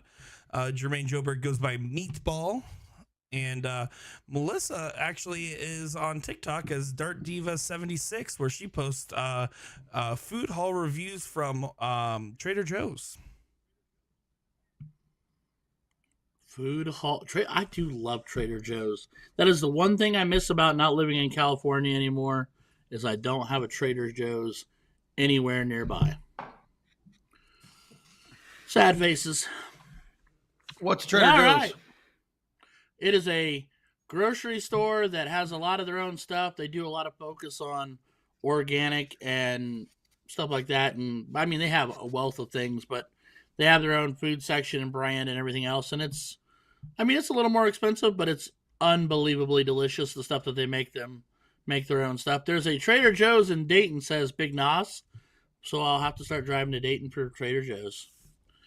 But a delightful place to go shopping if you enjoy. They have all kinds of stuff they make. Ashley telling me that she'll make me a care package if I make her a list. God, I love that woman. Just as much as I love you, Nick. Don't worry. I used to like her. Then she beat me at the Eddie Morales tournament, so not a fan anymore. And beat you playing men's doubles, no less. That is true. She was playing in men's doubles with Levi, and you know what? I'll take my top 4. It was the only thing I cashed in, and she absolutely earned it. She played with the boys like a champ. Because she can beat people down like a champ, because she is a champ. My conversations with her are always fruitful and lovely. All right, Sergio, double 20 on dart 3 for 60 more points. Puts him up I can count, I can math, 21. 21 points. Evening all. Sean here in Scotland watching. Well, hello from Scotland. That's awesome. And Ashley says, you shot amazing, Nick. Look at her. Even when she beats you up, she loves on you. Laura looking for close on dart 2 and 3. Does not connect, but does manage to extend the lead ever so slightly. So score line on this is 0-0. We are in the second set, though, correct, Nick? Yeah, that is correct. So right there, you saw Sergio and Laura win at set 1. Well, we saw it on the side. You guys did not get a chance to see that yet, but they already had Correct. 2 losses. So they're trying to complete the full triple dip right now. So they would have to win this best of 3 and then the subsequent last game decider here. Look at Nick DeShare coming in clutch. The man of the people and the colored hair of all varieties. All right, Melissa to the board. She was looking at 18s, but she found herself a pair of 4s. So now Laura with the opportunity for the single mark close. Right on top will do it. Split the difference. Oh, did not get it. And she windshield wiper wire to wire, each side of it. Bro Cephas from YouTube saying, let's go, Mom. Big Nas saying he's enjoying some lemonade and garlic shrimp pasta, and he did not invite me over for dinner. Huh. I'll remember that. Right? Thanks, Nas. Guy lives right down the road from me and can't invite me over for dinner. Friends, I tell you. Boy, they just cannot find that 18. They keep going after it, and they keep missing it. It's like there's a small force field built all the way around I it. love that 18 right now. It's not falling for you.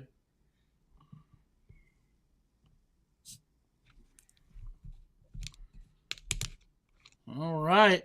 One more 18 for Melissa. Extends the lead just a little bit.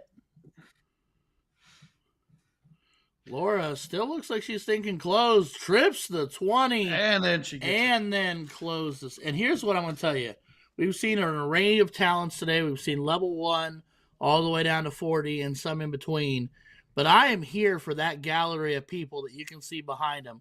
When she tripped that 20 and hit that single 18, it was a round of applause all the way around. And that, in my opinion, because I am, I'm not the super elitist starter who's thinking money and fame, is what it's all about. It's fun to see that. I love crowd support. I love seeing galleries.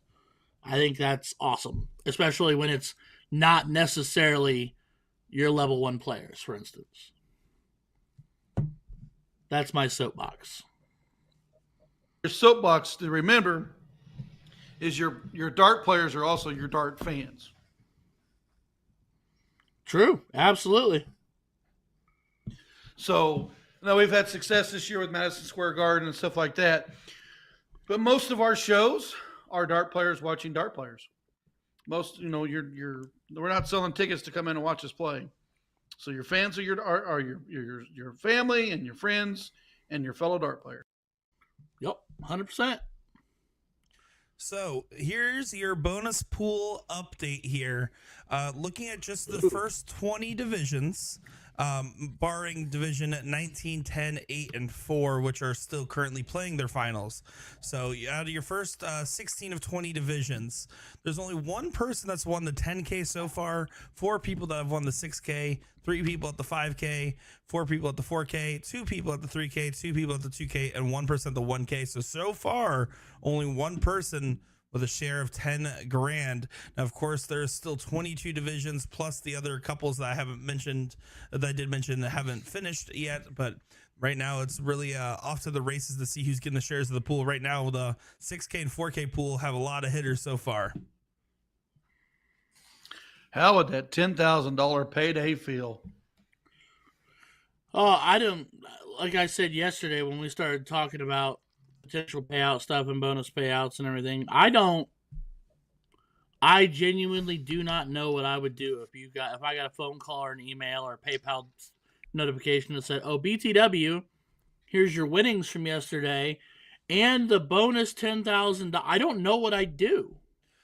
So Like, a year ago, I I might got to make stroke that phone out. call.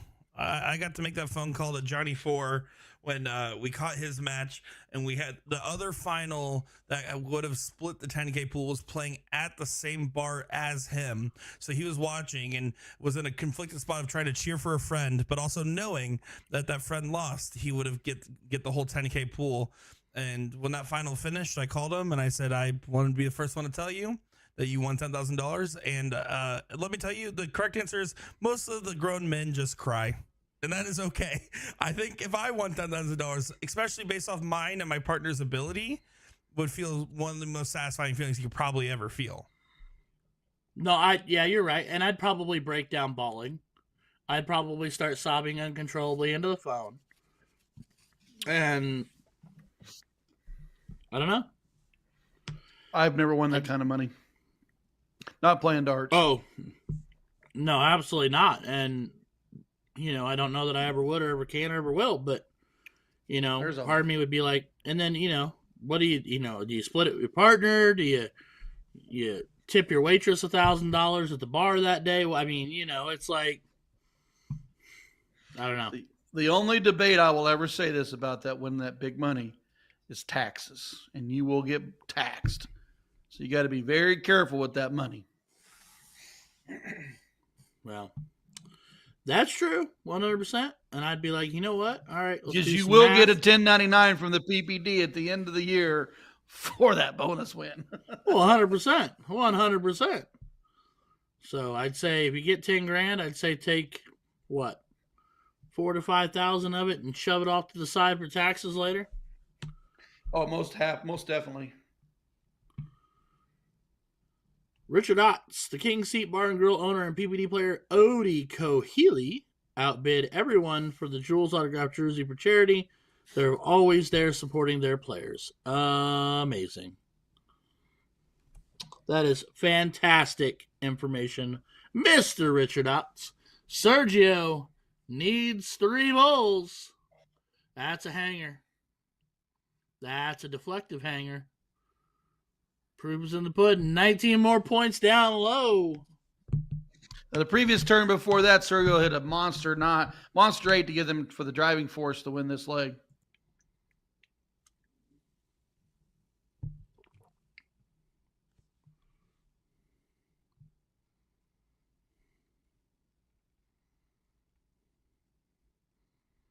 All right, Laura. Oh, round out skis.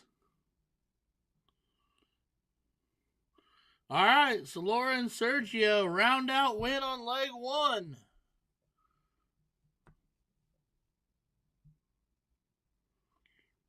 We will kick it to 5:01 open and open out. Jermaine and Melissa to go first.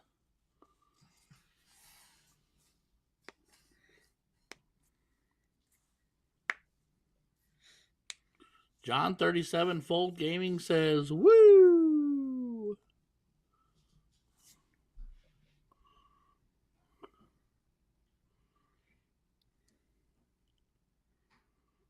All right, Jermaine to open up. 5:01 open, full bowl.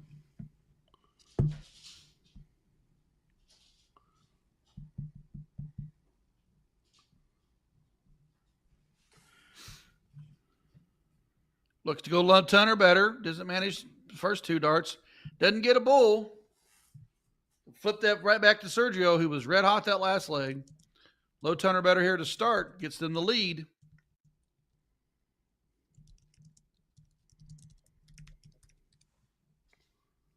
Oh, does he get the third? Oh, just underneath it. I was hoping we could either see the 3 bulls or the bunny.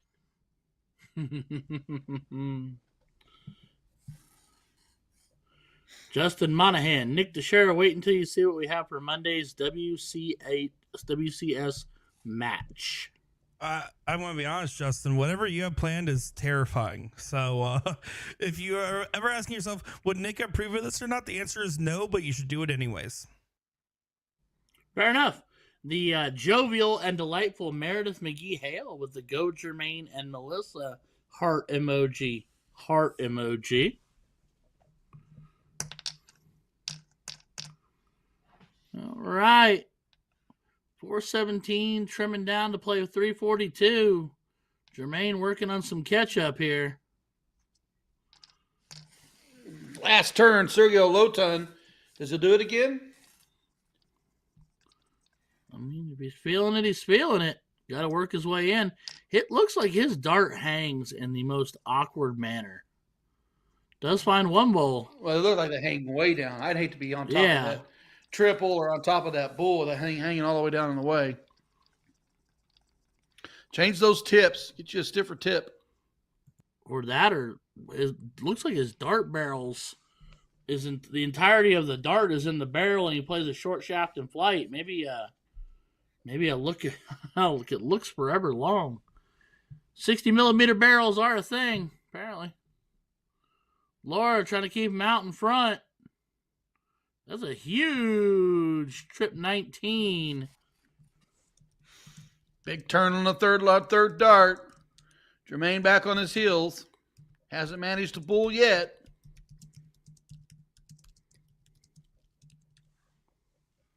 Big low ton right there. Back out in front by a little bit. That's huge. In this scenario, bringing it way back. But here comes Sergio. That first dart was so clean. That second dart, he almost pulled off his follow through. Like he was trying to place the dart and not throw it. Yeah, speaking of place, he wanted to place that third one, that trip 19. Did manage a single. I don't know. I probably would have stayed bull, but I understand the thought process on it.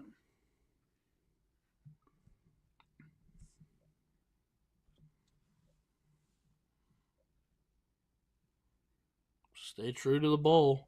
At this level, just stay true to the bowl. 146 plays 128.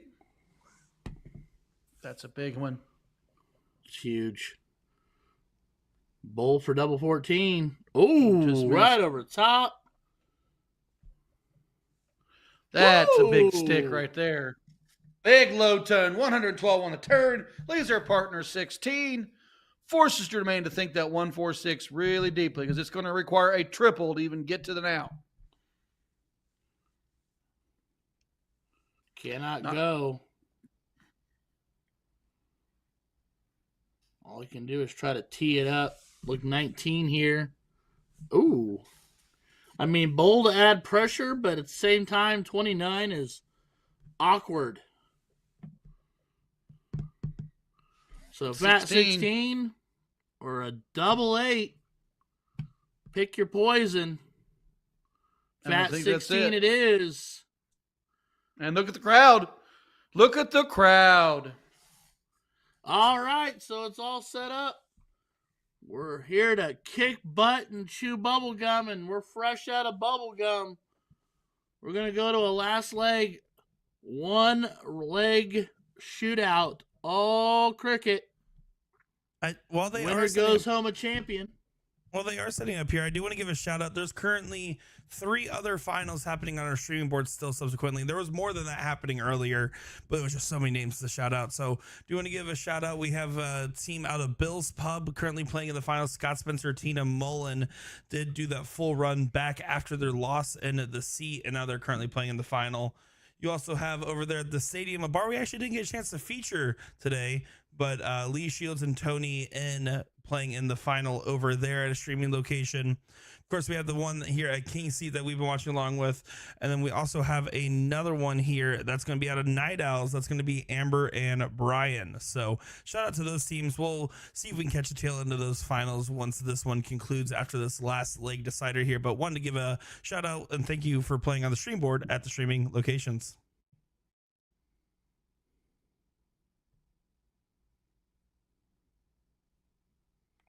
Well done, sir. Well done. And like you said, as they're getting it all set up, Allison Cohealy saying, come on, Sergio. Man, they're playing for some shares of that bonus Monet.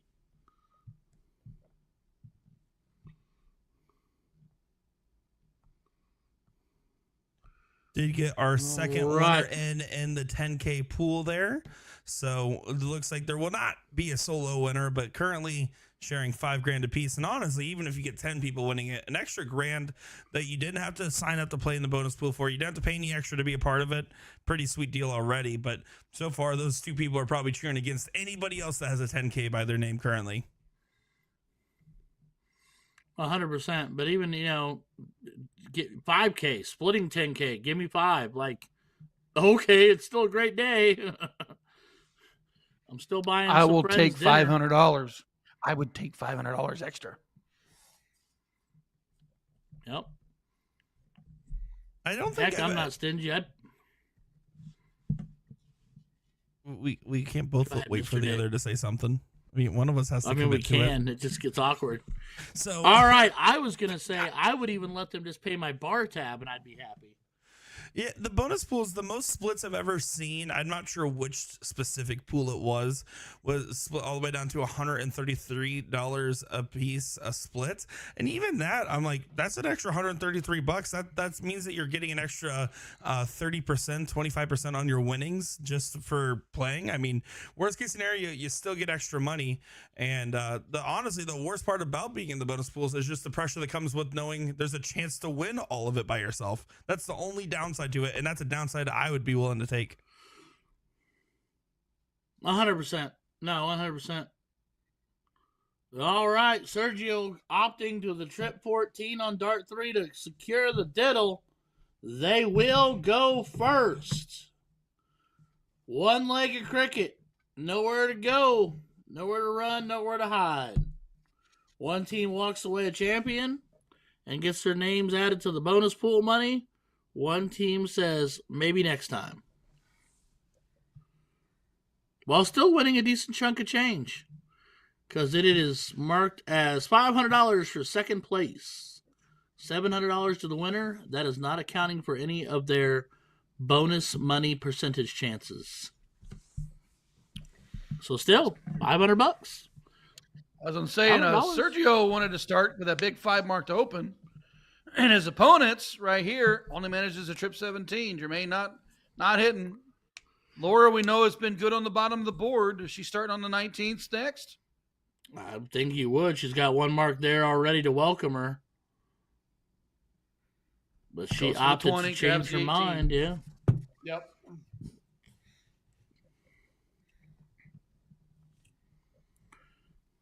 All right, so now Melissa needs to make big work on the 17s, and she can get to moving and grooving.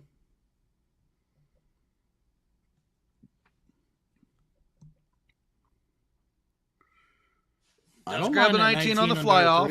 Yeah. Yep. Yeah. The 2 17s. Sergio, I go 19s here, Sergio, but you're gonna. I know you want 20s for point lead, but you trip that 19, you gain the point lead and the segment. Yeah, exactly. At this, for me, like I feel like when we start talking into whatever divisional pools you have, whether it's 40 of them or 20 of them, when you start thinking into the bottom half of a divisional pool, like you start thinking about that. Real estate, or wedges, as I jokingly call them, really matters at this level. You can get out 2 or 3 wedges, even with a smaller lead, you're controlling the leg. So, like you just said, there's no loss in going down, taking that 19, and then potentially pointing on it as well. Yeah. First start trip 19, you get the wedge and the point lead. Then you got options for Dart 2, Dart 3. Yeah, and I mean, theoretically for them too, for Laura and Sergio, even the same thought process on the 18, because they've got a mark over there. They could, it works either way. Because, Melissa and Jermaine are staying put right now. And we've thrown 6 darts at the 20 at this point, working on 9, and we've only hit 1. So maybe that's a sign, just like that, to change up the thought process a little bit and make a move. Yeah, making a move is exactly what needs to be done here. I know that the points are 25 points a cart, but 2-3 wedges is big stuff. Mm-hmm. And now they've taken. Jermaine branched out, took the 19s away. Yeah, so now you're down 2 wedges. 20. Yep. Now they put themselves back in the corner while they have to stay on that. She was trying for that 18. She grabbed one, wired the other 2.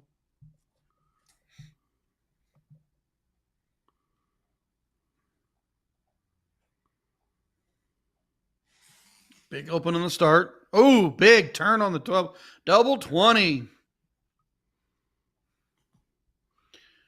Sergio back on his heels. I think he needs to kick in the door of that 18. Yeah. Yeah, I can't afford those misses.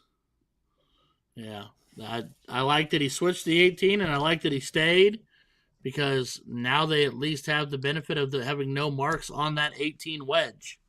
The 20s are now gone. They're foregone tail, and now Jermaine working on that 18 after single 19.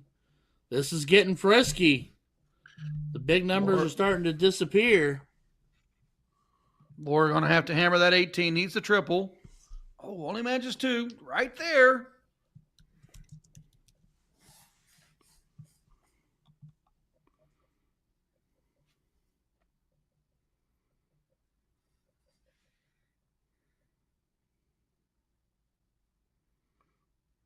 Needs one more.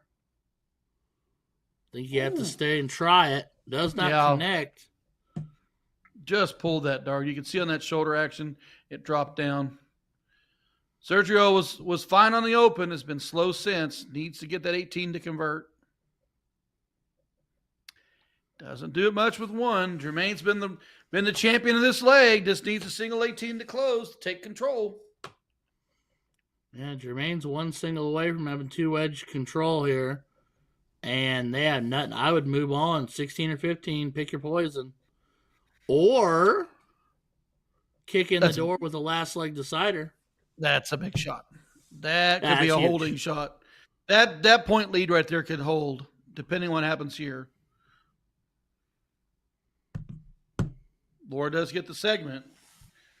Melissa can throw for the 16s. If she undershoots it, she's got the 19 to fall into.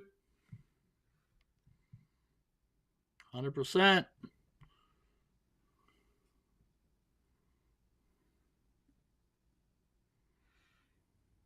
And she didn't move over the 15s. Didn't like where the 11 fell. Not a bad idea. Making sure to just try not to waste darts. Making every dart count for something. A single somewhere. A mark somewhere. That's a big trip.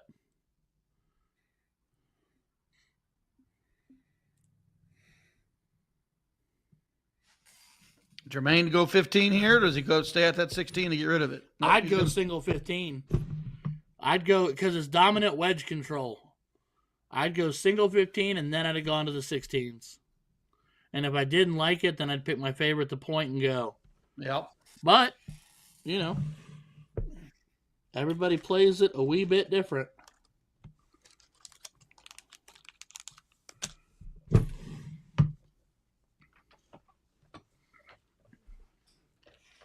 $32 more points. Melissa, 116 to close, 115 to close. Only a slight point lead.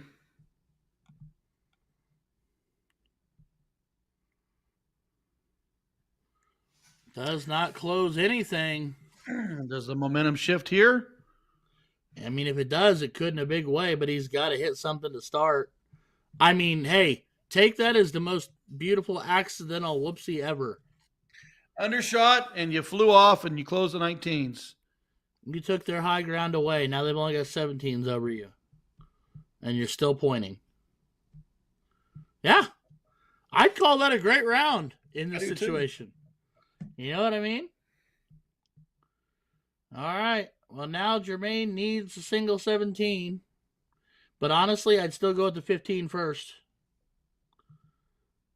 He's looking at close. I don't think he realizes that he is. Yep, I go single 15. Okay, that too. Got rid of the 16s, one shot close. But here's the thing. Laura can flip the game right here on the 15s. She can blow it wide open. Those darts are right next to each other. She got 2 out of it. She needed a dart 2 to hit. So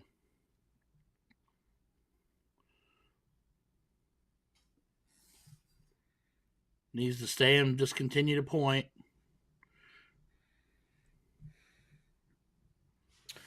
To the bull. To the bull they go.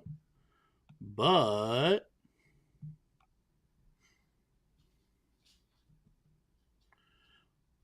oh, 4-3 on bull. Dirty, and I like it.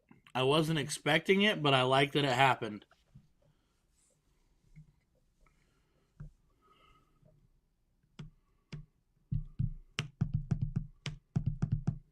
Oh, wow. 4 needed. Laura gets at least 1 or 2 in there. Sergio's shot could be the game saver.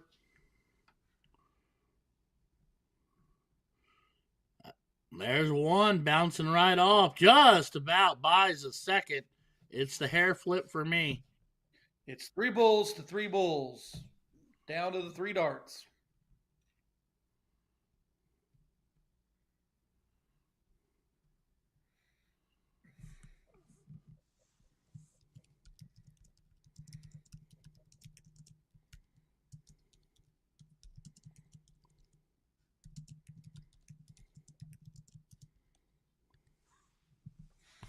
He's got the first one.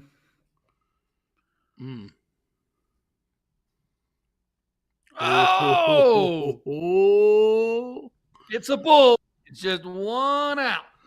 2 to 1. Double does it.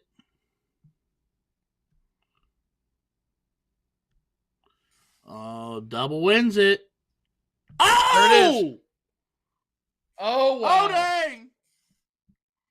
Oh, dang. And you can see it on Sergio's face. He did everything he could do. They pushed it all the way to the wire. But in the clutch, Jermaine Jobert with the big double bull. They are your Division 38 champions. Holy cow. Good final, good exciting darts. Way to stay true to it. Battle to the end.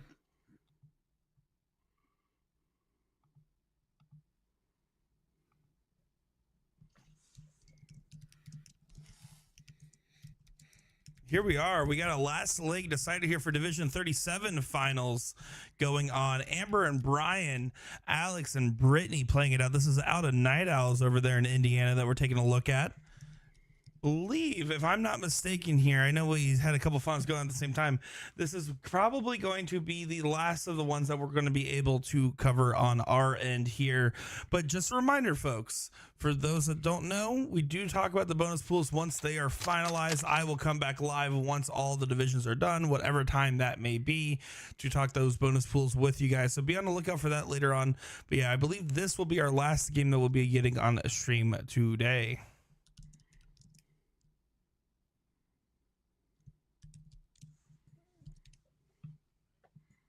I am glad to see the extra boards be streaming. I'm glad to see that we've got more locations. We have the opportunity to spread out more. It's cool. So hopefully we'll see more boards more bars adding these streaming packages so we can feature you. We can talk about you. For the good and the bad and everywhere in between. And maybe you get to throw a 9 mark and you get to hear boom goes the, not my saying.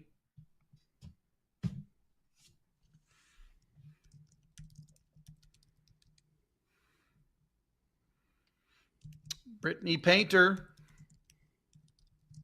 down in points. Gonna have to get a wedge open.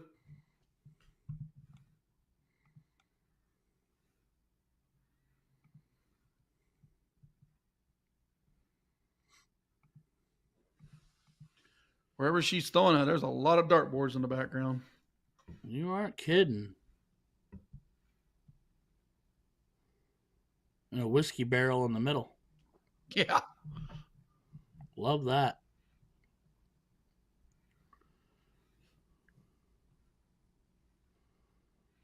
Amber looking to the 18s. She didn't hit the first two. Pulls it high to the 20. Not happy with it. Alex Baird trying to get the 18s. Trying to get him a wedge.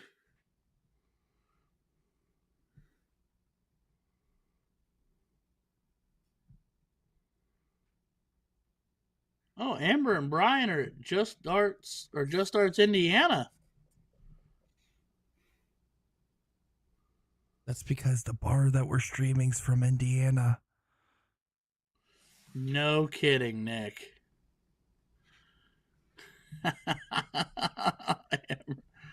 I'm trying. It doesn't look familiar to me though. But then again, there's a lot of bars in Indianapolis in that area that I've never seen. So it's Night Owls. Oh, okay, cool.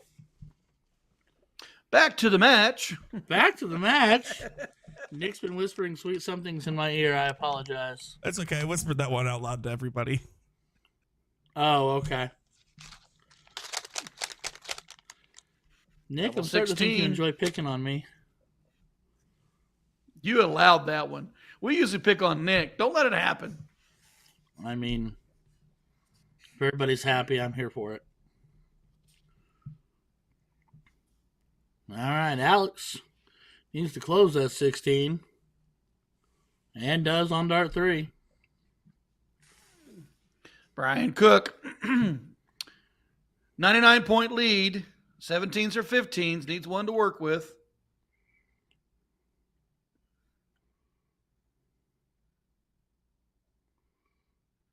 He's on it. Needs to be in it. Finds 2 out of the 3.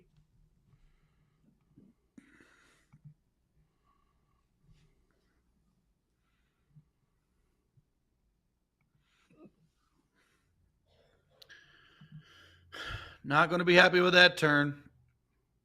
Leaves the door wide open. Amber 115 to close.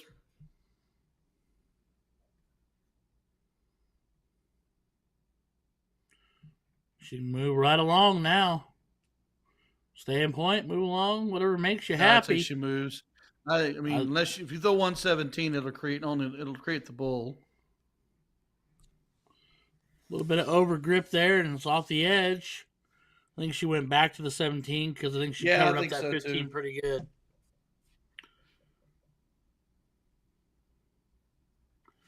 Oh, Speaking of 15s. Speaking of 15s.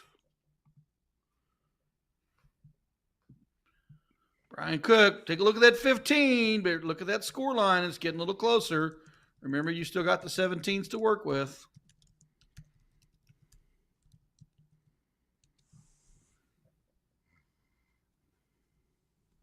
And not afraid to throw the points.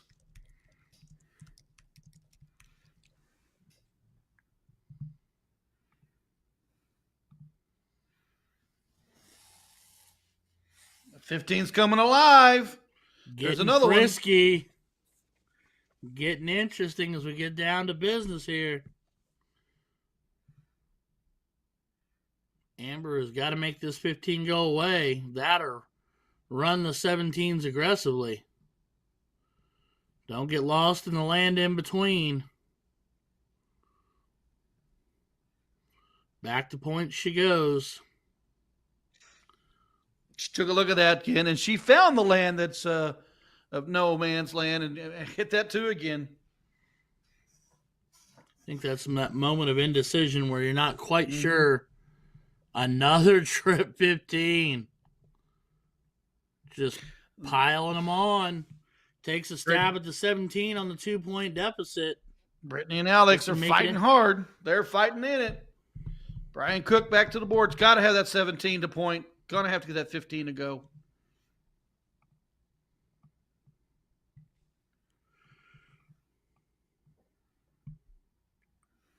Does trip it for 51. But nothing additional beyond that. No marks on that 15 yet. And they just continue to pound it. Another round of trip 15. 5 on that turn. This leg did not look like this 4 wedges ago. Amber taking her time. Trip 17. If she starts smart, she'll stay there. Ooh. Now take a look. Hey, that's a big 6 on the turn. Take a look on the 15 was the right shot. No, 100%. You called it just like she thought it. And although she did not connect on the 15, she gave it a go. 17s are now gone. Alex taking care of that. So 65-point game. Brian Cook's been trying to look at the 15s. He's been mainly on the 17. Will he get it to go here?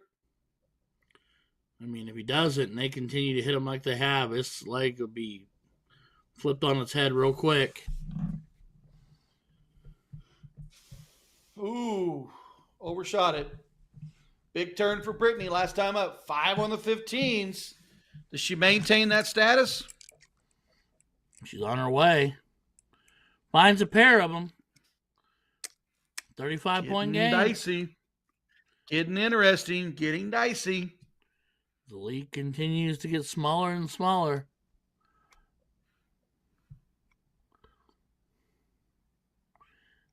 She can't get any closer without being in it.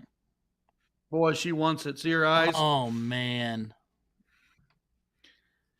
Triple two, triple two. Trip 15. There it is. Now we got to go play the bull game.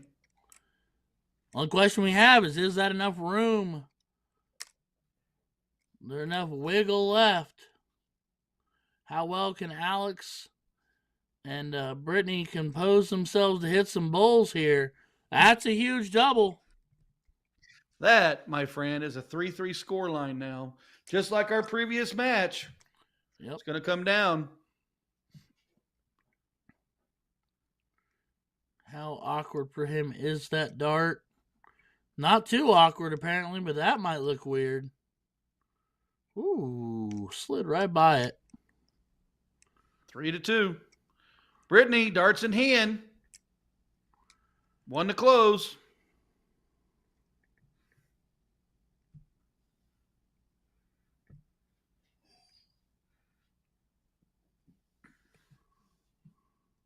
And Amber, last 2 turns, 6 mark, and the big trip 15 closes. She got the 2 bulls right here. What do we got? Love to see her clean up shop here. That is right on it.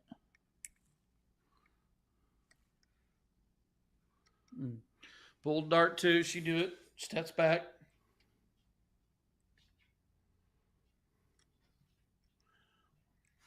She finds the 1. So it is a 3-1 line.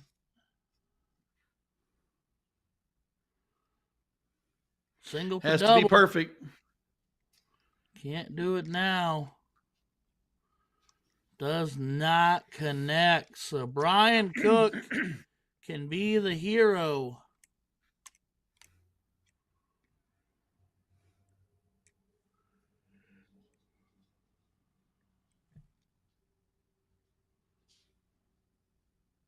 Man, talk about nipping at the heels.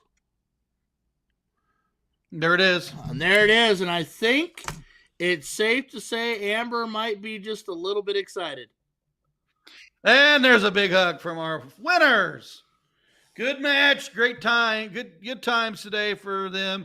Come down to the last late decider. Single bull to win it. Brian Cook, Amber are your champs. I think this was Division 38, if I remember right. Yeah, 37. 37. Congratulations, guys. Wow. What a day, man. What a day. Woo! Senior Mooneyham, I think our time tonight is coming to an end. We have been through some highs and some lows and some jokes and some woes. But all in all, it's been an amazing day. What do you think, bud? Good time. It's always a pleasure to work with you guys on these streams and get to call the PPD Nationals. It's a great league organization with an awesome tournament. Three nationals every year, and then the big one in the live event TOC. Glad to see all our viewers join in, and it was awesome. No, definitely a great day. Hats off to Nick DeShera, as always, on the production side. behind the scenes. None of us get to see how much work he really does scrambling around. We just get to sit back and talk about whatever he does next. So big thanks to them. Thanks to Will, and thanks to Sean for going to the Fever game or unfortunately having a sore throat. I do hope you feel better, buddy. Will, I hope you enjoyed your day. Mooney, man, R squared was amazing today, buddy. So it was a lot of fun. I enjoyed it. It was good to bounce back off with you with player strategies and stuff like that. You and I think a lot alike. You and I play a lot of the same strategies. So excellent time. Absolutely, my friend. Any final words from the man behind the curtain, Mr. DeShera, before we call it? Just remember, everybody, that in about an hour or two, once all those other divisions are wrapped up with their finals, I will come back live here to talk with you guys for about 10 minutes through the bonus pools, who won what and how to get involved. So just be on the lookout for your notification bell. We will be live again for about 10 or so minutes. Of course, thanks to each and every one of you for watching along, giving the boys some great support on the microphone, and of course, just having fun watching darts and playing for the game. If you're not sure how to get involved and you want to get involved, go to dartstoc.com. That is DARTSTOC.com, where you can find out more information on how to play in the next nationals. The man whose customer service voice went to Harvard, that is the Nick DeShera. Ladies and gentlemen, thank you so much. Everybody have a great evening. It's been Ryan George and Ryan Mooningham here with the PPD Nationals. Everybody take care of yourselves. Until next time. Have a good night.